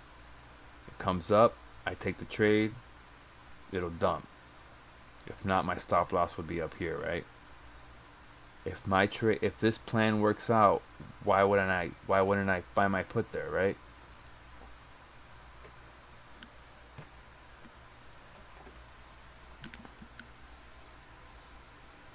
let the play come to you.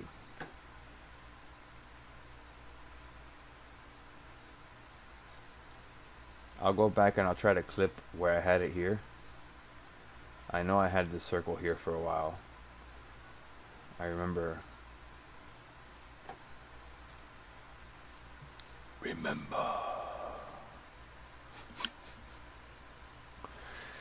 We gotta close under this green line. That's wild.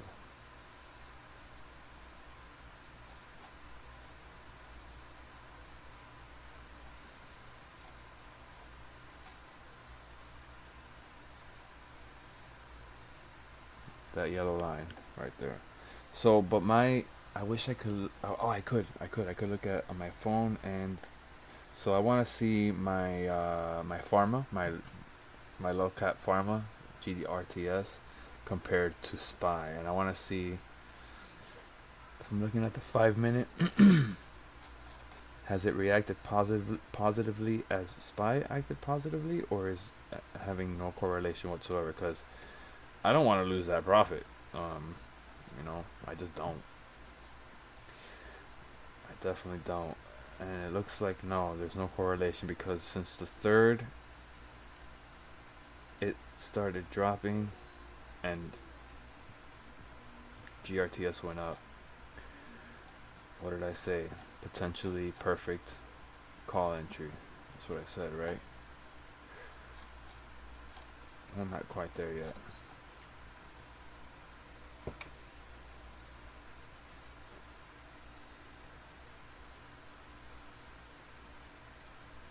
You see, and if you hit, even there's look at this. There's 2 trade setups here. There's 2 of them in the same trade that I'm waiting to come to me, right? If I get resistance here, why can't I buy a 422 call right here? Right? If this plays out, why can't I buy a 422 call here, sell here? I mean, that's a bad wick right there, I'll tell you that. It's a bad little wick.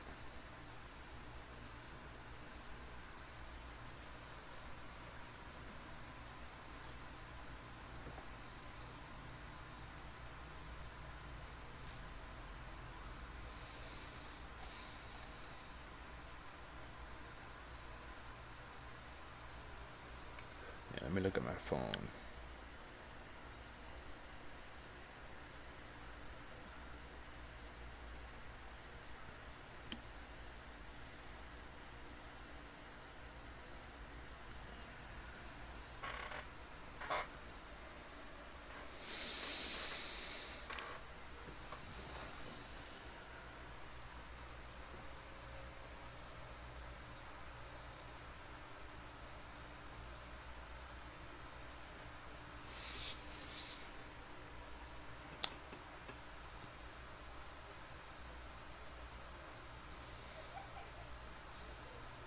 Let's watch.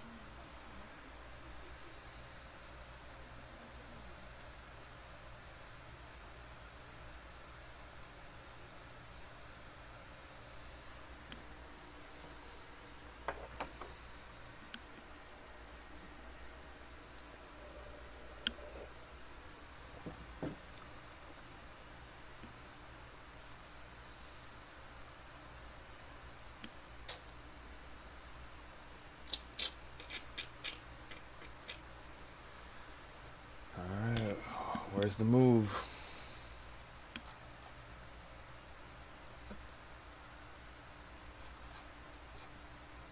I mean, this is like you said earlier, watching paint dry, right? It's tough.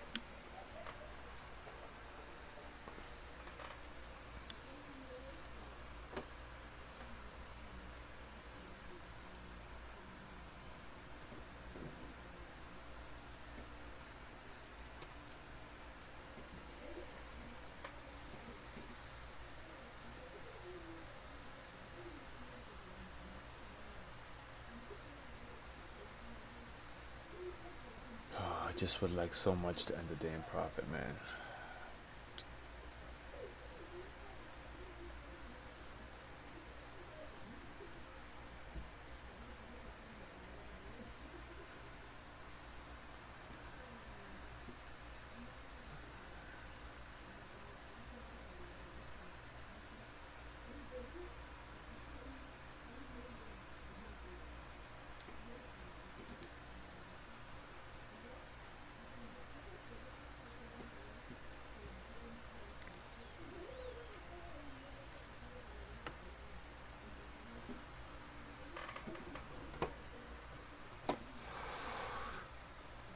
mean sour hour? Nah.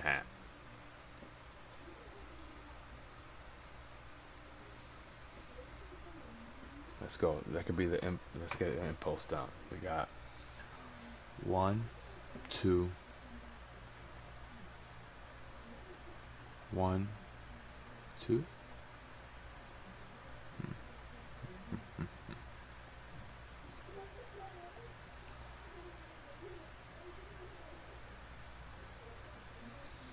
This could be 1, 2, 3, 4, 5 also, and you could make it go out from here.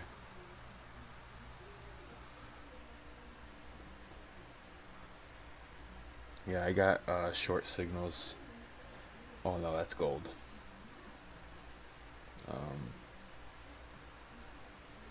I haven't gotten short signals still on my side on my phone. I got a long signal. It's 1, 2, 3, 4, 5, 6 candles ago up here. That didn't work out.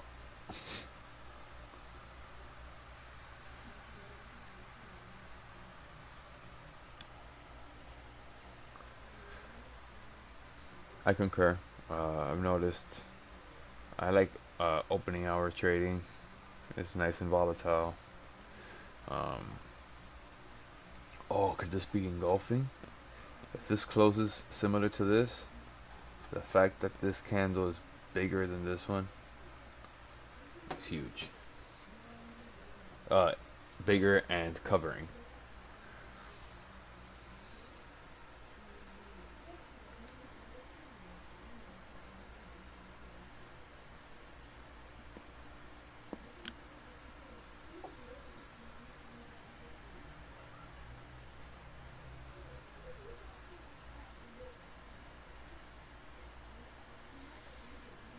Okay, I'm selling my SPXX put at a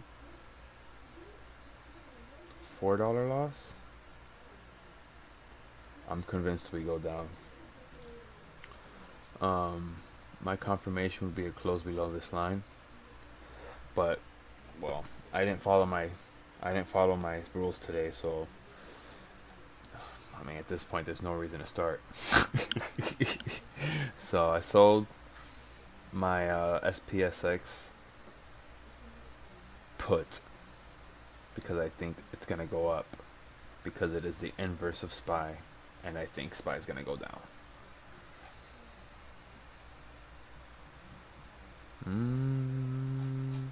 That's a reversal candle.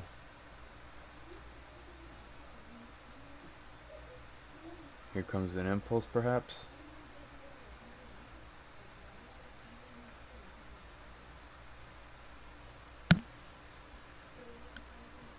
And breaking this would be nice. It's still a whole 4 minutes for that candle close, though.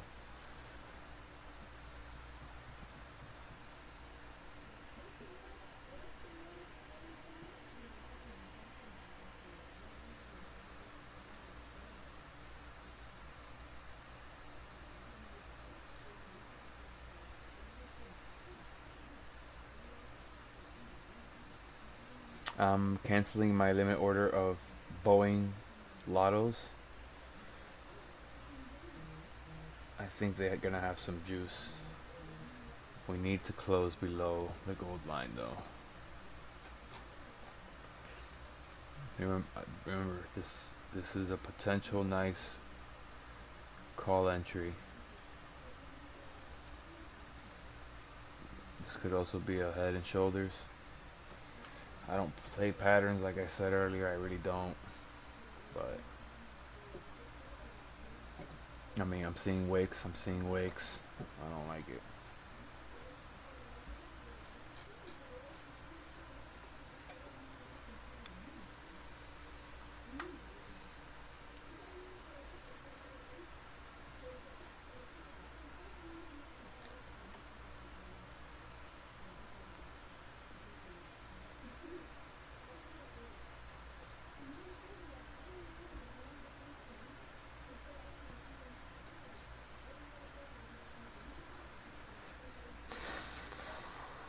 Yields no strength. Dixie little strength.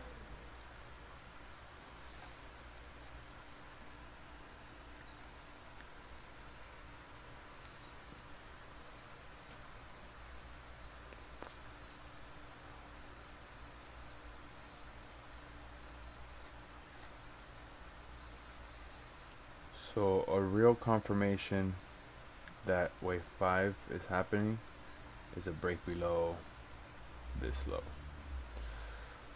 And I know it looks like a lot of room to leave without a put, but if I'm trading on confirmations and rules, waiting for my plays to come to me,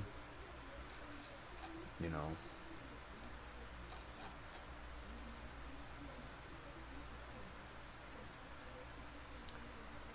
let it break that wick, come to the bottom, 1-2 minutes for the candle close.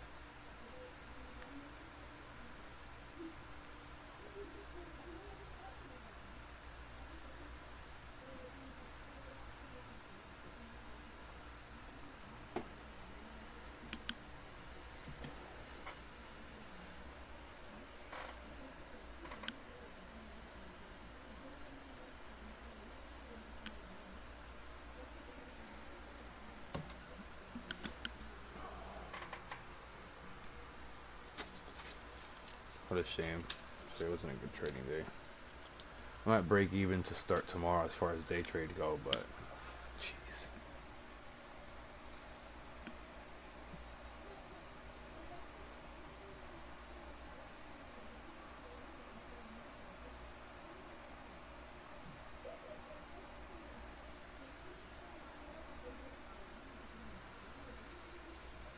I answered those SPSX calls at $9. They're at 11. If we get a dump here, I'll sell them something in profit. Just want some more liquidity for tomorrow.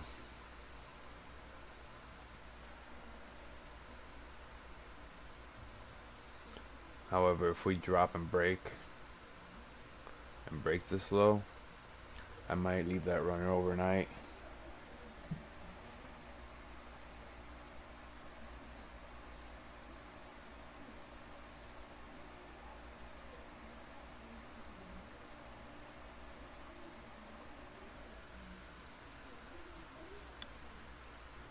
All those wicks, man.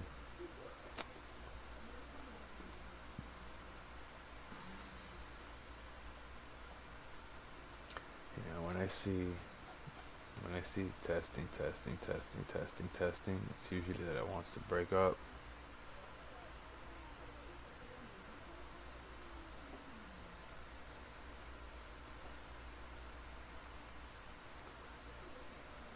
Really need to see an impulse here soon.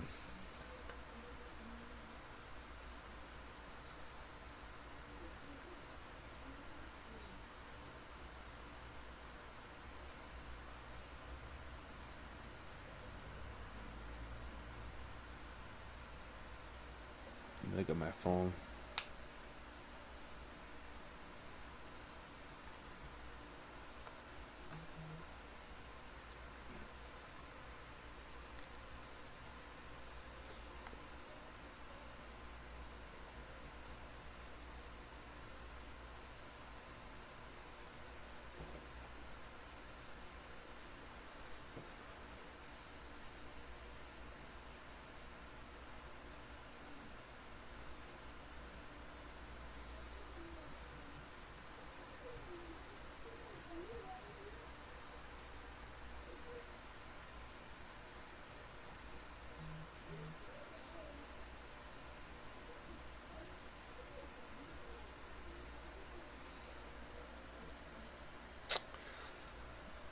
Forgot I'm in a paper trade challenge.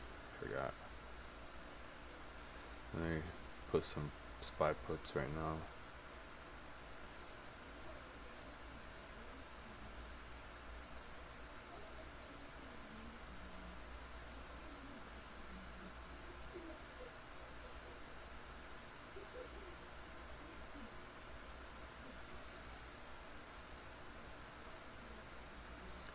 Alright, I just bought on my Webull paper trading account. Paper trading, right? I bought 100 0 DTE 422 puts.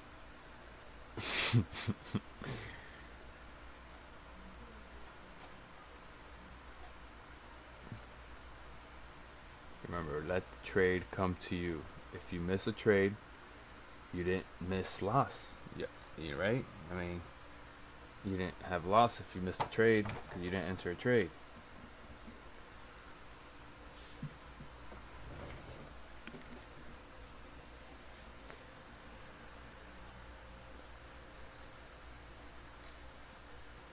GRTS losing the red line. I might sell. Let me sell 100 shares on my long-term portfolio. That's $40 profit.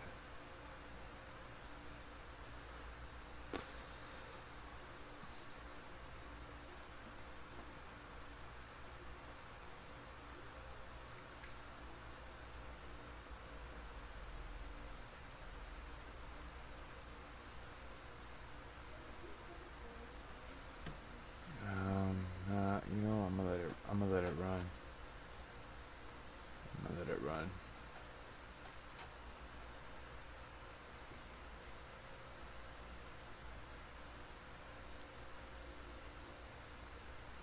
I'm curious. 1, 2, 3, 4, 5. 5 candles. 1, 2, 3, 4. So maybe the next candle gives us a reaction, an actual reaction.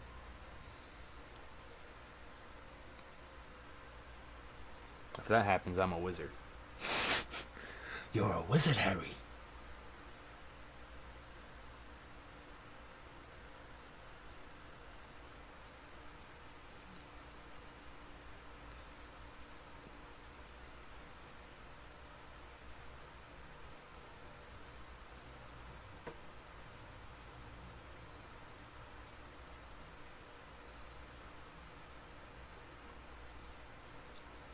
Small break above. Where will the candle close? Right back in range. Is it going to engulf this one? It's going to go red and engulf this one. And that'll be candle 5. Well, this one will be candle 4, candle 5. 3 seconds. Didn't close engulfing.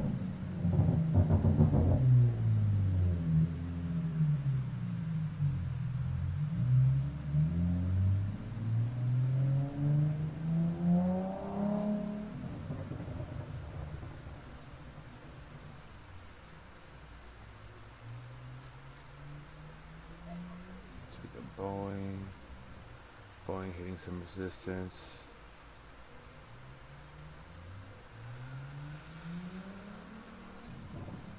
Shit, I didn't even eat breakfast.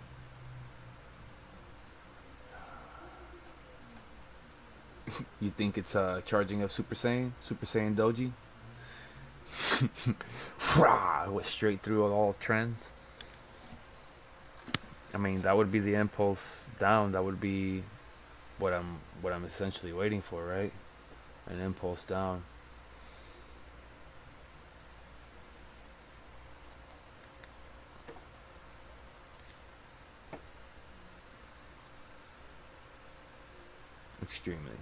Extremely indecisive. It's not even indecisiveness. It's manipulation. It's the billions of dollars fighting for billions of dollars. Is what it is. That's just what it is.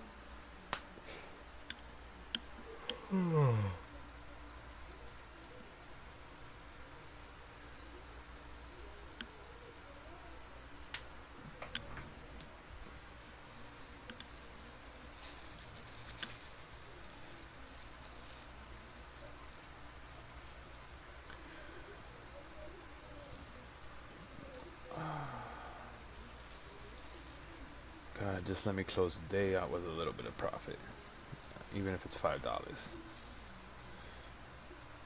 Give me $5 profit. Let me get a rip down right now. Is that an impulse? It's only an impulse if we break this little line. Gotta close under. Gotta close under 422.28. Gotta close under 422.28 for this for my count to be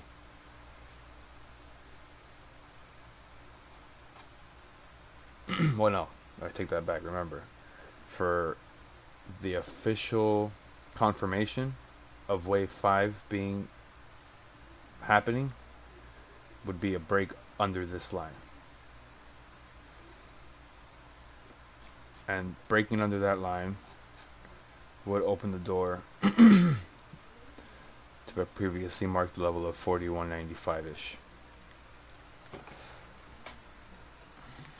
Let's see. Watch this baby flush right now.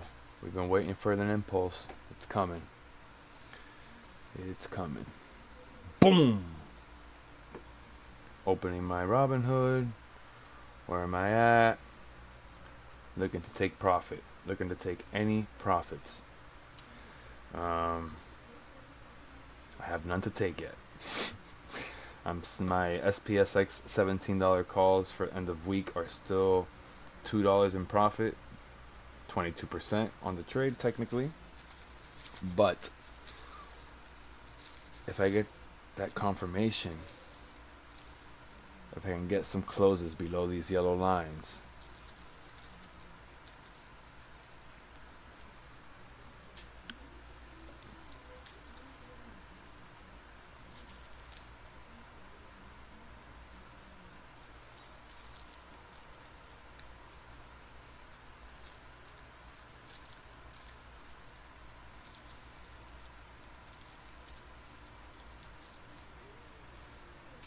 looking like a little bit of resistance, support there, slowing it down.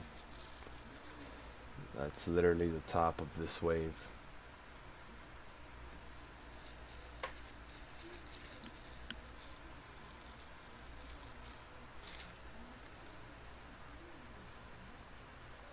I would really like to see that particular low break.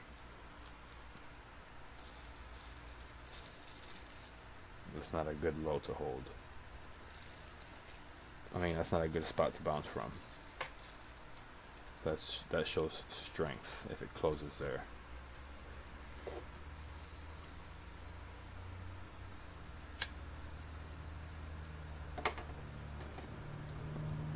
If this impulse doesn't follow through, that's a call play. It's got to follow through though. We got to break under.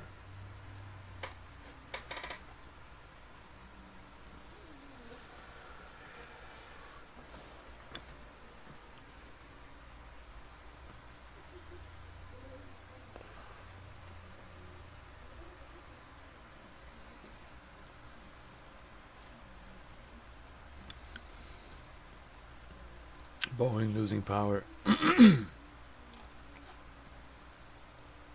SPY losing power. Alright, so let's reiterate. I'm moving this over.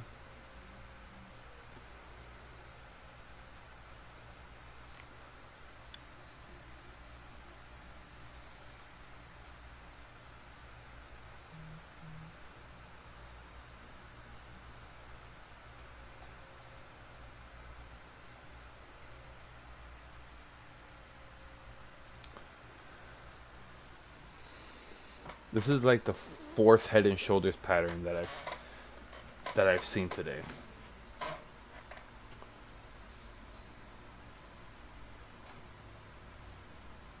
Jesus, mother of God. Excuse me.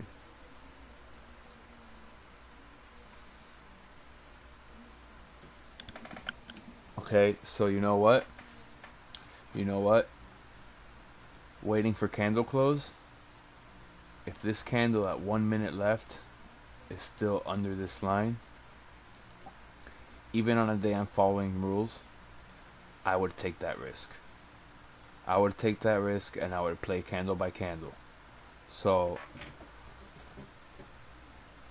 So if this closes under, let me zoom in. If this closes under this yellow line, right? Doesn't matter how high it goes here. If it closes under this line here, well, really, you have to wait for confirmation. So you gotta wait for that first. You gotta wait for that first because this could easily be a tweezer bottom. Send us a little higher.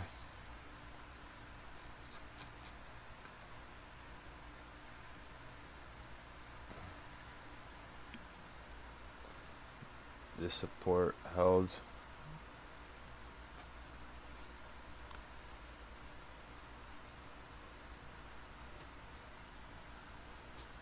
Oh, excuse me.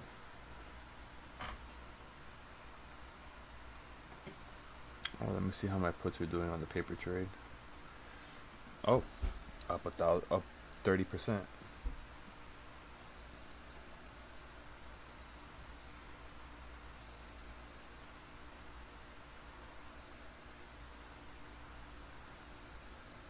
I'll scale out here, and I'll scale out of my paper trades. I'll sell 50 at 30%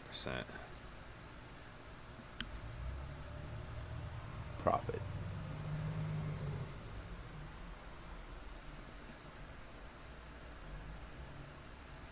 Okay, they sold. Paper trade. Remember the SPXX 100 contracts are on paper trade.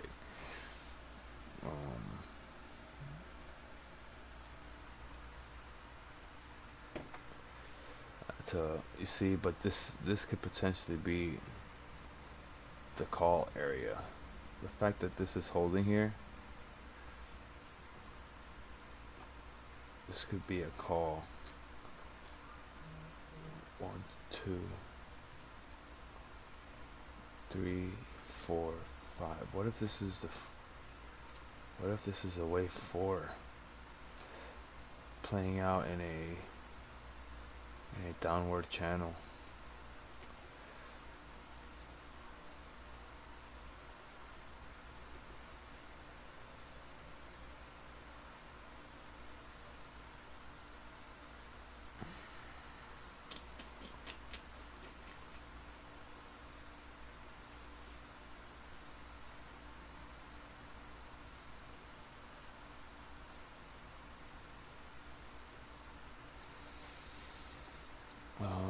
It's not necessarily.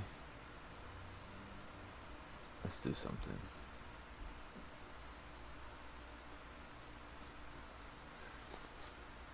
This could all still be wave 4 playing out. Remember that I said wave 4 is always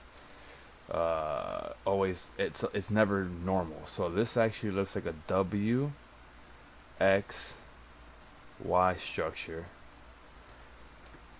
in which case we're gonna have one more push up with a wick and fall off. Yeah, this is still wave 4 happening.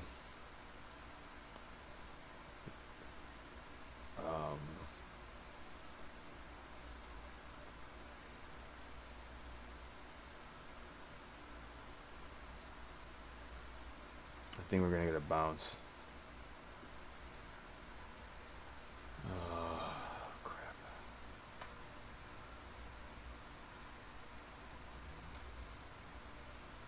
I think we get a bounce.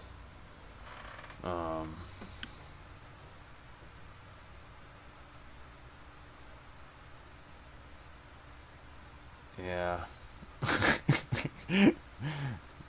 Yeah, I know. It's the third time I'm saying it. But it's the potential for the follow through is there still. I mean, because it is possible that this ended here. If it started, if this ended here, right? W.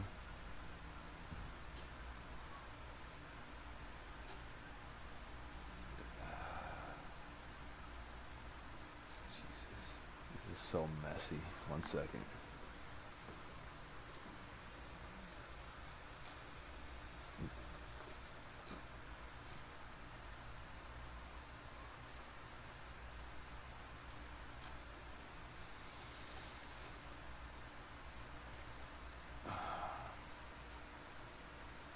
And that's why I wait for confirmations, you know.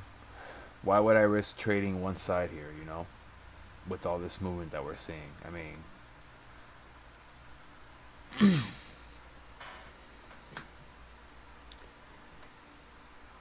this could be a perfect call point right here, you know.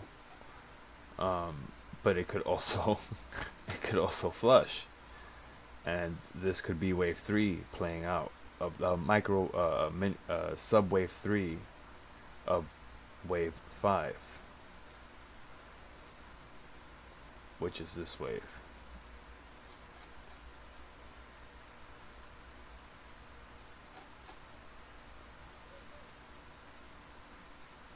And then you say, yeah, well then I miss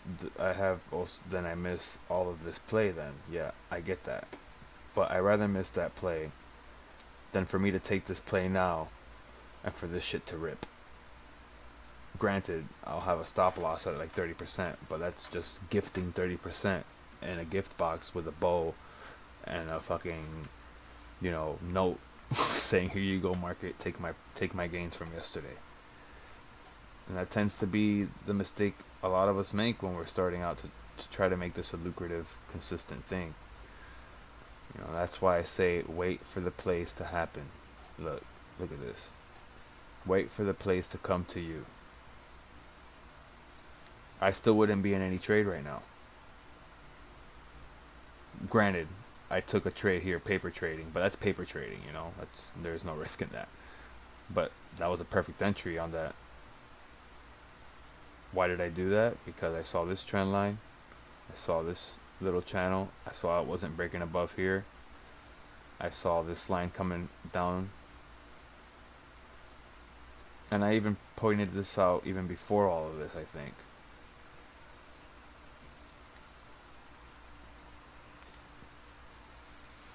What is the big green shading you have? Where? Here? That's so if this is wave 5 playing out,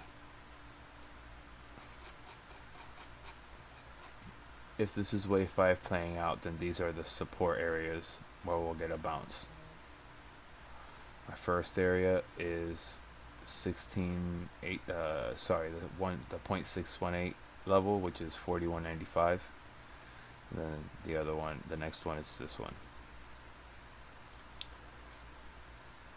And if we break this, if we break this line, then this is not a bullet. This is all assuming.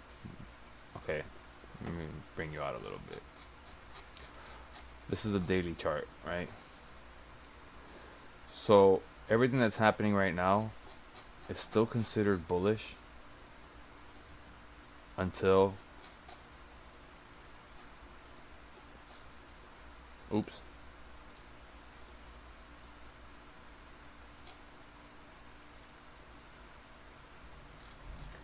Everything happening now is bullish until we lose this line. If we drop below this line, which is 4110 rather, none of this it won't be bullish. It's not a bullish chart anymore. We've been up since we started coming up in October, right? October 22. 1, 2, 3. If this is not a wave 4 followed by a wave 5, then this chart is no longer bullish. So I have one wave up, one wave down, 2, one wave up, 3. If the wave count stops at 3, that is a bearish chart. That means we would get 1, 2, 3,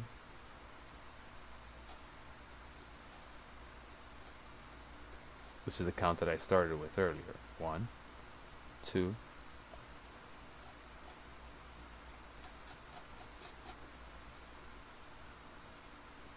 3. Whatever happens next, 4, 5. So this is still a bullish chart. If we bounce from any of these resistances here, supports here rather, this is all still bullish, and we could be seeing new all-time highs in the next year. However, we lose that level down there, it's not bullish for SPY. It's not bullish for the economy, and it won't be bullish for the market.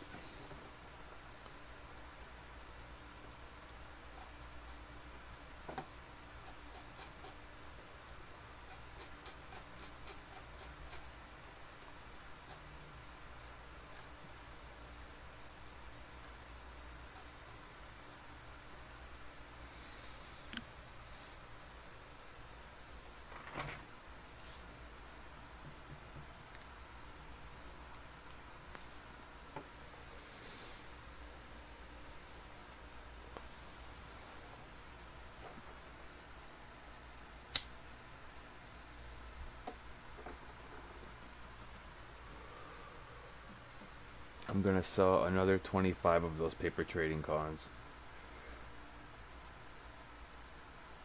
They're up 50%.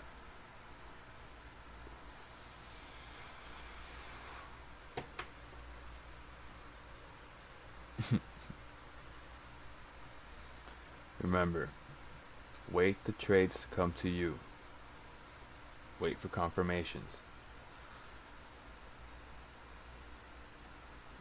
Had I been focused today, this would have been a good confirmation. Probably would have taken this put. And like I said, while it was happening, I would have put my stop loss up here, and I would have played it, and I would be way in profit right now. This is another one. You see this trend line here that I drew? This is another potential entry. Came down, testing the line, rejection, coming down. I am still focusing on the play that I've laid forth. For it to come down, come up, and that's where we buy puts. If it doesn't come back up, at least so you didn't lose money, right? Wow, was SPY giving it up though. I still haven't gotten a sell signal on my algos on my phone, which is crazy. It's because we're between two pockets right now. Where we started it today. Excuse me. This is all one big range. There's a big hedge here. There's a big one here. So all this is range. This is all range. So it's, and like I said, if this is wave 4 is like to act out. So we could see more sideways movement for a few days until like you said, until maybe Friday, and then Friday we fall. So potentially my idea is I have been in SPSX calls since up here. They're $2 up in profit. So when we get to this line here, I'll sell one contract for sure. And then I'll just hold that other one as a runner. I'm really wanting Boeing could save me here, my trading day, honestly. If Boeing decides to join in for sour hour, that's a hell of a support right there though.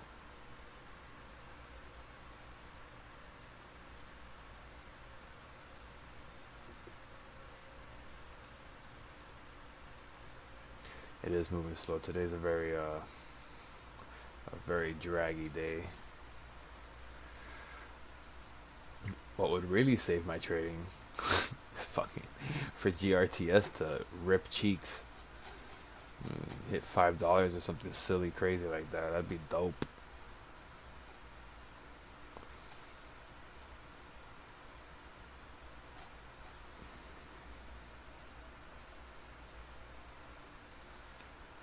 See, because if you look at what I drew, I mean, what I drew technically happened, right? I mean, it came down. Let's look at it in the 1 minute. Right? It came down, tested, failed, tested, failed. Maybe we get another test.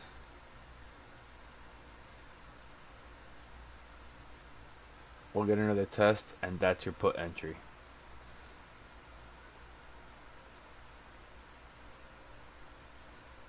You get the idea. We're gonna get another test right now, and that would be my put entry for this trade.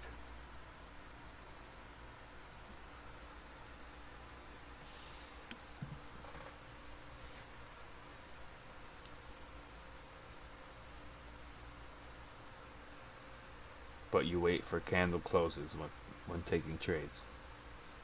Wait for candle closes. It's got to close under this line. Essentially, move it down. Boom.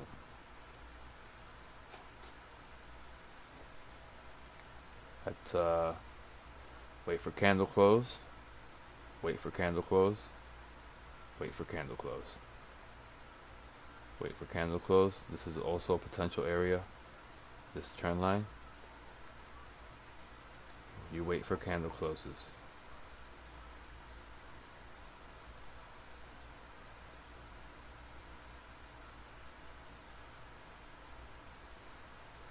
Not financial advice. I would be opening a put right now, and I would be purchasing, and I would put a stop loss at this trend line real tight, real tight stop loss, because this could turn around and fly.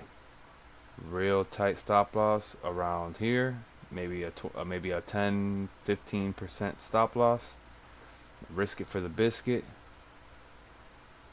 If this rejects here hard now, in 3, 2, 1, 1.5, 0.25, 0.2, 0.15, 0.125, 0.1, 0.05, 0.025, and 0.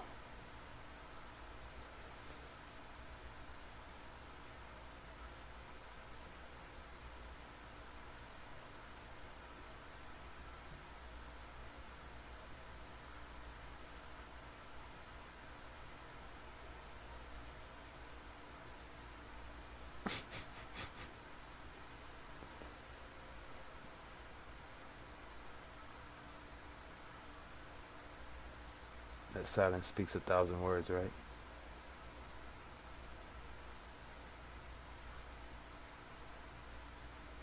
Alright, stop loss would have triggered, you would have lost 20%. Now that we're all out of our puts, watch this bitch flop.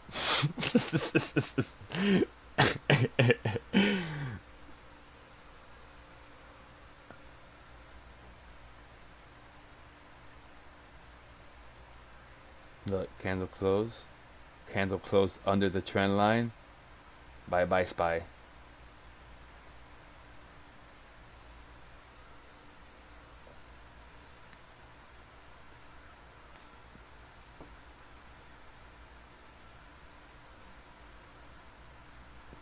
No impulse. Okay.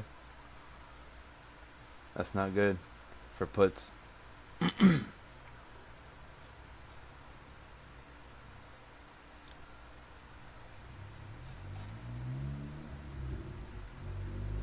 That's my pharma. Disney falling. Boeing needs to fall under that point. Nice.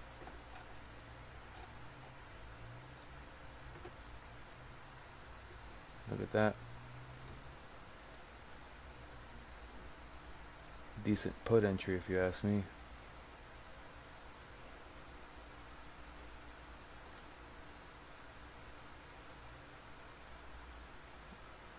Damn, what the F? This is crazy. I'm not convinced. This is going down.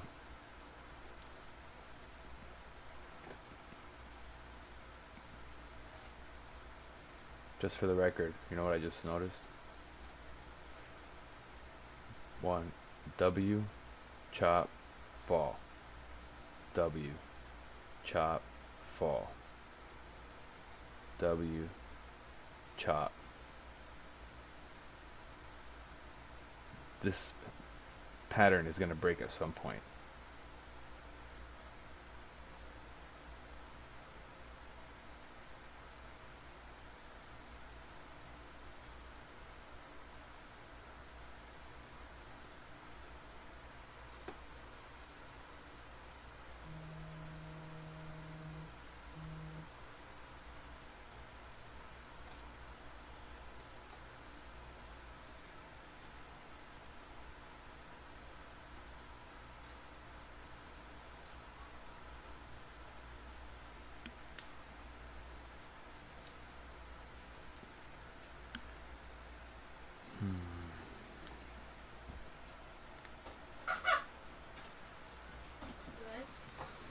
¿Qué es esto? ¿Es una prueba? Sí. ¿Qué están diciendo con los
It did go past. Where did I have? Oh, I moved everything.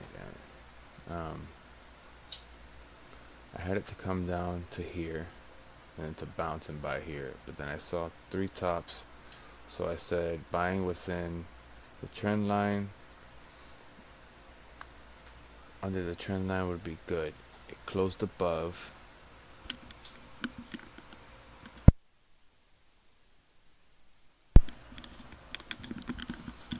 Testing, testing. Alright.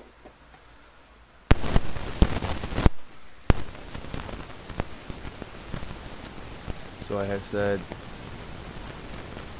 initially to wait for the bounce here, buy here. I saw potential put the top. Said wait for candle closes. We closed below. I said I would buy a put here, and I would put a stop loss. If the stop loss hasn't triggered, you're still in play. And let's see where it goes from here. I still feel downward momentum on this whole as a whole, but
Woo-wee!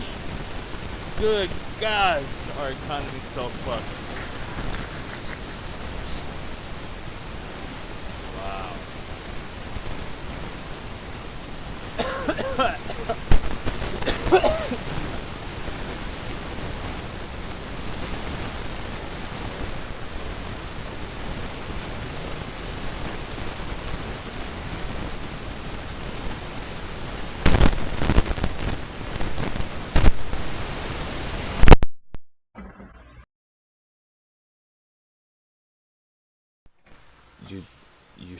you shouldn't, if you weren't in a put up here, you shouldn't have chased down here.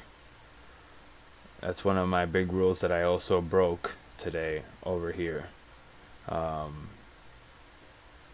Yeah, don't chase. Like I said, wait for the plays to come to you.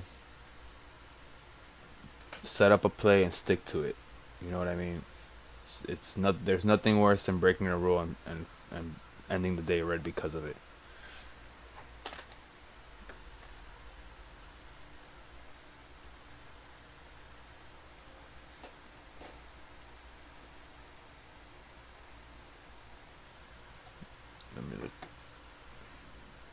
Set your stop loss to something comfortable.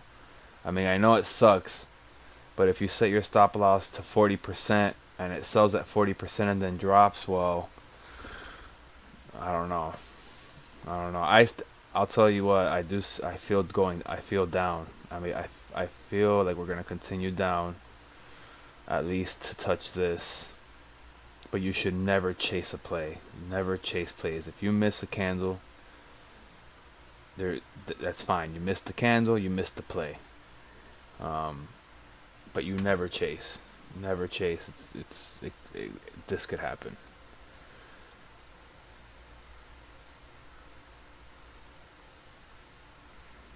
Wait for candle close. You could get lucky, but it's not looking good for you, dude.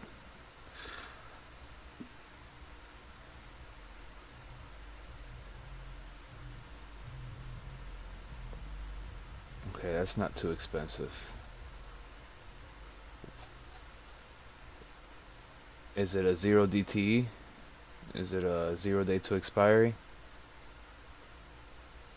This is good. This is good that this is acting for resistance for you right now.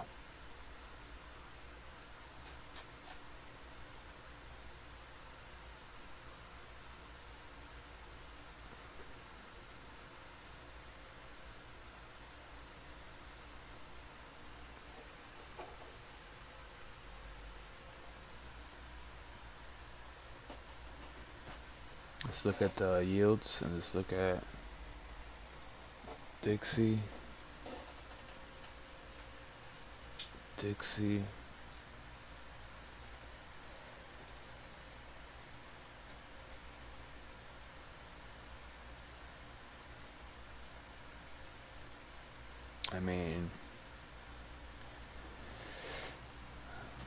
I mean, I don't know what kind of funds you're working with, but if this candle closes down here under this line, you could potentially be all right,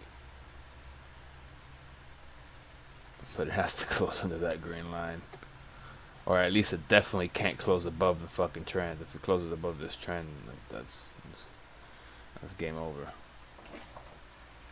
I don't see it happening though. I see us holding this. EMA's pushed us down pretty good here. Let's look at the 1 minute. We're squeezing between both EMAs. That's not necessarily good either. Yeah. Let's look at yields real quick. In the 5 minute.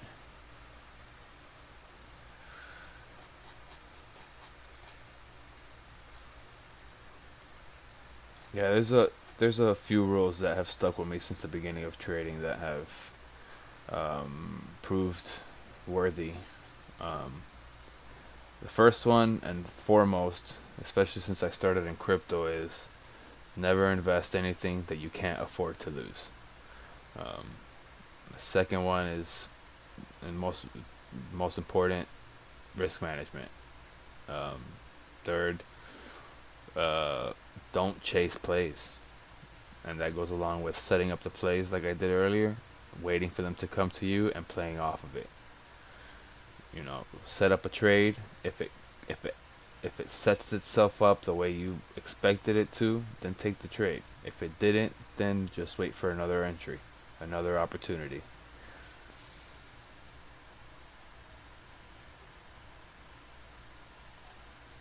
And those are really the most important ones. Will it reject off that trend? Jesus. Dixie red candle. Gold going down.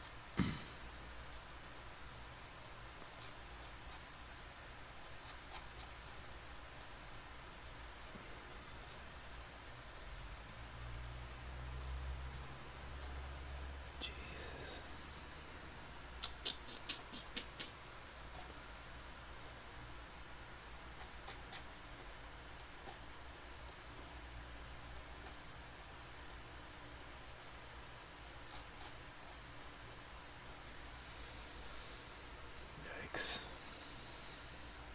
Yikes.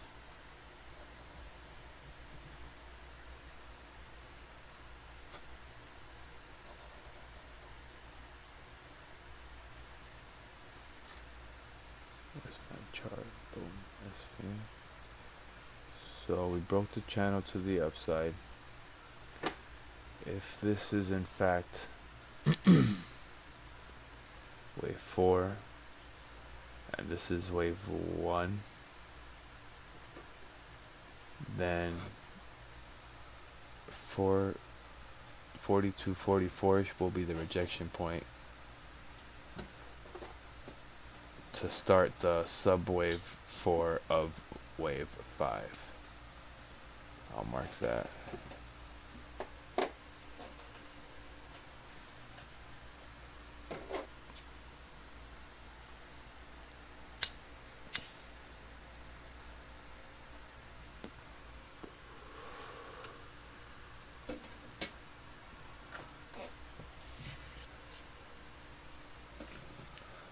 That red line I just marked is a rejection zone if this is wave 1, subwave 1 of wave 5.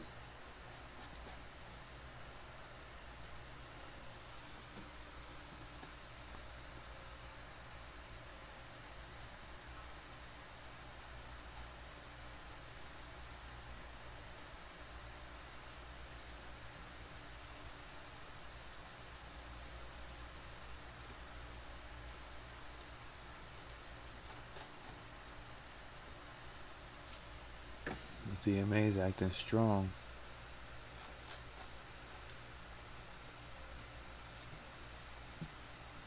Two minutes left on the candle. So look at the 15-minute. 15-minute. 30-minute.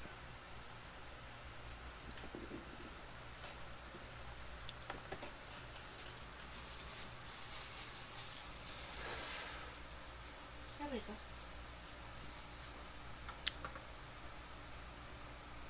Yeah, so maybe my rule 5 would be learn from your mistakes. You have to tailor a trading plan that works for you. No plan works for everyone the same way. No two people look at the chart the same way. You know, look at that, another sell.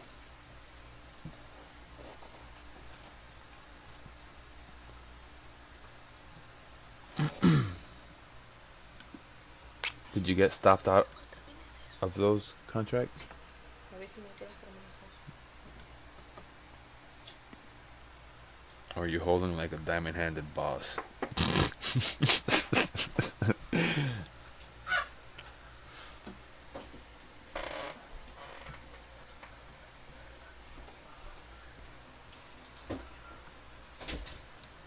So if we're looking at the minute, this is holding. That's not good.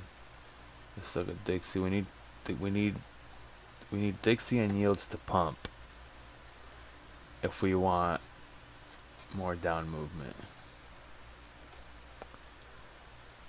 We need Dixie and the yields to pump. Heard that. Hey man, I've been there. I've been there. Consider it a lotto. Consider it a lotto. We got an hour and a half. Well, an hour before it executes itself. What is it? 420 put for. What'd you get?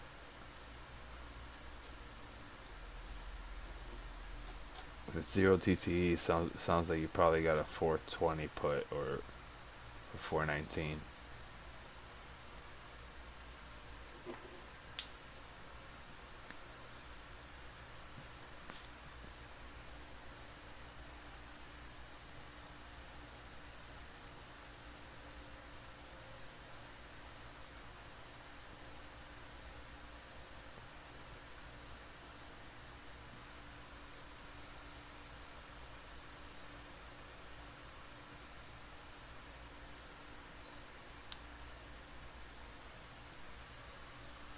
Oh, 421. So on my phone I have a line of resistance here on where it's wicking from right here. I have which is actually probably this high, this close high that I put. So if you see where the dash line is, this area is acting slightly as support. A close below that, I think I mentioned it earlier. I've got to go through these recordings and clip certain parts. But that's my essentially the official confirmation that we're going down is breaking this. But this would be a good, a decent foresight closing under this dashed line. I'll even mark it, and I'll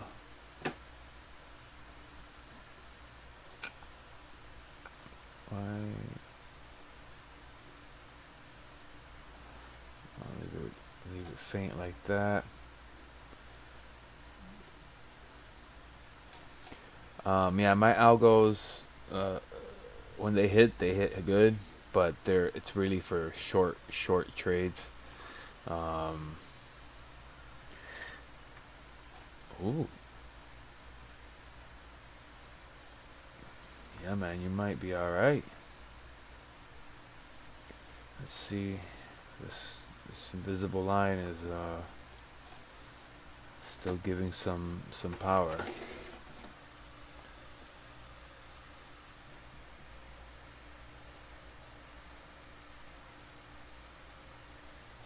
What's Dixie's doing?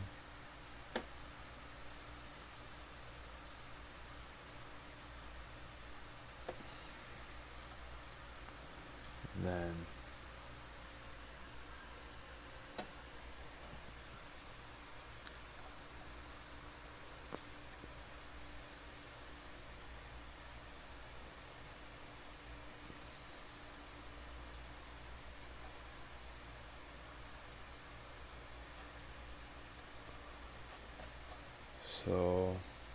so here's the funny thing.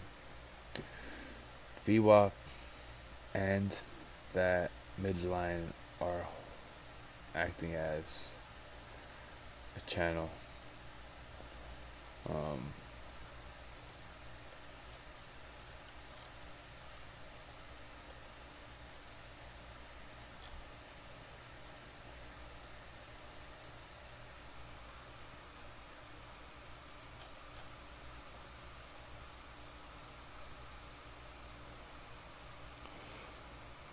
yeah, I know.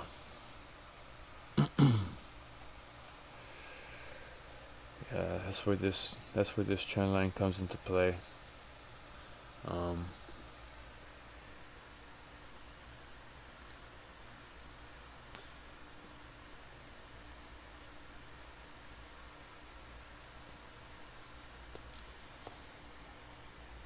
if the Dixie don't rip soon,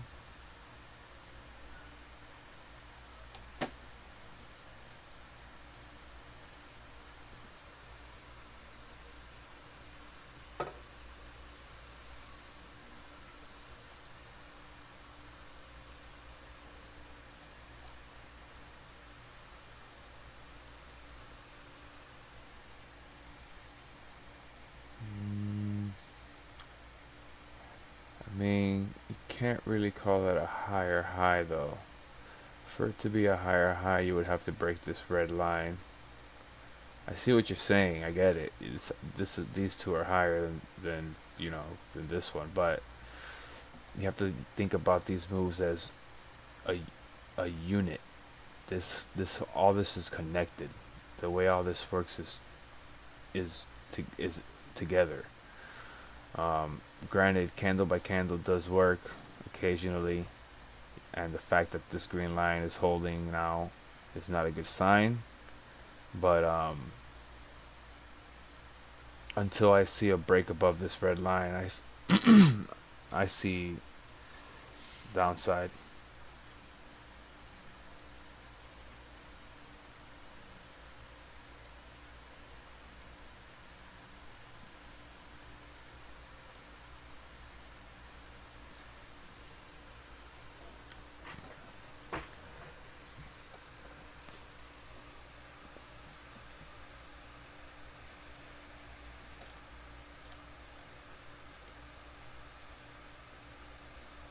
What have I deleted? Let me see.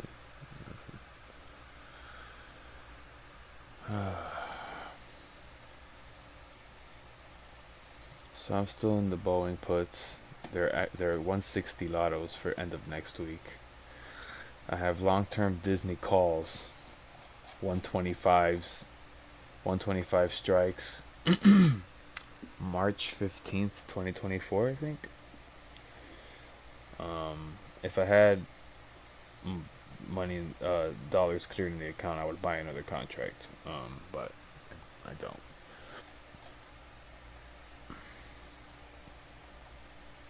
Seeing like, what did I say this was earlier? Where did I put the wave 4? I potentially put it over here, right? Something like this I did. Right? So like I said, wave fours are, if this was slash is a wave four playing out before downside, wave fours are love to dance. I mean, I've shown you a couple examples, but W X Y.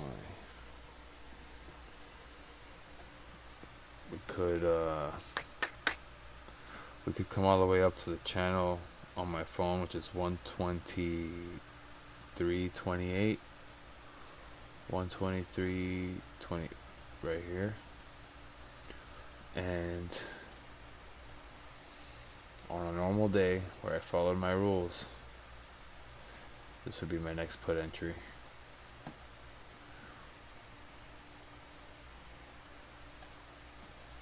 But I wait for candle closes.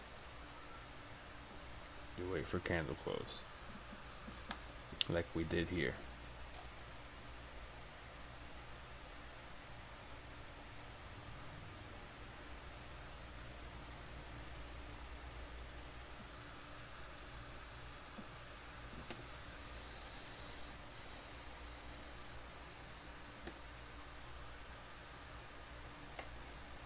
See, if it drops from here, I didn't get in that trade because it didn't hit my spot, right?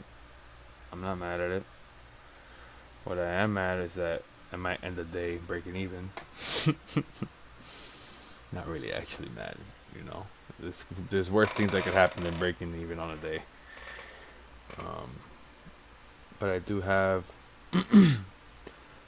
a decent amount of contracts right now. I'm trying to sell as much as I can in profit so that I can have some more money to play with tomorrow.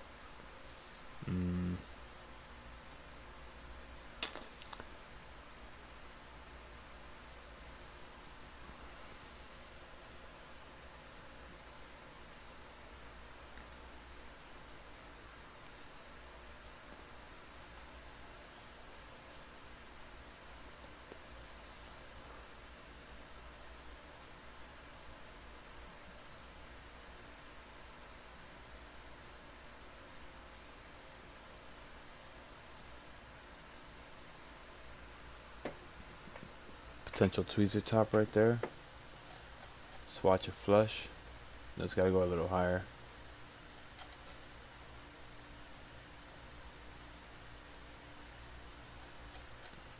Double top maybe. Let's see. That's the top of the. You see where it connects over here. Let's see. See, if I had a $1,000 account, oh shit, I forgot about my paper trades. All these puts probably went to shit. Yeah. Well, they were free trades because I sold them down here, or sold like 3/4 of the position down here. You see, at this point, we're at 4 minutes to the candle close. We're heading towards my put target. But remember that I just said it needs to go a little higher for it to be a tweezer top. It's going higher. If it stops before it gets here, and oh no, that ain't no tweezer top no more. It's gonna get all the way up there. So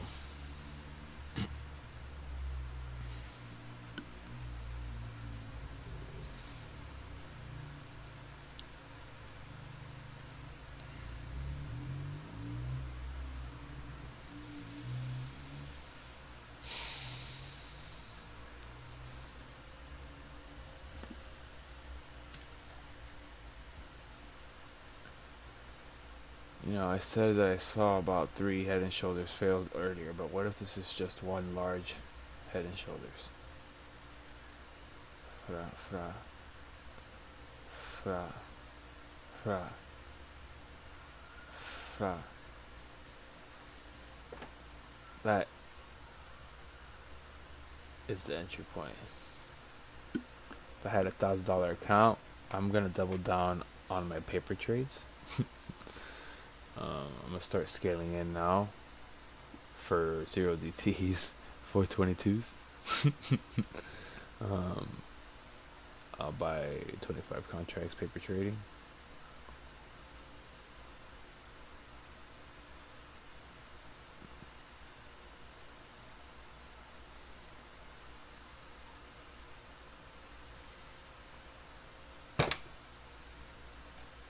Two minutes to candle close. I'm getting real close to that line. The unofficially declared shoulder line.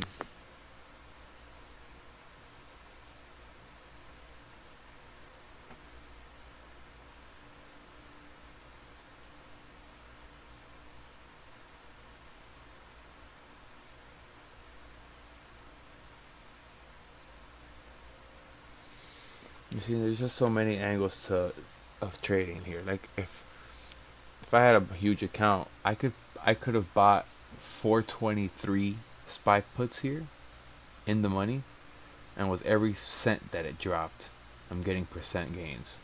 Like there's just so many different angles to trading. Wow. It's got to go under that line.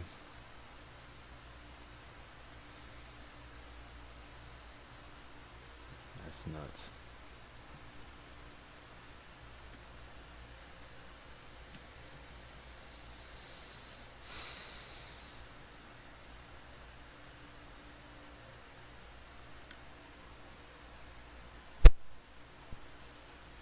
Let's look at Boeing. Boeing, it could be flagging out.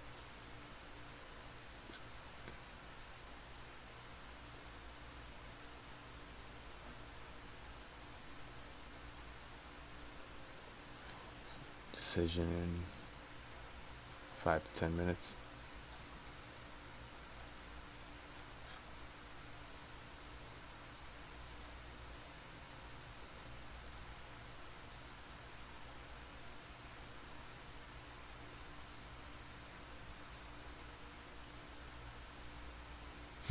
I said that and then I just realized 5 to 10 minutes is when power hour starts.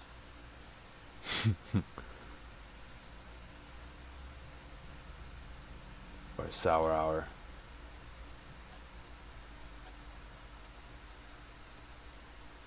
Sour hour. Sour hour. Sour hour.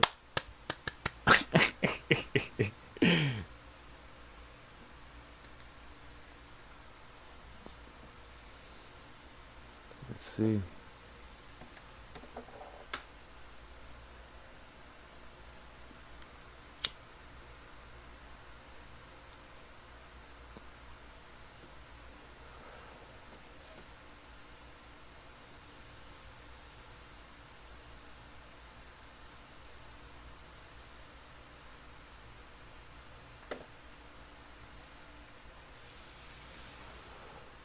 That's crazy. If it gets strength to come back up and test this line still.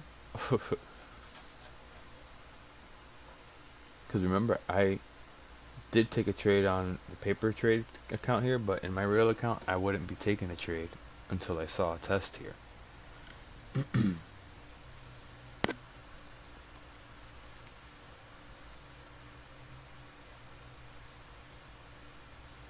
Yeah, I know. Robinhood has a lot of skeptical things they do.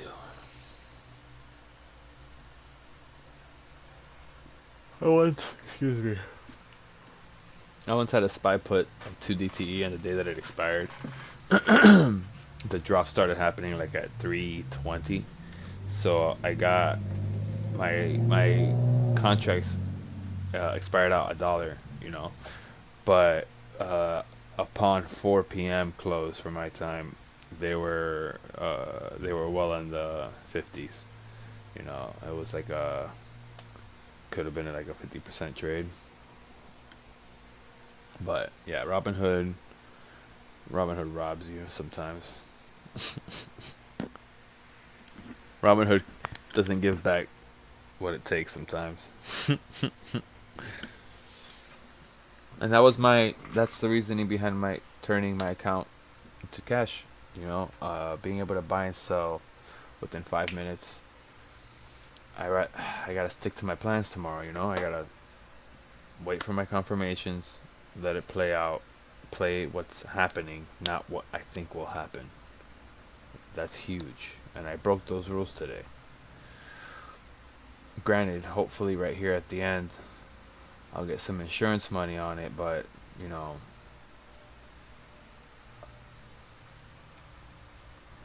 yeah, Robin Hood.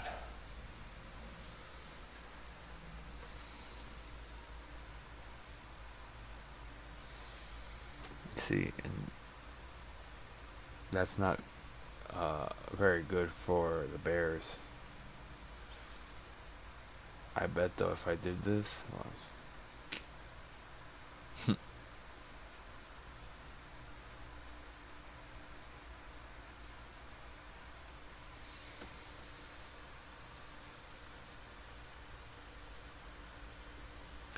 yeah, and I did that a lot. You know, those were my plays, my swing trades. But like I said, like we just can't trust this market right now. So when I figured I'm under the impression where I'll be more profitable day trading, getting in a contract, getting out real fast, taking the profit, whatever profit it gives me, take it. Um, and I fucking broke those rules today.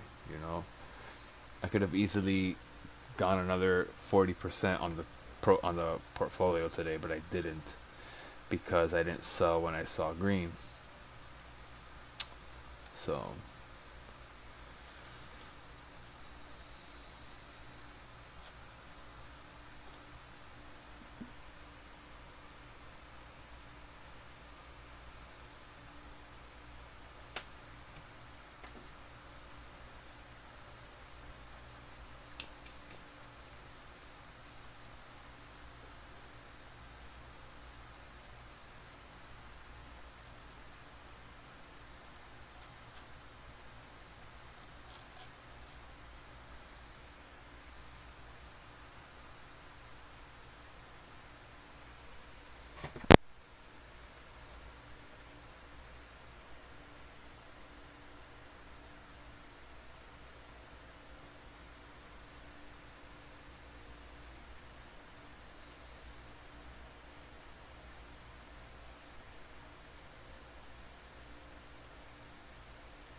see, I'm waiting for candle closes.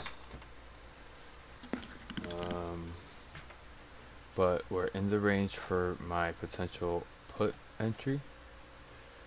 Remember what I said? We let the plays come to us, right? So what would I be doing here? I would have already added 423 puts and 422 puts to my watch list, and I would be ready to execute the trade if this candle closes under this yellow line. This candle is going to touch this line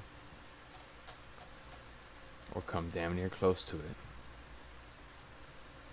and we're going to wait for candle close. It's alright, we're going to wait for candle close.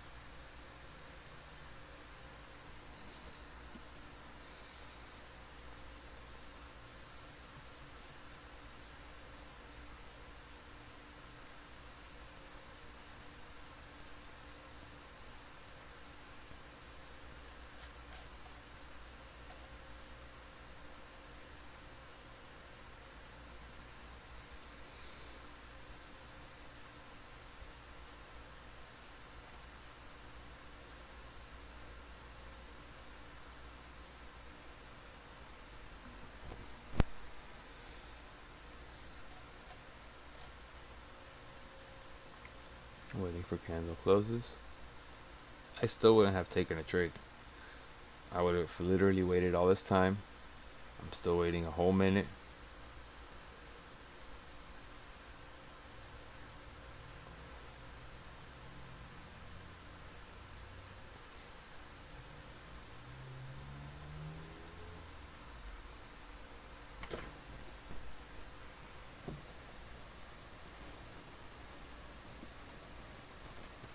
Still be waiting for candle close.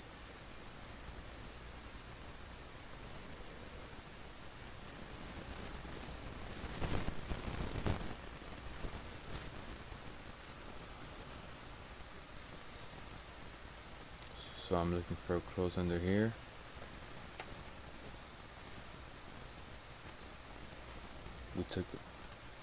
We planned a play here. Hypothetically bought here, hypothetically sold here. I know you chased here, I know, but a candle closed under, I would be buying with a stop loss of at least 20%, which would give us around this much room.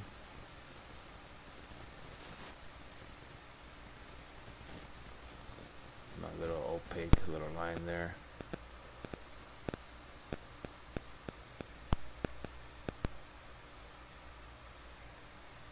Let's go sour hour initiate. Sour hour initiate. Come on.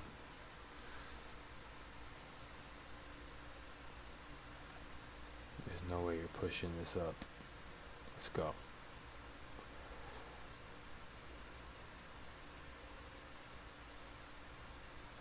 Come on.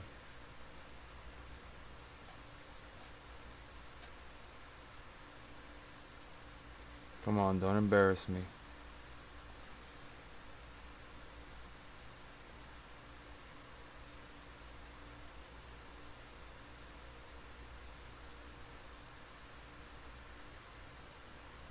Give it up.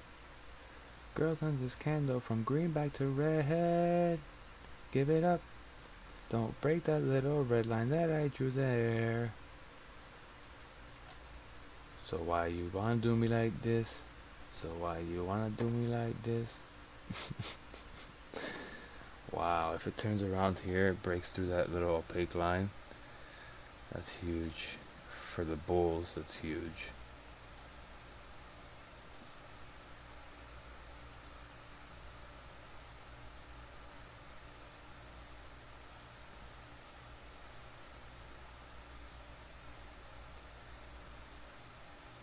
See, yeah, but that's how Robinhood works. Look, imagine I put my stop loss at 20%. I'm sure that I would have executed already right now, and right after the execution. That's why in this particular play, I would have had a healthier stop loss, like 20-25%, which probably really would have been like somewhere around here. But you know, it's risky in this market right now. This market is nuts. But look at that.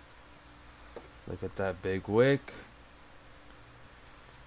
Let's see if it follows through for Sawa Awa.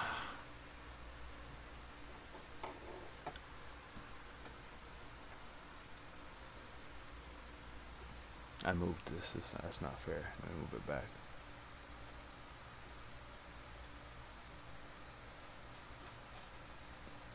Was it that one I had it on, or this one? I don't remember. Let's take a look at Boeing. Boeing hasn't decided yet. Have yields decided yet?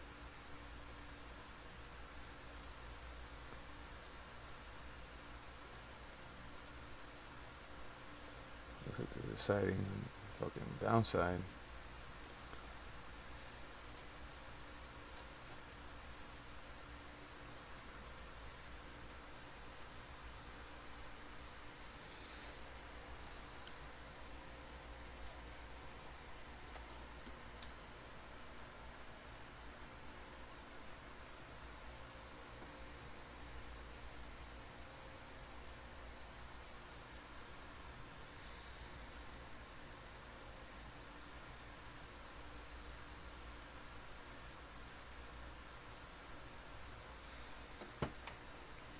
Right.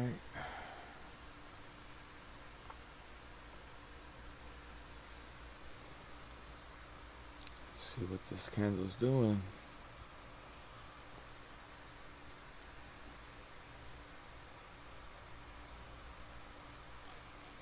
So this could be a 4. This could still technically be wave 5 unfolding, just in a B C pattern. Look at that. ain't that something? Basically right where I put. Let's see if it follows through though.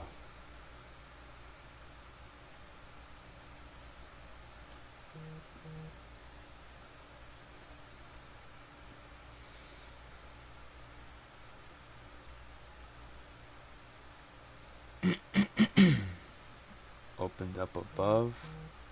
Doji candle. I don't even know if that's a doji candle. Definitely looks like a reversal signal though.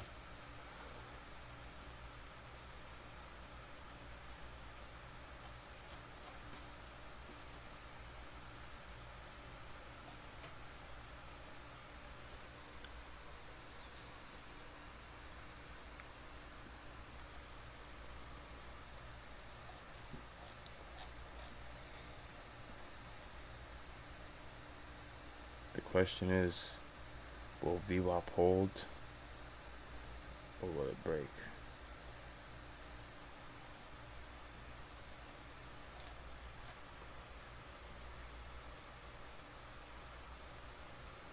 So look at that. At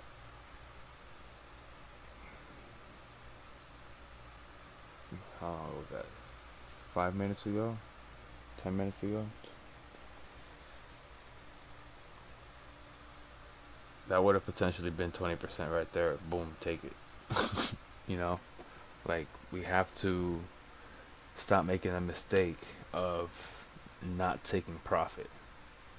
If we take profit on every single, I'm gonna do math. I'm gonna do some math and I'm gonna post it on Twitter maybe later. If I take 20% off of every trade that I take, what does that sound like? Pure profit, right? All right. So then, what does it matter what it happens after you make your profit? It does nothing matters after you make your profit. That's where I broke my rules today. I even had a chance to sell contracts at 50%, and I didn't do it. I broke rules, and I'm probably gonna end up just under break even, unless this next couple minutes fucking crashes. You know, plan out your plays, let the plays come to you. Don't play what you think is going to happen. Play what's happening. And take that green. Look, boom, If you wouldn't have sold right then when I said at that little dip, look, you already lost more than half your contract. I mean, obviously hypothetical. I know what the situation you're in. You're gonna hold all the way. I get it, but I'm sure it'll fucking. It's looking weak, and then it pulls back, and then it's all the manipulation. It's all the hundreds of thousands of millionaires. Just goddamn.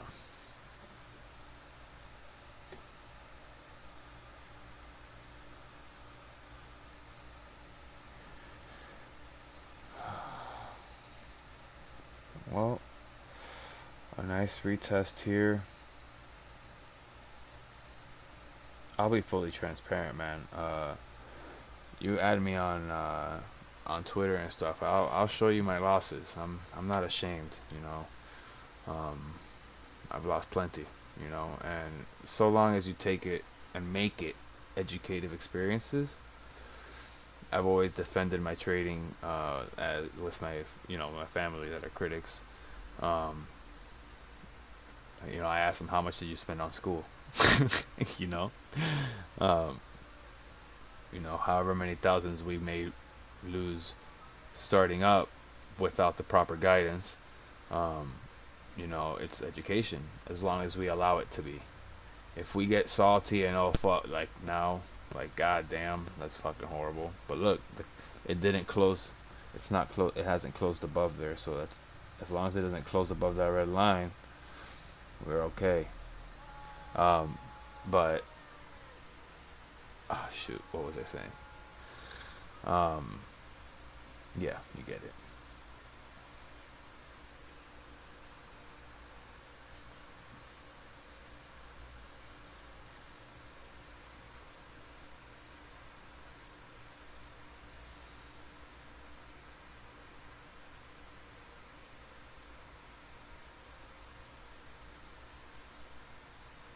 Oh, the family are critics. So yeah, so I defend it like that. How much have you paid for school? I paid so and so, and I can make it a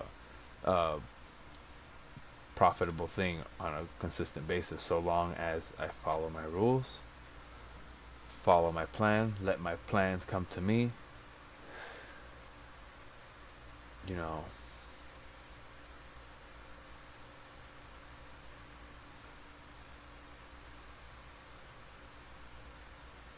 Exactly.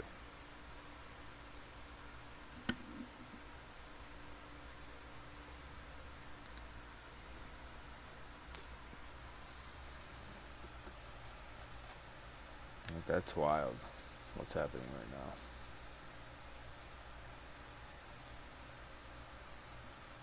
I have a feeling it's gonna stay here and then dump after hours.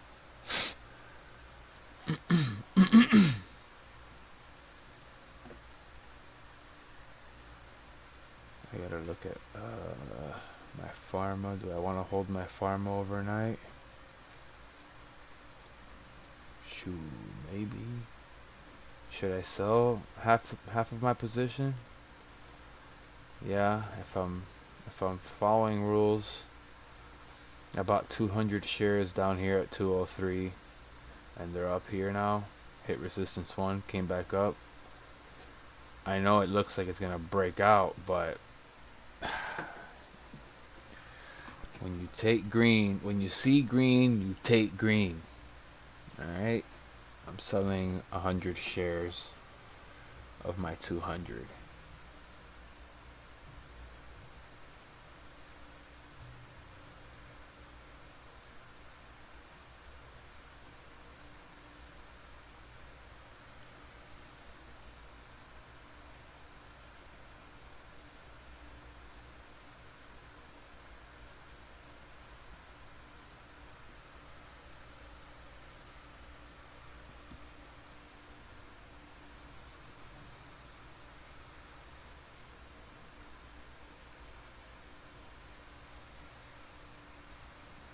Alright, I sold 100 of my GRTS shares.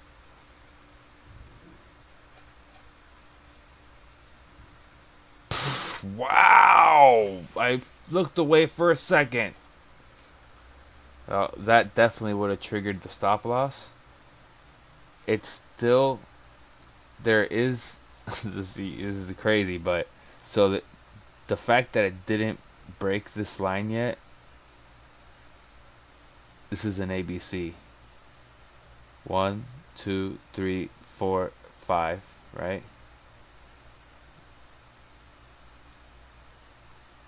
B, A, B, C, C. So, I'm sorry. A, B, C, A, overshooting B, C. This wave won't go above this line, and it will go down.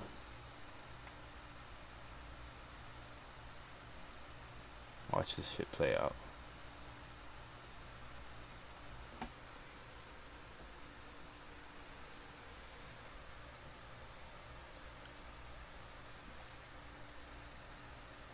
Right? I'm fairly confident of that. A, B.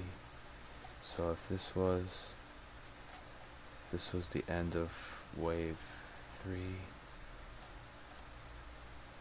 1, 2, no, X, Y, Z. 1, 2, 3, 4, 5. B, C, B.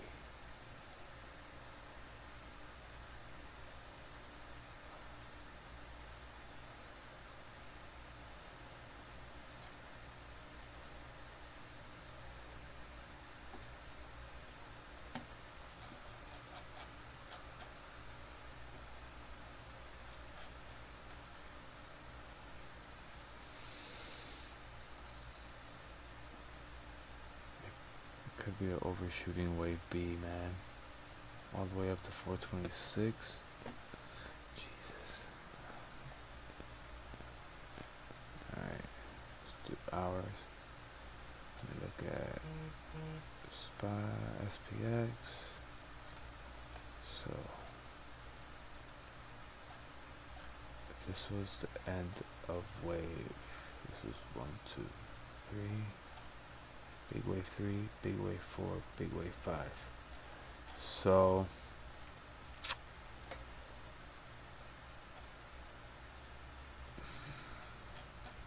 if it breaks this,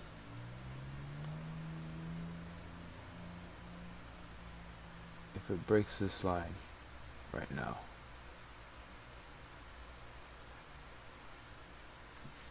let me calculate, hold on a second.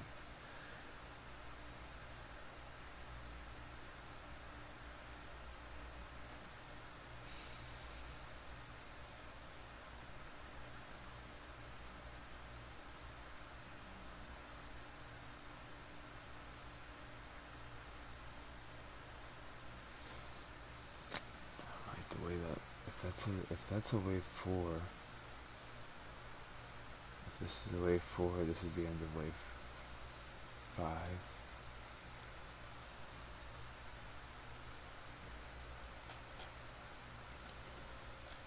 So wave 3 ends.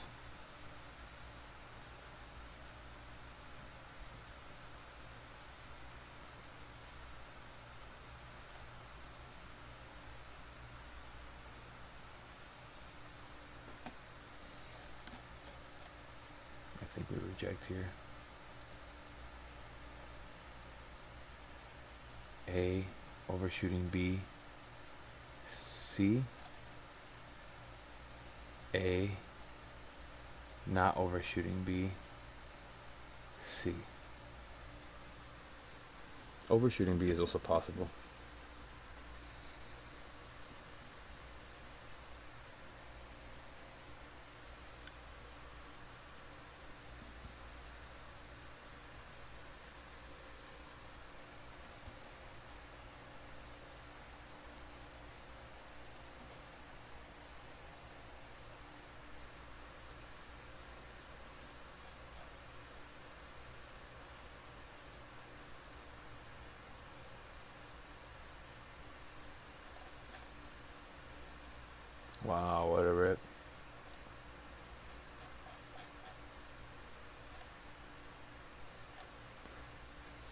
was saying that earlier too.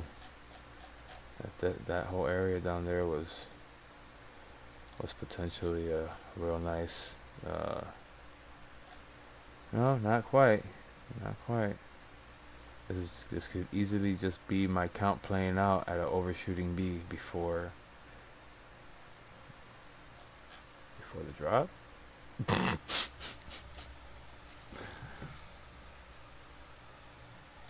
So, if that count is off, I'll show you. It doesn't mean that we're not going down. Watch. So, if wave 3 ended here, and wave 4 ended here, and wave 5 ended here, we're looking for 3 waves up, 3 big waves up, right? 1, 2, 3, 4. So the first one will be 3 waves up. 1, 2, 3. Then the wave B. 1, 2, 3, 4, 5. Yeah, man, this is overshooting wave B, in my opinion, and we're gonna go down. So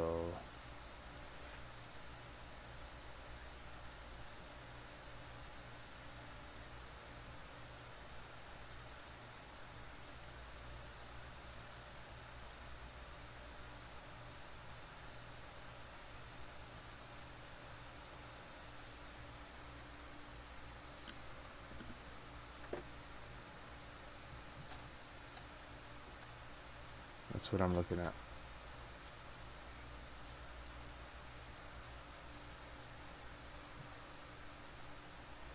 See, start off bottom. 1, 2, 3. That's A wave. 1, 2, 3. That's B wave.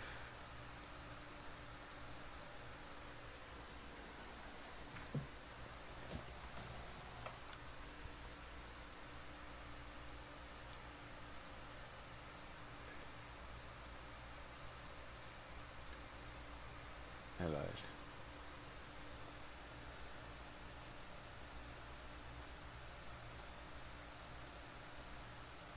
A, B,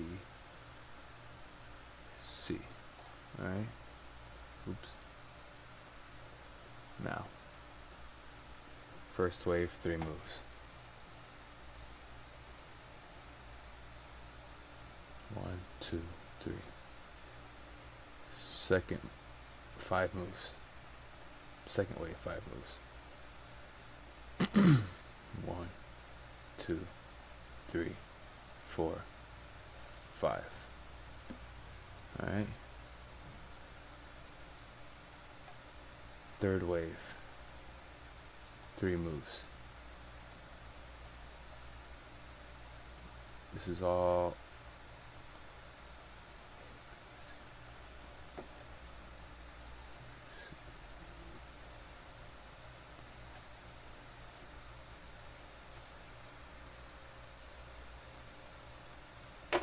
shit.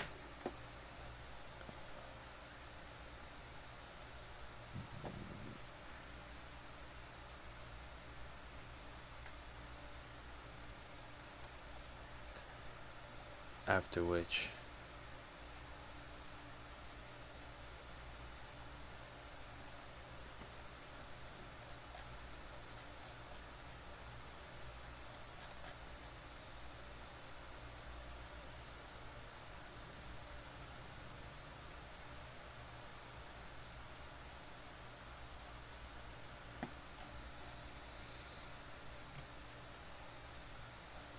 alright.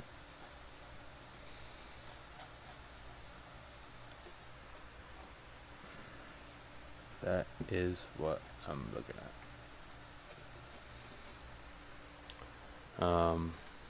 That's assuming that wave 5 ended, because ABC structures are also wild. But I don't know. I don't know. That's why we wait for candle closes and confirmations before taking any. That's why I wait for confirmations and candle closes before taking trades, because right now this market is extremely whack.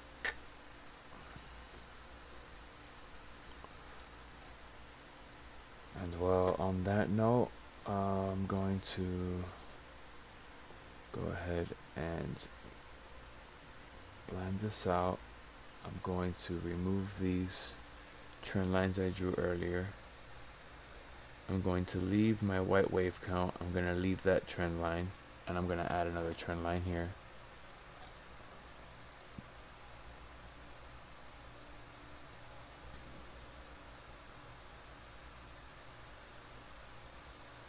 Now picture this.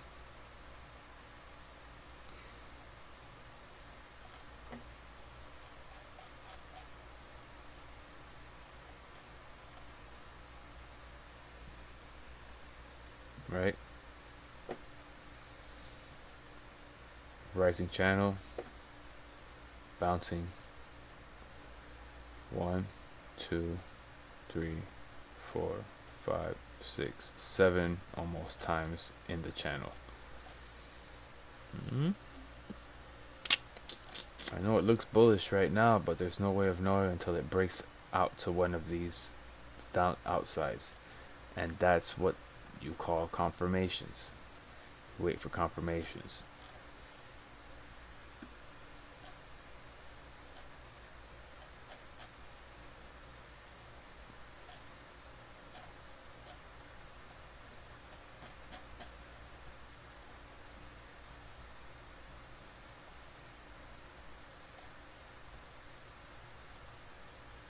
Where did I have that circle?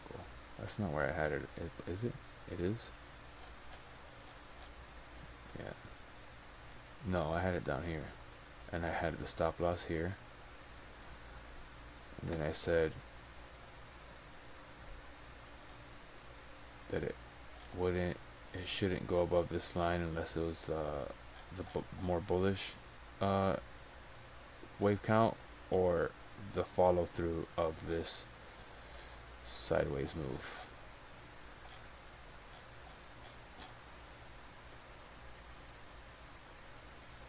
I don't think SPY is done. The economy is so bad. I mean,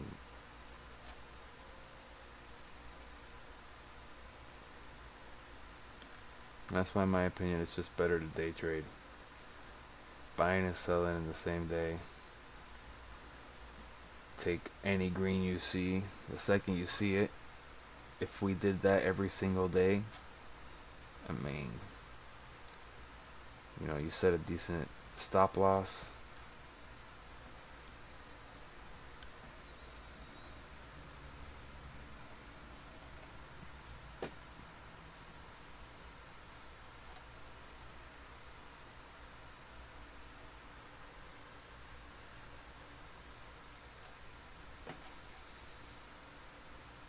Take a quick look at Boeing. Those Boeing contracts probably at even again.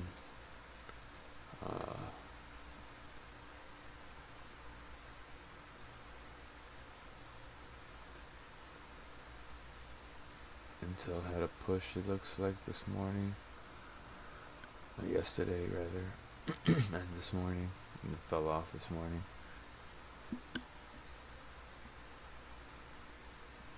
See, but like, look at the rest of the market. Like, I mean, that looks like a textbook cup and handle right there. I mean,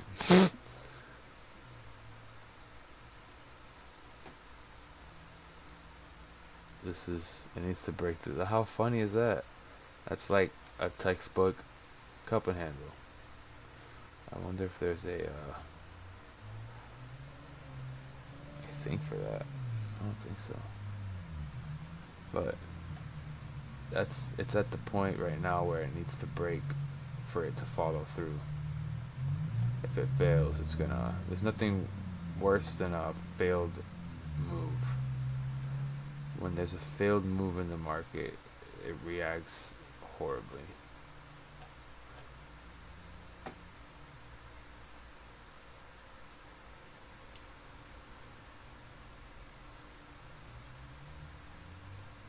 What was that? Microsoft? No, it's Microsoft. And everything else looks like bear flags, dude. Like, everything else looks horrible. Nvidia, look at this. How can they possibly put, I mean, that doesn't look like a textbook one, but that's I don't know. Oil falling out. Wow, oil fell hard. I wish I would have played a put on that yesterday. Oof, that would have been a nice swing.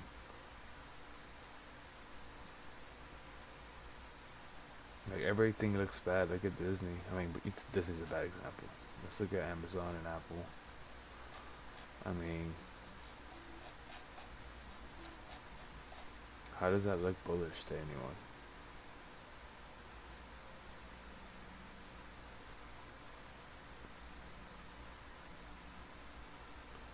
I mean,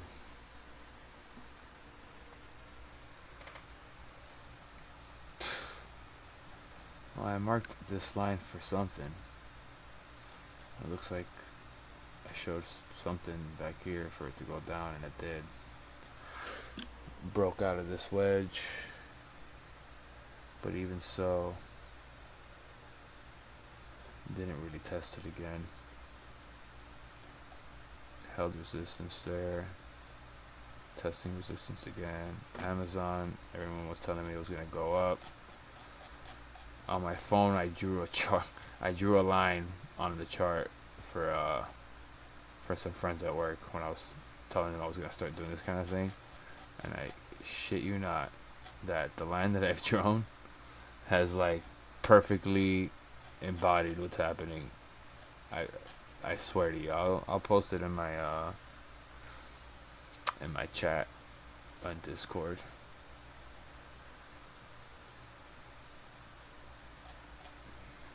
Wow, that's nuts. The Bulls really don't want to drop the ball here.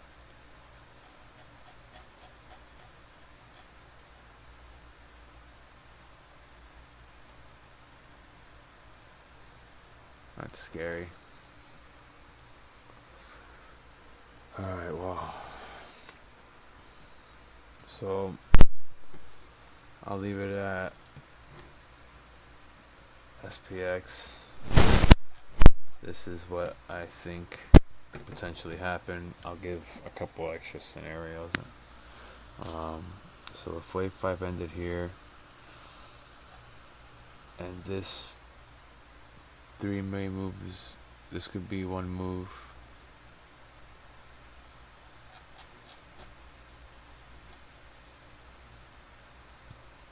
One, two, three, 4, 5, 6. Bounce back here, and then it could give us to the upside too.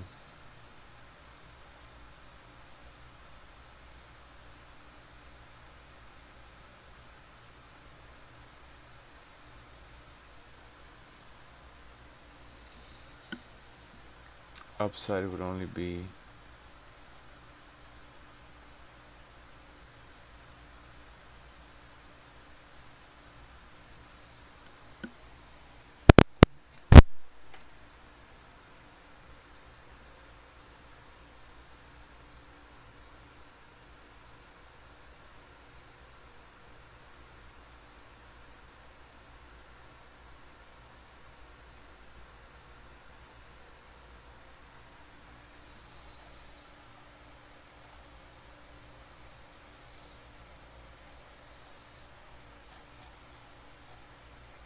Dixie losing steam. I think after tomorrow, calls might be in play. So the way I see it,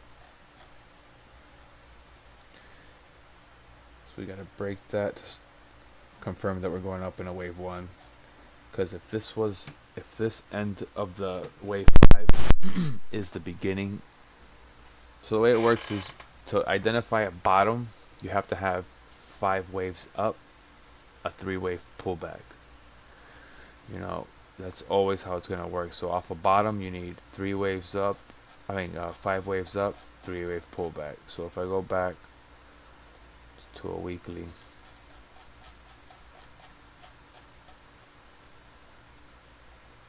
remember that I said none of what's happening is bullish until we break. I don't remember exactly where it was.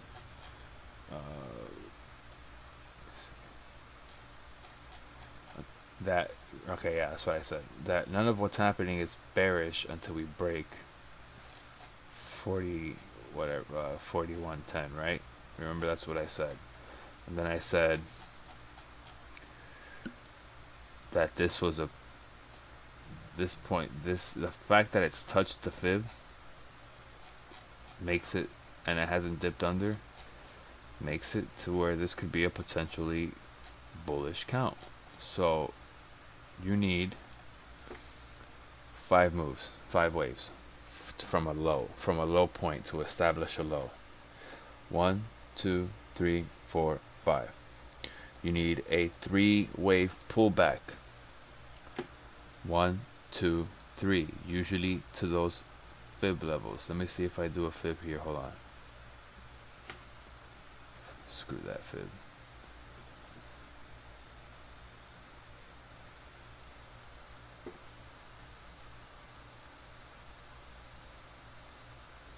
So, if this is even still bullish,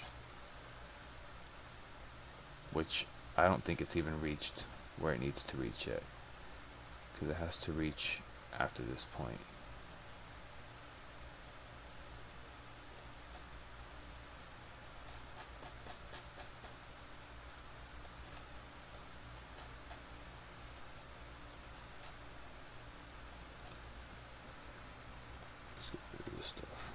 So it hasn't quite reached the 50% retracement, or is that not 50? That's probably the 3.8, 0.38 rather.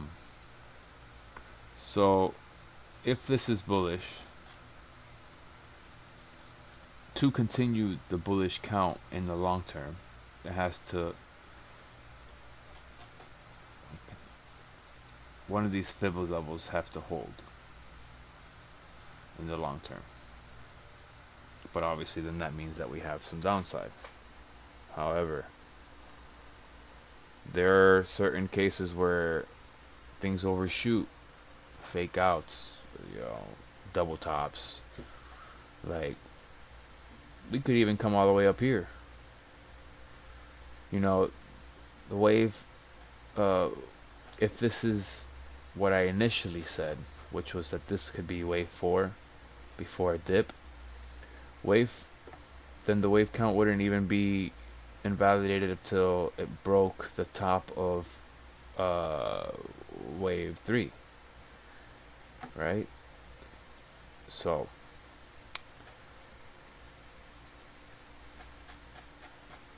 there's a hell of a lot of different ways to look at this right now, and that's why sometimes it's just better to sit on your hands.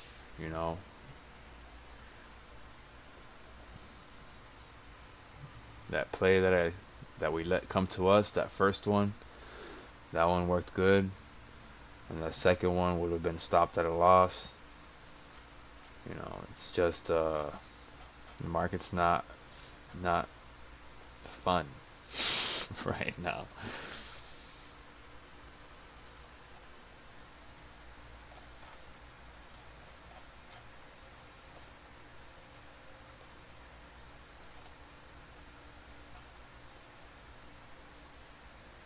See, and that could be a failed cup and handle right there. Like, there's just so many things going on these charts right now.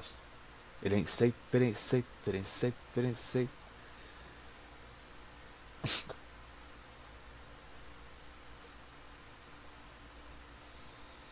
This was a dope ass play. I'm gonna start looking at swinging FDA approvals from now on. This play I came across when it was down here 2-3 days ago, and I saw it was this low, but I just didn't know exactly what the website I was looking at, so I didn't buy in. I also had SXPS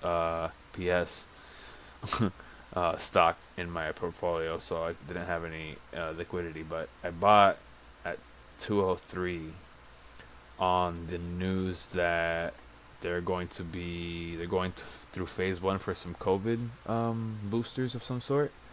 So when I read COVID, I was like, all right, fuck it. I put $400, so it was 200 stock. I sold 100 of the stock around here. So actually, let me look at.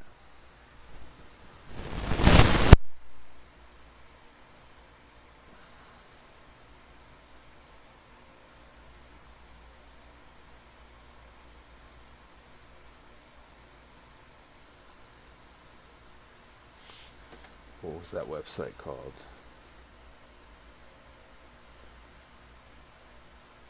Upcoming FDA approvals.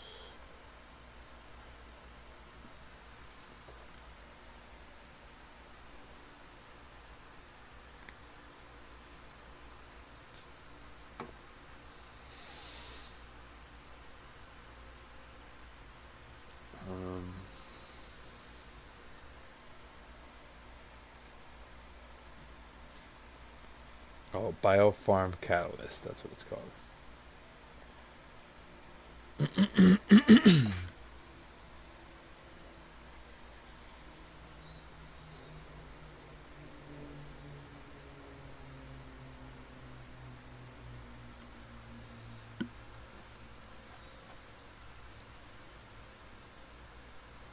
Spike. Wow. Came all the way up to where I marked earlier.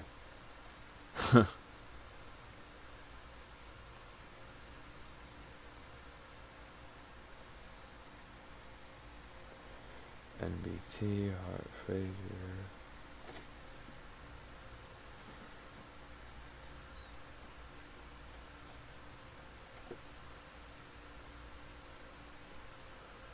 Alright, well, on that note,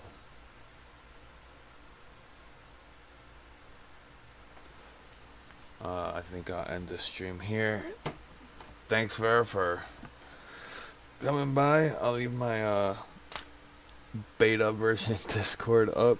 What I mean by beta version is that it's not at all complete. It's completely still under construction, but you know, just wanted to start this journey already. I'll be posting on Twitter how all the trades went today pretty soon. Alright, hope to see you again in the future, man. You be safe.